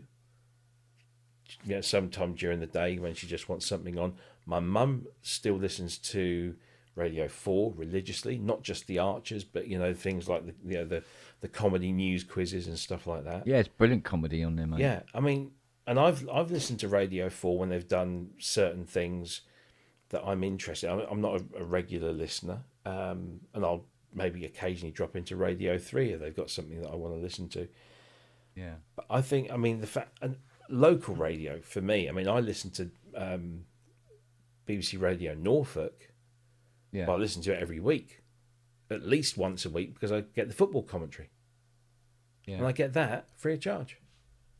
I don't have to pay the football club to listen to it online. I can just turn my radio on, Yeah. digital service, and listen to live football commentary every week of my favourite team, wherever I might be. So I think we all dip into it, some more than others, but it's still. People seem to also forget that we consume this same content, whether it's broadcast across FM or DAB. We also consume it online. We also consume it through the BBC Sounds app or the BBC iPlayer app. So we've got the internet seems to get forgotten a lot, and when you think about what the BBC do online, it's huge. And the amount of free concerts they put on, and the amount of events that they sponsor, like Record Store Day. Yeah, but it's like you say, if the BBC just stopped for a month and just did nothing,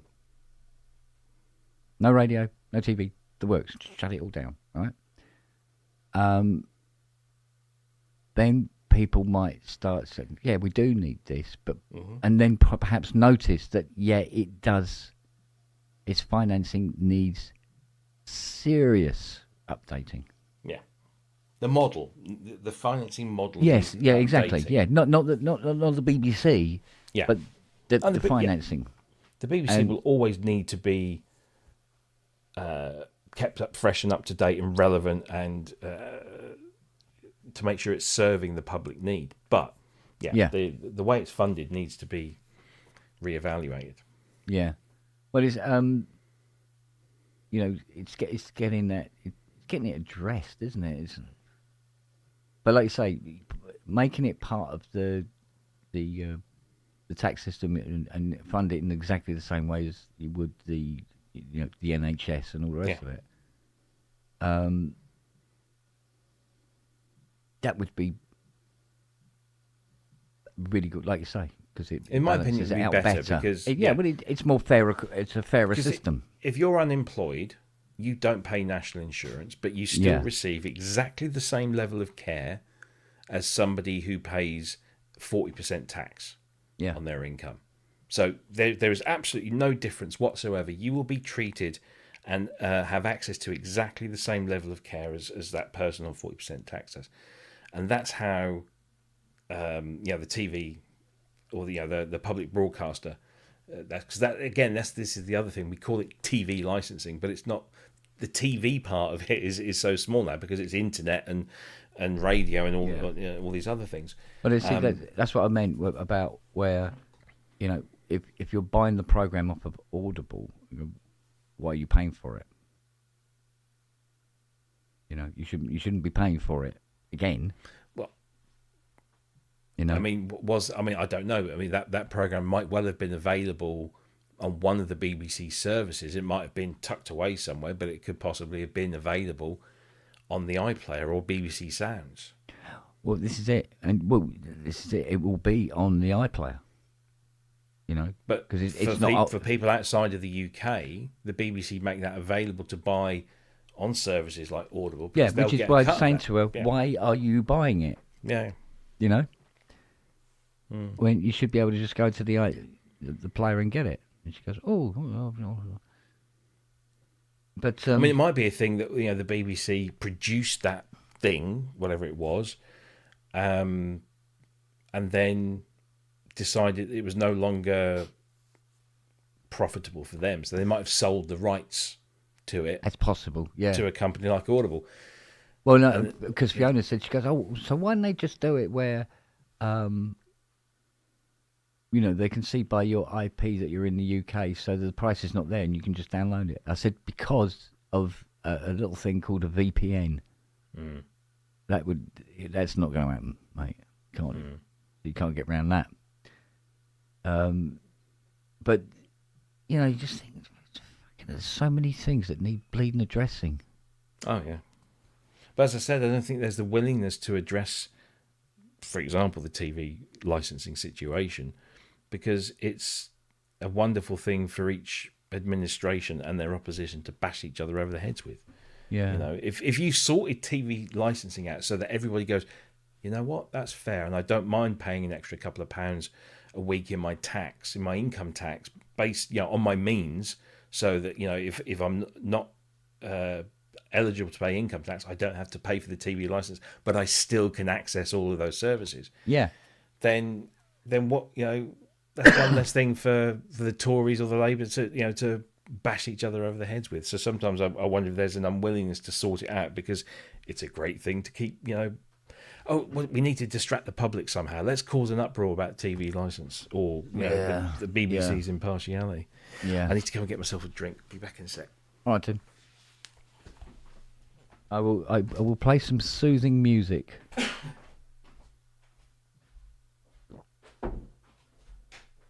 He said, hopefully. Oh no. You want Tennessee?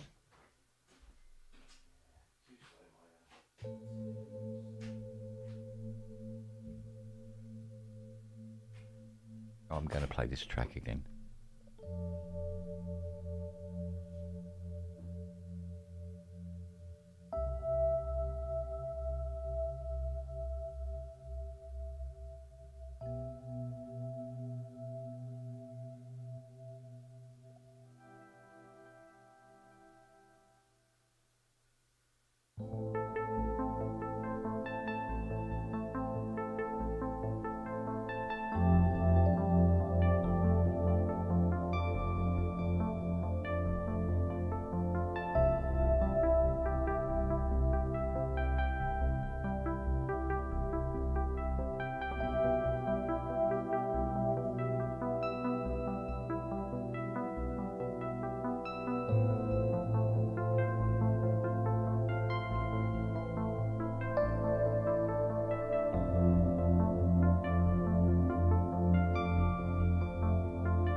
Oh, you back? Mm-hmm. Mm-hmm. Yes. Mm. Don't know if I hammered Oh, it longer, but- I'm going to have to record that Mm. and add a few extra instruments and incidentals along with it. Yeah, I should record some more of the stuff that I've been messing around with, but it's finding the time. I'm going to have even less of it over the next couple of years now, so... Well, I wasn't really sure about the chords in the centre of that. You know, a few days ago, I'm going, no, oh, that's a bit jarring. And then I messed up and reordered them, and thought, yeah, that's more flowing. I like that. I like it that way round. So that's what I've got now. So I might run with it. Not might, I will. I'm going to run with it. And see how it transpires. Because at the moment it's mostly just those sounds and that configuration, because that way I can play it all at once at the same time. Whereas when I'm recording it individually, I can get a little bit more esoteric. Whatever. Yeah, enter descriptive word here. Oh, what is it? Cool, fuck me off one. I'll have this and I'm off to bed. Yeah.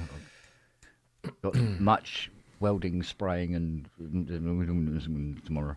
Yeah. I've got a lot of... Got an early start because I don't want too many people around when I'm doing it. If, you know what I mean, because I'm going to actually be spraying out the front. Don't tell anybody. Okay. Yes. Now I've got a whole bunch of things I need to get done and dusted and in the bag before next week.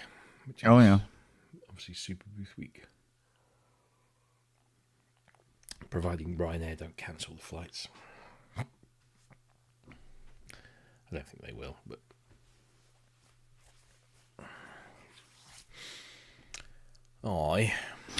Yes. Well, see, tomorrow I've got to put barcode round all the shuts. let that dry, which shouldn't take long, about 15 minutes, I suppose, but I'll give it half an hour. Then it's coats of primer. And then hopefully, if with early start permitting, by about 11, should be dry enough, flat it, do all the prep, and then apply colour, base colour, to the shuts and everything. And then splash on some gloss, and Bob's your auntie. And that's the shuts done. So when the panels are done, they can go straight on, Yeah. And that will just leave the back wings of the roof to do.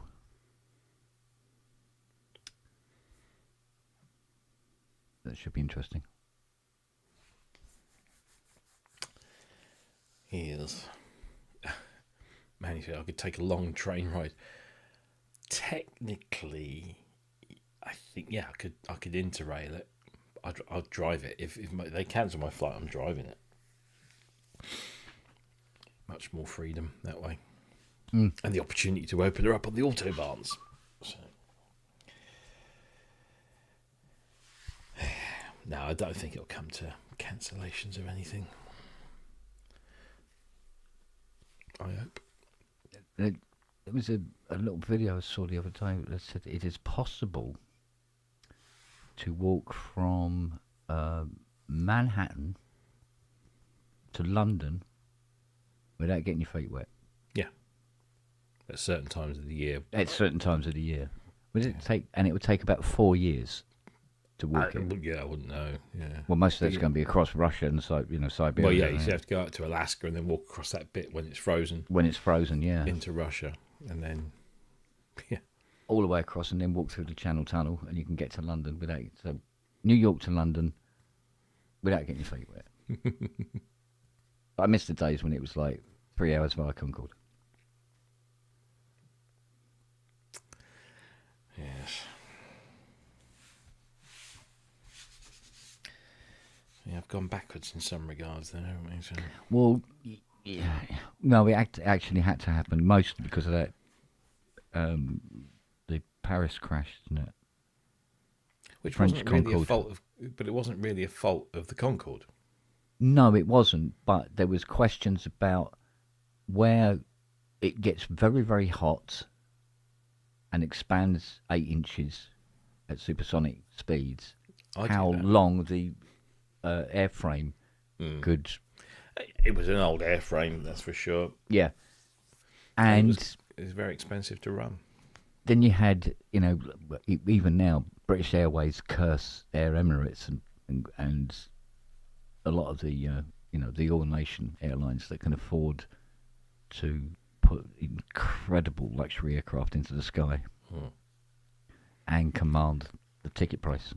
Well, the market now is for planes that can hold as many people as possible, and not just economy, but also the business and first. Well, I mean class the fare at the Air Emirates was it platinum tickets or whatever it is.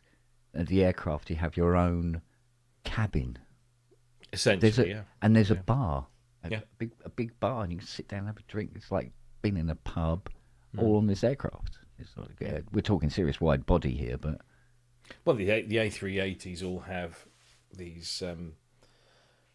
Depending on whether you go Emirates or but like I say, most of the Middle East or Far Eastern airlines have these luxury cabins.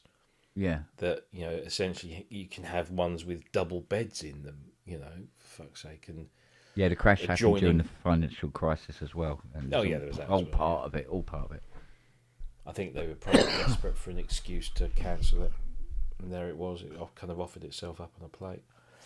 But but it was one of our little sort of like, yay, Britain. Yeah, but for 10 minutes, wasn't it? Well, it ran from commercially, it ran from the early 70s, didn't it? Through till the early 2000s, so it was it was pretty much the only ever supersonic passenger airliner. Was it not? The only one. I mean, the Tupolev 144 Did they ever enter service, commercial service? I don't know. Because that was the the Concorde clone, but yeah, I mean the Concorde was the only like real sort of consistent commercial. Well, it was joint with France, wasn't it? Anyway, so you had Konkordsky, the Russian one, wasn't it? It was sort of like and it's sort of like Well, the only thing that you kind of you instantly saw about the Tupolev, was it the Tu-144, is that it had those extra little winglets just behind the pilot, the cockpit. So it was a delta wing aircraft, but it had these little extra winglets just behind the cockpit or something. It's a weird looking thing. Yes, the little fins. No, probes. Yeah, you're right. It was 9/11 that killed it, but it had come back after the Air France crash for a tiny little while, and then 9/11 happened. It was just the fact that it cost so. I mean, the engine technology, the airframe, the age of the airframe. Yeah.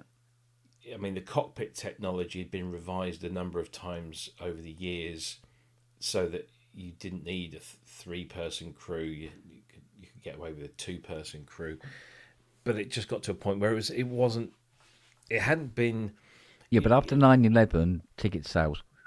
Oh yeah. But if you look at like the 747, which has only, figuratively speaking, in recent times gone. I mean, I think they still produce it, but in very limited numbers for cargo. Yeah. But as a passenger jet, it went through numerous iterations where they developed longer bodies, more fuel efficiency, this, that, and the other. Whereas Concorde was just Concorde.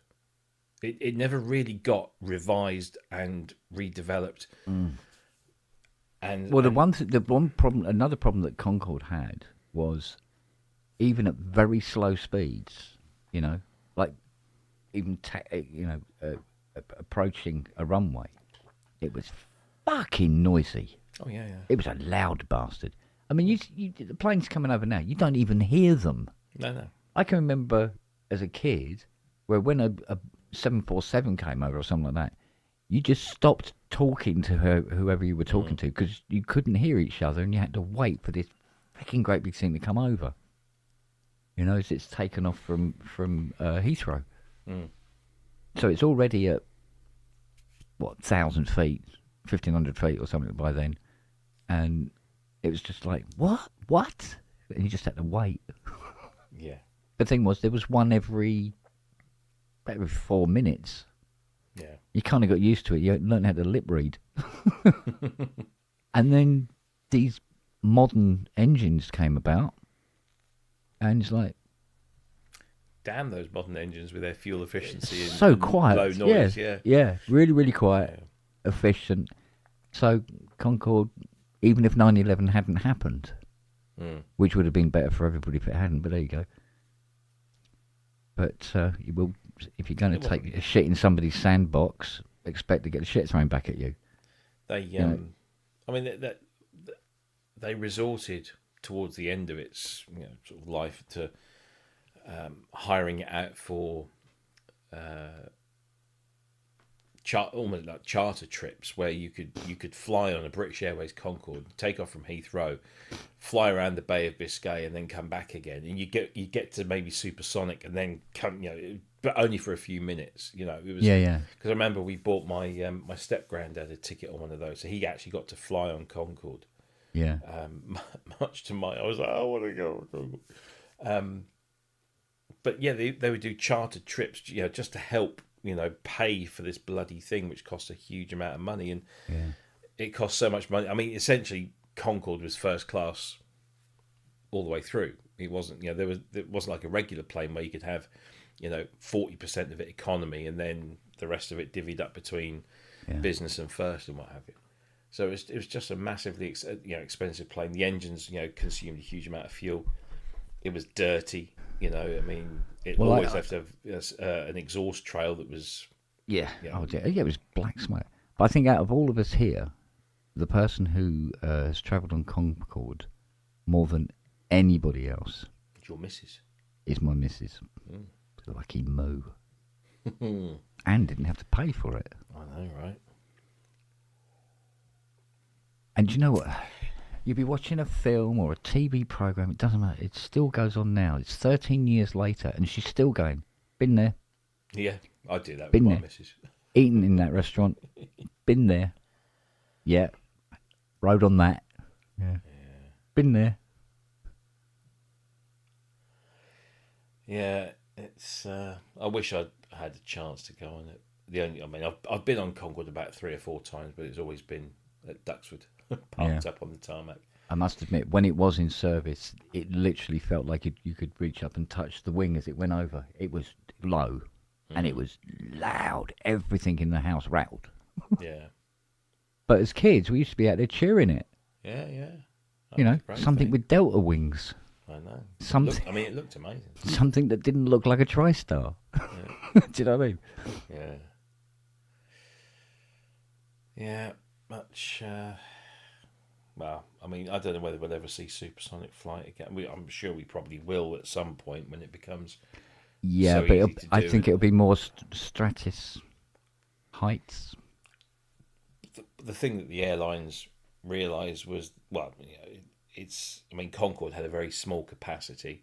Yeah. If you could design a supersonic aircraft that has the capacity of an A380, then yeah, but try flying something the size of an A380 at supersonic speeds, and it's just not currently feasible. But Not currently feasible. I'm sure it will be at some point. It's like when you found out that Star Destroyers could jump to light speed.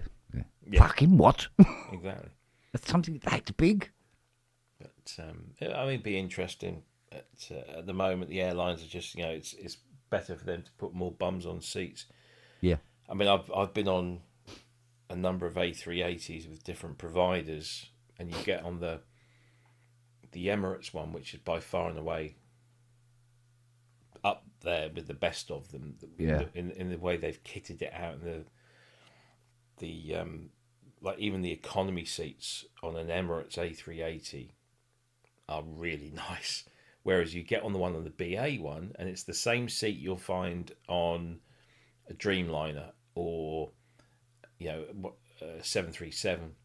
It's that horrible thin, very narrow seat, and they throw. I think the seating capacity on a British Airways A380 was something like it was one of the biggest capacities on any airline, because Emirates had a lower capacity because they had bigger seats and less, of the small narrow cheap seats. It was their economy was probably like premium economy in other airlines. I did a 12-hour flight from Johannesburg there and back. Yeah. On an A380. When I went out, I was on premium economy. I got bumped at the gate to go up to premium economy. But on the way back, I was upstairs at the back in just regular economy for 12 hours on a seat that was, the bit where, the back of the aircraft, it starts to come in. Yeah. I was in that bit. And so there was that kind of awkward thing where there's a gap between me and the wall. side of the aircraft. Yeah, the fuselage. Yeah. So I couldn't go like this, because I'd be like this. Yeah, because it's not really there. Yeah. And I had this lovely. She was lovely. I mean, she must have been in her 70s, and she'd just been out to see her daughter in Johannesburg, and she just wanted to talk. Bless her, and she was lovely. But it's always a nighttime flight. Because you'll take off at 7 in the evening, and you'll arrive at 7 in the morning, because it's the same time zone. Yeah. So they always do it overnight, and I just want to shut my eyes. But you're very lovely, and but you're so cramped.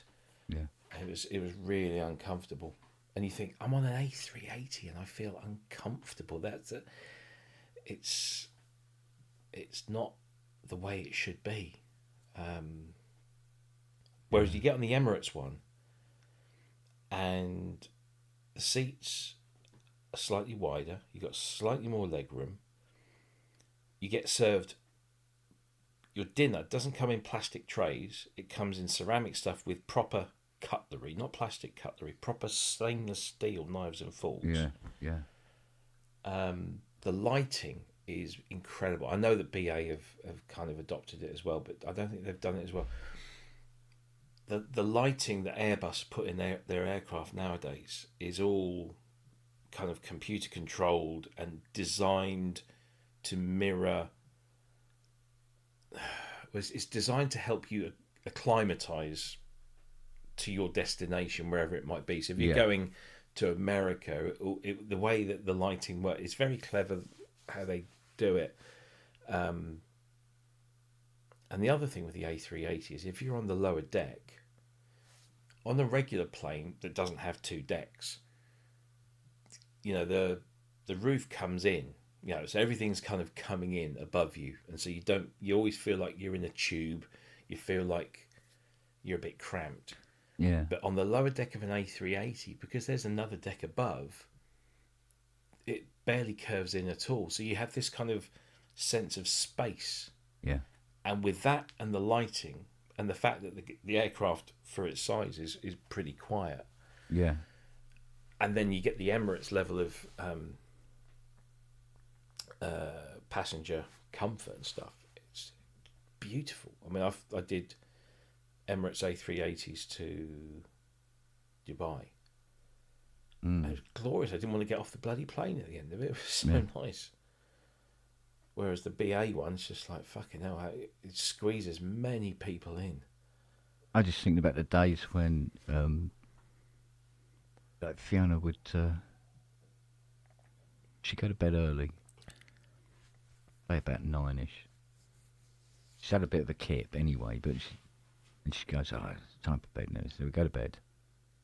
It's about 9 o'clock, and then at about 11:15 or something like that, and she'd get up, get dressed, lean over, gives us a kiss, and she goes, see you tomorrow night. I went, all right, darling. And off she'd go.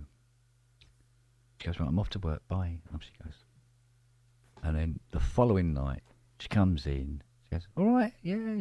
She goes, oh, I got you something while I was at work, what you got? And I said, so where were you at work today then? She went, Iceland.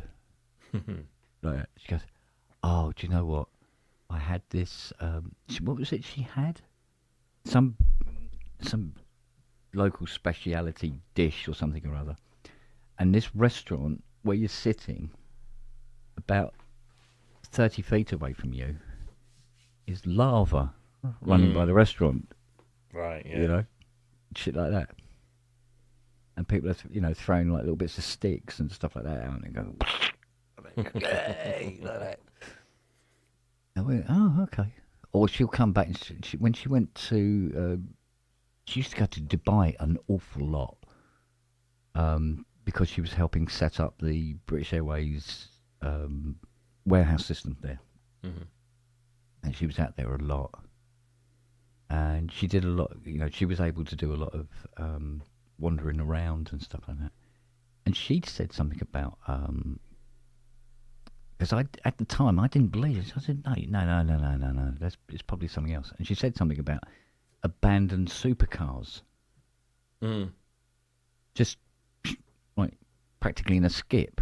There'd be a Murcielago or something like that. Go, no. Yeah.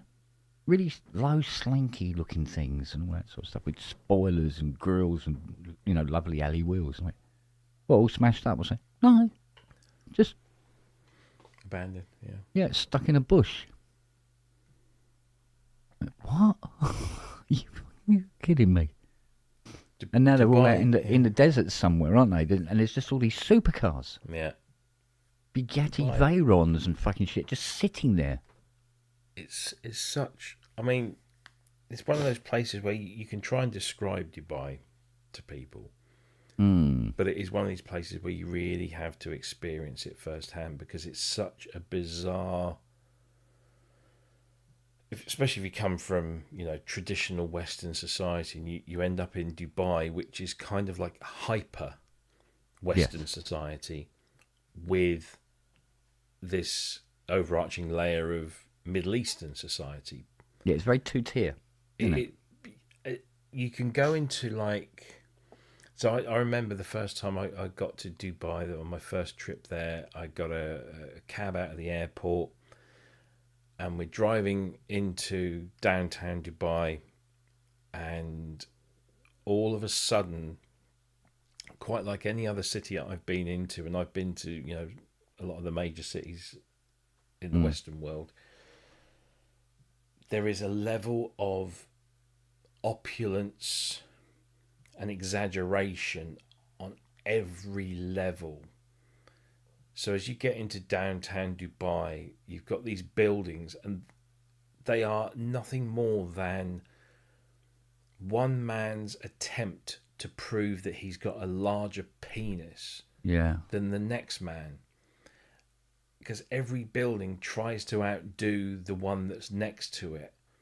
Until you get a little bit further down, you've got the Burj Khalifa, which pisses over the lot of them. Which is the tallest building in the world. I think it still is, yeah. At the moment. At time of recording. But the Burj Khalifa is different in a ways that it is kind of set aside from most of downtown Dubai. Yeah. And it is a beautiful construction. It's a beautiful piece of architecture, and it stands out and it looks amazing. What's the one that's two towers, the little bridge across it? I don't know if is that Dubai or is that Singapore? Oh, you got me Singapore. thinking now. Yeah, no, that might be. But that might be Thailand. There's It might be Thailand. when you start driving down that main drag, which is a number of lanes either side. I mean, it's just proper downtown, and there are all these different buildings, different shapes, different designs. There's one that when I first went there, I said, have they tried to copy? That looks a lot like Big Ben or Elizabeth Tower or whatever you want to call it. Yeah, exactly, yeah. And I asked a local, Malaysia, yeah. I said, that looks like Big Ben. He said, that's exactly what it is. The guy that paid for that wanted a giant Big Ben. There it is. I mean, and it looks bizarre. And then next to that is something else that is equally wild and wacky, and it's a mental place. And we went out to see a client, and we pulled into the parking lot, and the building kind of appears. It's not a massively tall building, but the way it's designed, it looks like a giant pineapple. I think I've seen that one.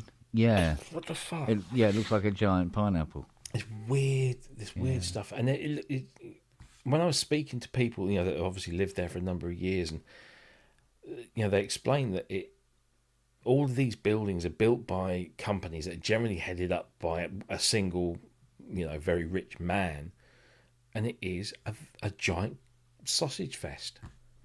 That's all it is. But when you walk out, so it's a bit. Have you ever been to Milton? I don't know. Have you ever been to Milton Keynes? No, I think the last time I was out that far, it hadn't been built yet. Yeah. So Milton Keynes, you've got these. It's a grid system of roads. Yeah. But the roads, you have the main road, and then you have these other roads that run parallel to the main road, but they're slightly smaller roads. Yeah. So they're kind of like feeder lanes. Gotcha. And every so often they'll have slip roads that take you into the main road. And that's this. I forget the name of the actual road. It's named after one of the sultans or whatever they want to fucking call it. All right. Okay. What's it called? That's it. Sheikh Zayed Road. And it's this massive road. You just go, and Dubai is very much built as sort of like a grid system to a point. Yes, a Sheikh Zayed Road. It's a massive kind of road that goes right through downtown Dubai, and you got this. I forget how many lanes it is. It's something like maybe 3 or 4 lanes in each direction. Then you've got these kind of sub roads that run parallel that all feed into it. It works brilliantly well. But as you drive down there, you just see penis extension after penis extension. And even when you're walking through it, it's just like everyone was trying to outdo each other. But then when you start talking to people and ask, you start getting a bit of the history of the place, and you learn that all of this stuff was built on slave labour, and that the vast majority of that labour came from India, and this kind of the sub-Asian continent there. Yeah. And when they got there, they had their passports taken away from them, so they couldn't go. And if they didn't die building the thing, a lot of them died because they just committed suicide. I mean, it's dark, really fucking dark when you find out all of this stuff, these amazing buildings that cost a fortune were built by people who were just given literally less than a basic wage, and treated like shit, and had their passports held, so they couldn't go home. It was it's scary stuff. But when you go into like the Dubai Mall, which is sort of part of the whole Burj Khalifa complex, it's like walking around. If you've ever walked around Westfield in Shepherd's Bush, or the Mall of Americas, or whatever it is, it's like that, but bigger, and everything is taller and wider and more lavish and stuff. And you think you're in this, you think you're in a kind of traditional Western mall, until you then start looking a little closer, and you start seeing that a lot of the local males, they're all wearing, the white, I don't know what they call it, the long robe thing with with the bands over the heads and stuff. Yeah. And the women are pushing the carts with all of the stuff in, and there is a distinct sense of misogyny and hierarchy and all this stuff going on. Yeah. So there's this kind of big glossy part of Dubai which you think, oh man, this is really cool, this is amazing, look at that, that's amazing, that's spectacular. Yeah.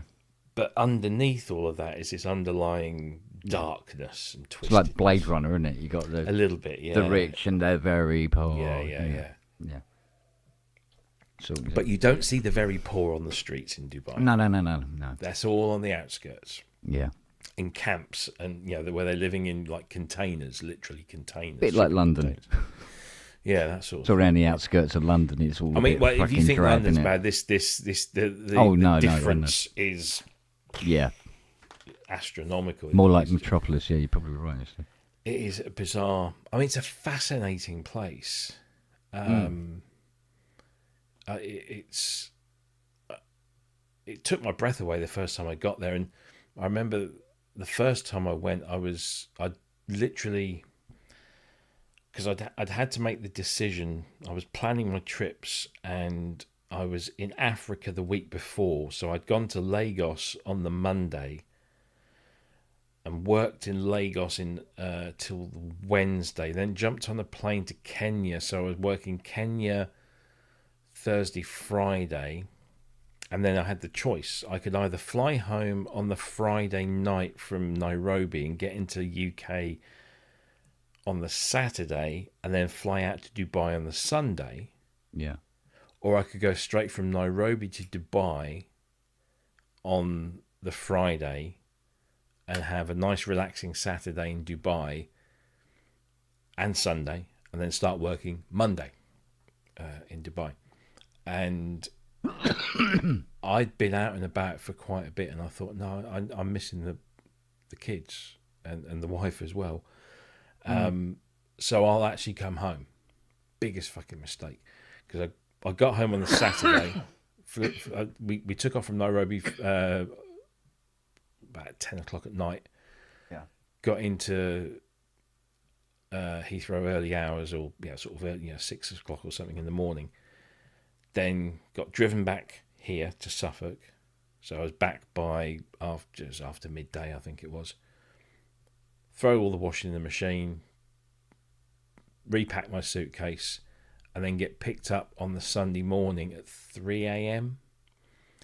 to get to Heathrow for a 6 or a 7 o'clock flight from Heathrow to Dubai on the Sunday. So I got to Dubai local time about 5 or 6 p.m. and I was staying at the Radisson, and I got in, checked in, went up, and I was on the 13th or the 14th floor, quite high up. I walked into my room, I was fucking shattered, and I'm just sort of like getting my bearings, and I've got this room which is on the corner, so I've got a corner window, this massive piece of glass that went round sort of like the corner of the building, and I could see down Sheikh Zayed Road, and I could see the Burj Khalifa, but on this side I could actually see the Persian Gulf, and the other side of the Persian Gulf is Iran. Yeah. And then I'm kind of marveling at this, the fact that I'm in this, you know, I've just come from Africa. I'm now in the Middle East, and I'm seeing this bonkers, you know, architecture over here. The Persian Gulf with the sun setting over there. And there's a mosque not too far away from the hotel, and the call to prayer starts. And of course, it all comes out on these fucking great speakers that they've got in the, what do they call those? The tall parts of the... Yeah. Somebody will tell me. Begins with M. Anyway. And so I'm in this hotel room witnessing Dubai with my eyes, having just done this... Minarets, that's it. Thank you very much. Minarets. Minarets, that's it, yeah. And then I'm hearing the Muslim call to prayer blasted over these speakers, and I'm looking at the Persian Gulf, and it's deep orange and the sun setting. I fucking lost it. I just burst out into fucking tears. I was just, because I was tired and emotional, and I'm seeing this amazing, hearing it was just like an overwhelming of the senses. This sight, yeah. And I just laid on my bed and I fucking bawled for a while. And it was weird, but it was spectacular. It really was. Triggering. Yeah, it was absolutely weird and bonkers. But the second time I went and the third time I went, it kind of you got more used to it, and then you I mean, once you've seen it once, I mean, it will the edges off it. Well, I'll tell you what, it's 2:00 in the morning. It is. It certainly is. And a 5.5 hour stream. Although an hour or so of it was streaming that, I think, somebody else. Yeah. Yes, I need to make sure that I'm at my best this week. Yeah. Well, I'm starting early. And a lot of the reason is because it's either Tuesday or Wednesday. It's solid cloud all day. Right. It's apparently a bit of a shit all day. And not particularly warm, blah, blah, blah, blah, blah. And I go, right, so we need to get a lot of these temperature-sensitive things done tomorrow.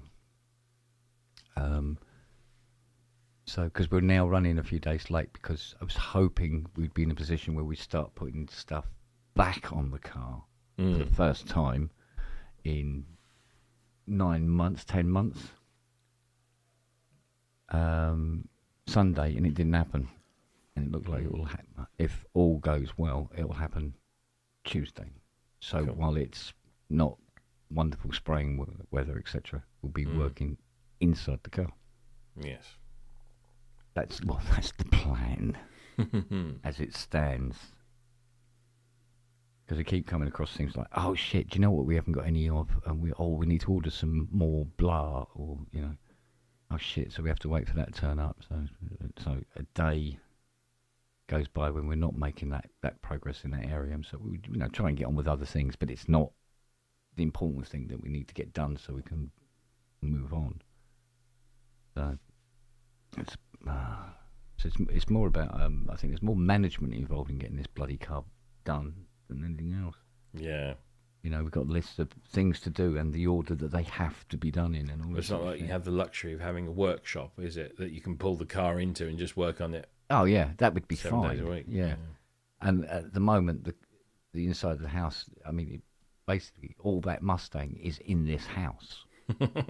There's door glass in the office. There's a rear screen on the breakfast bar in the kitchen. And, do you know what I mean? It's like, fuck. And then there's tools everywhere. Yeah. And always like, oh, Christ, on a bike. Oh, I don't know. So anyway, right. There you go. Get to bed. Yep, get some sloopy doos and get Indeed. back on the car bright and early. Yep. Cool beans. All right, darling. All right. Good to see you. I will see you See you anon. soon. Yes, Yes. indeed. All right, darling. All right. Take it easy. Take care, See you later. everyone. Look after Bye. yourselves. Bye-bye. Be well and healthy and all that jazz. Bye, everyone. See ya.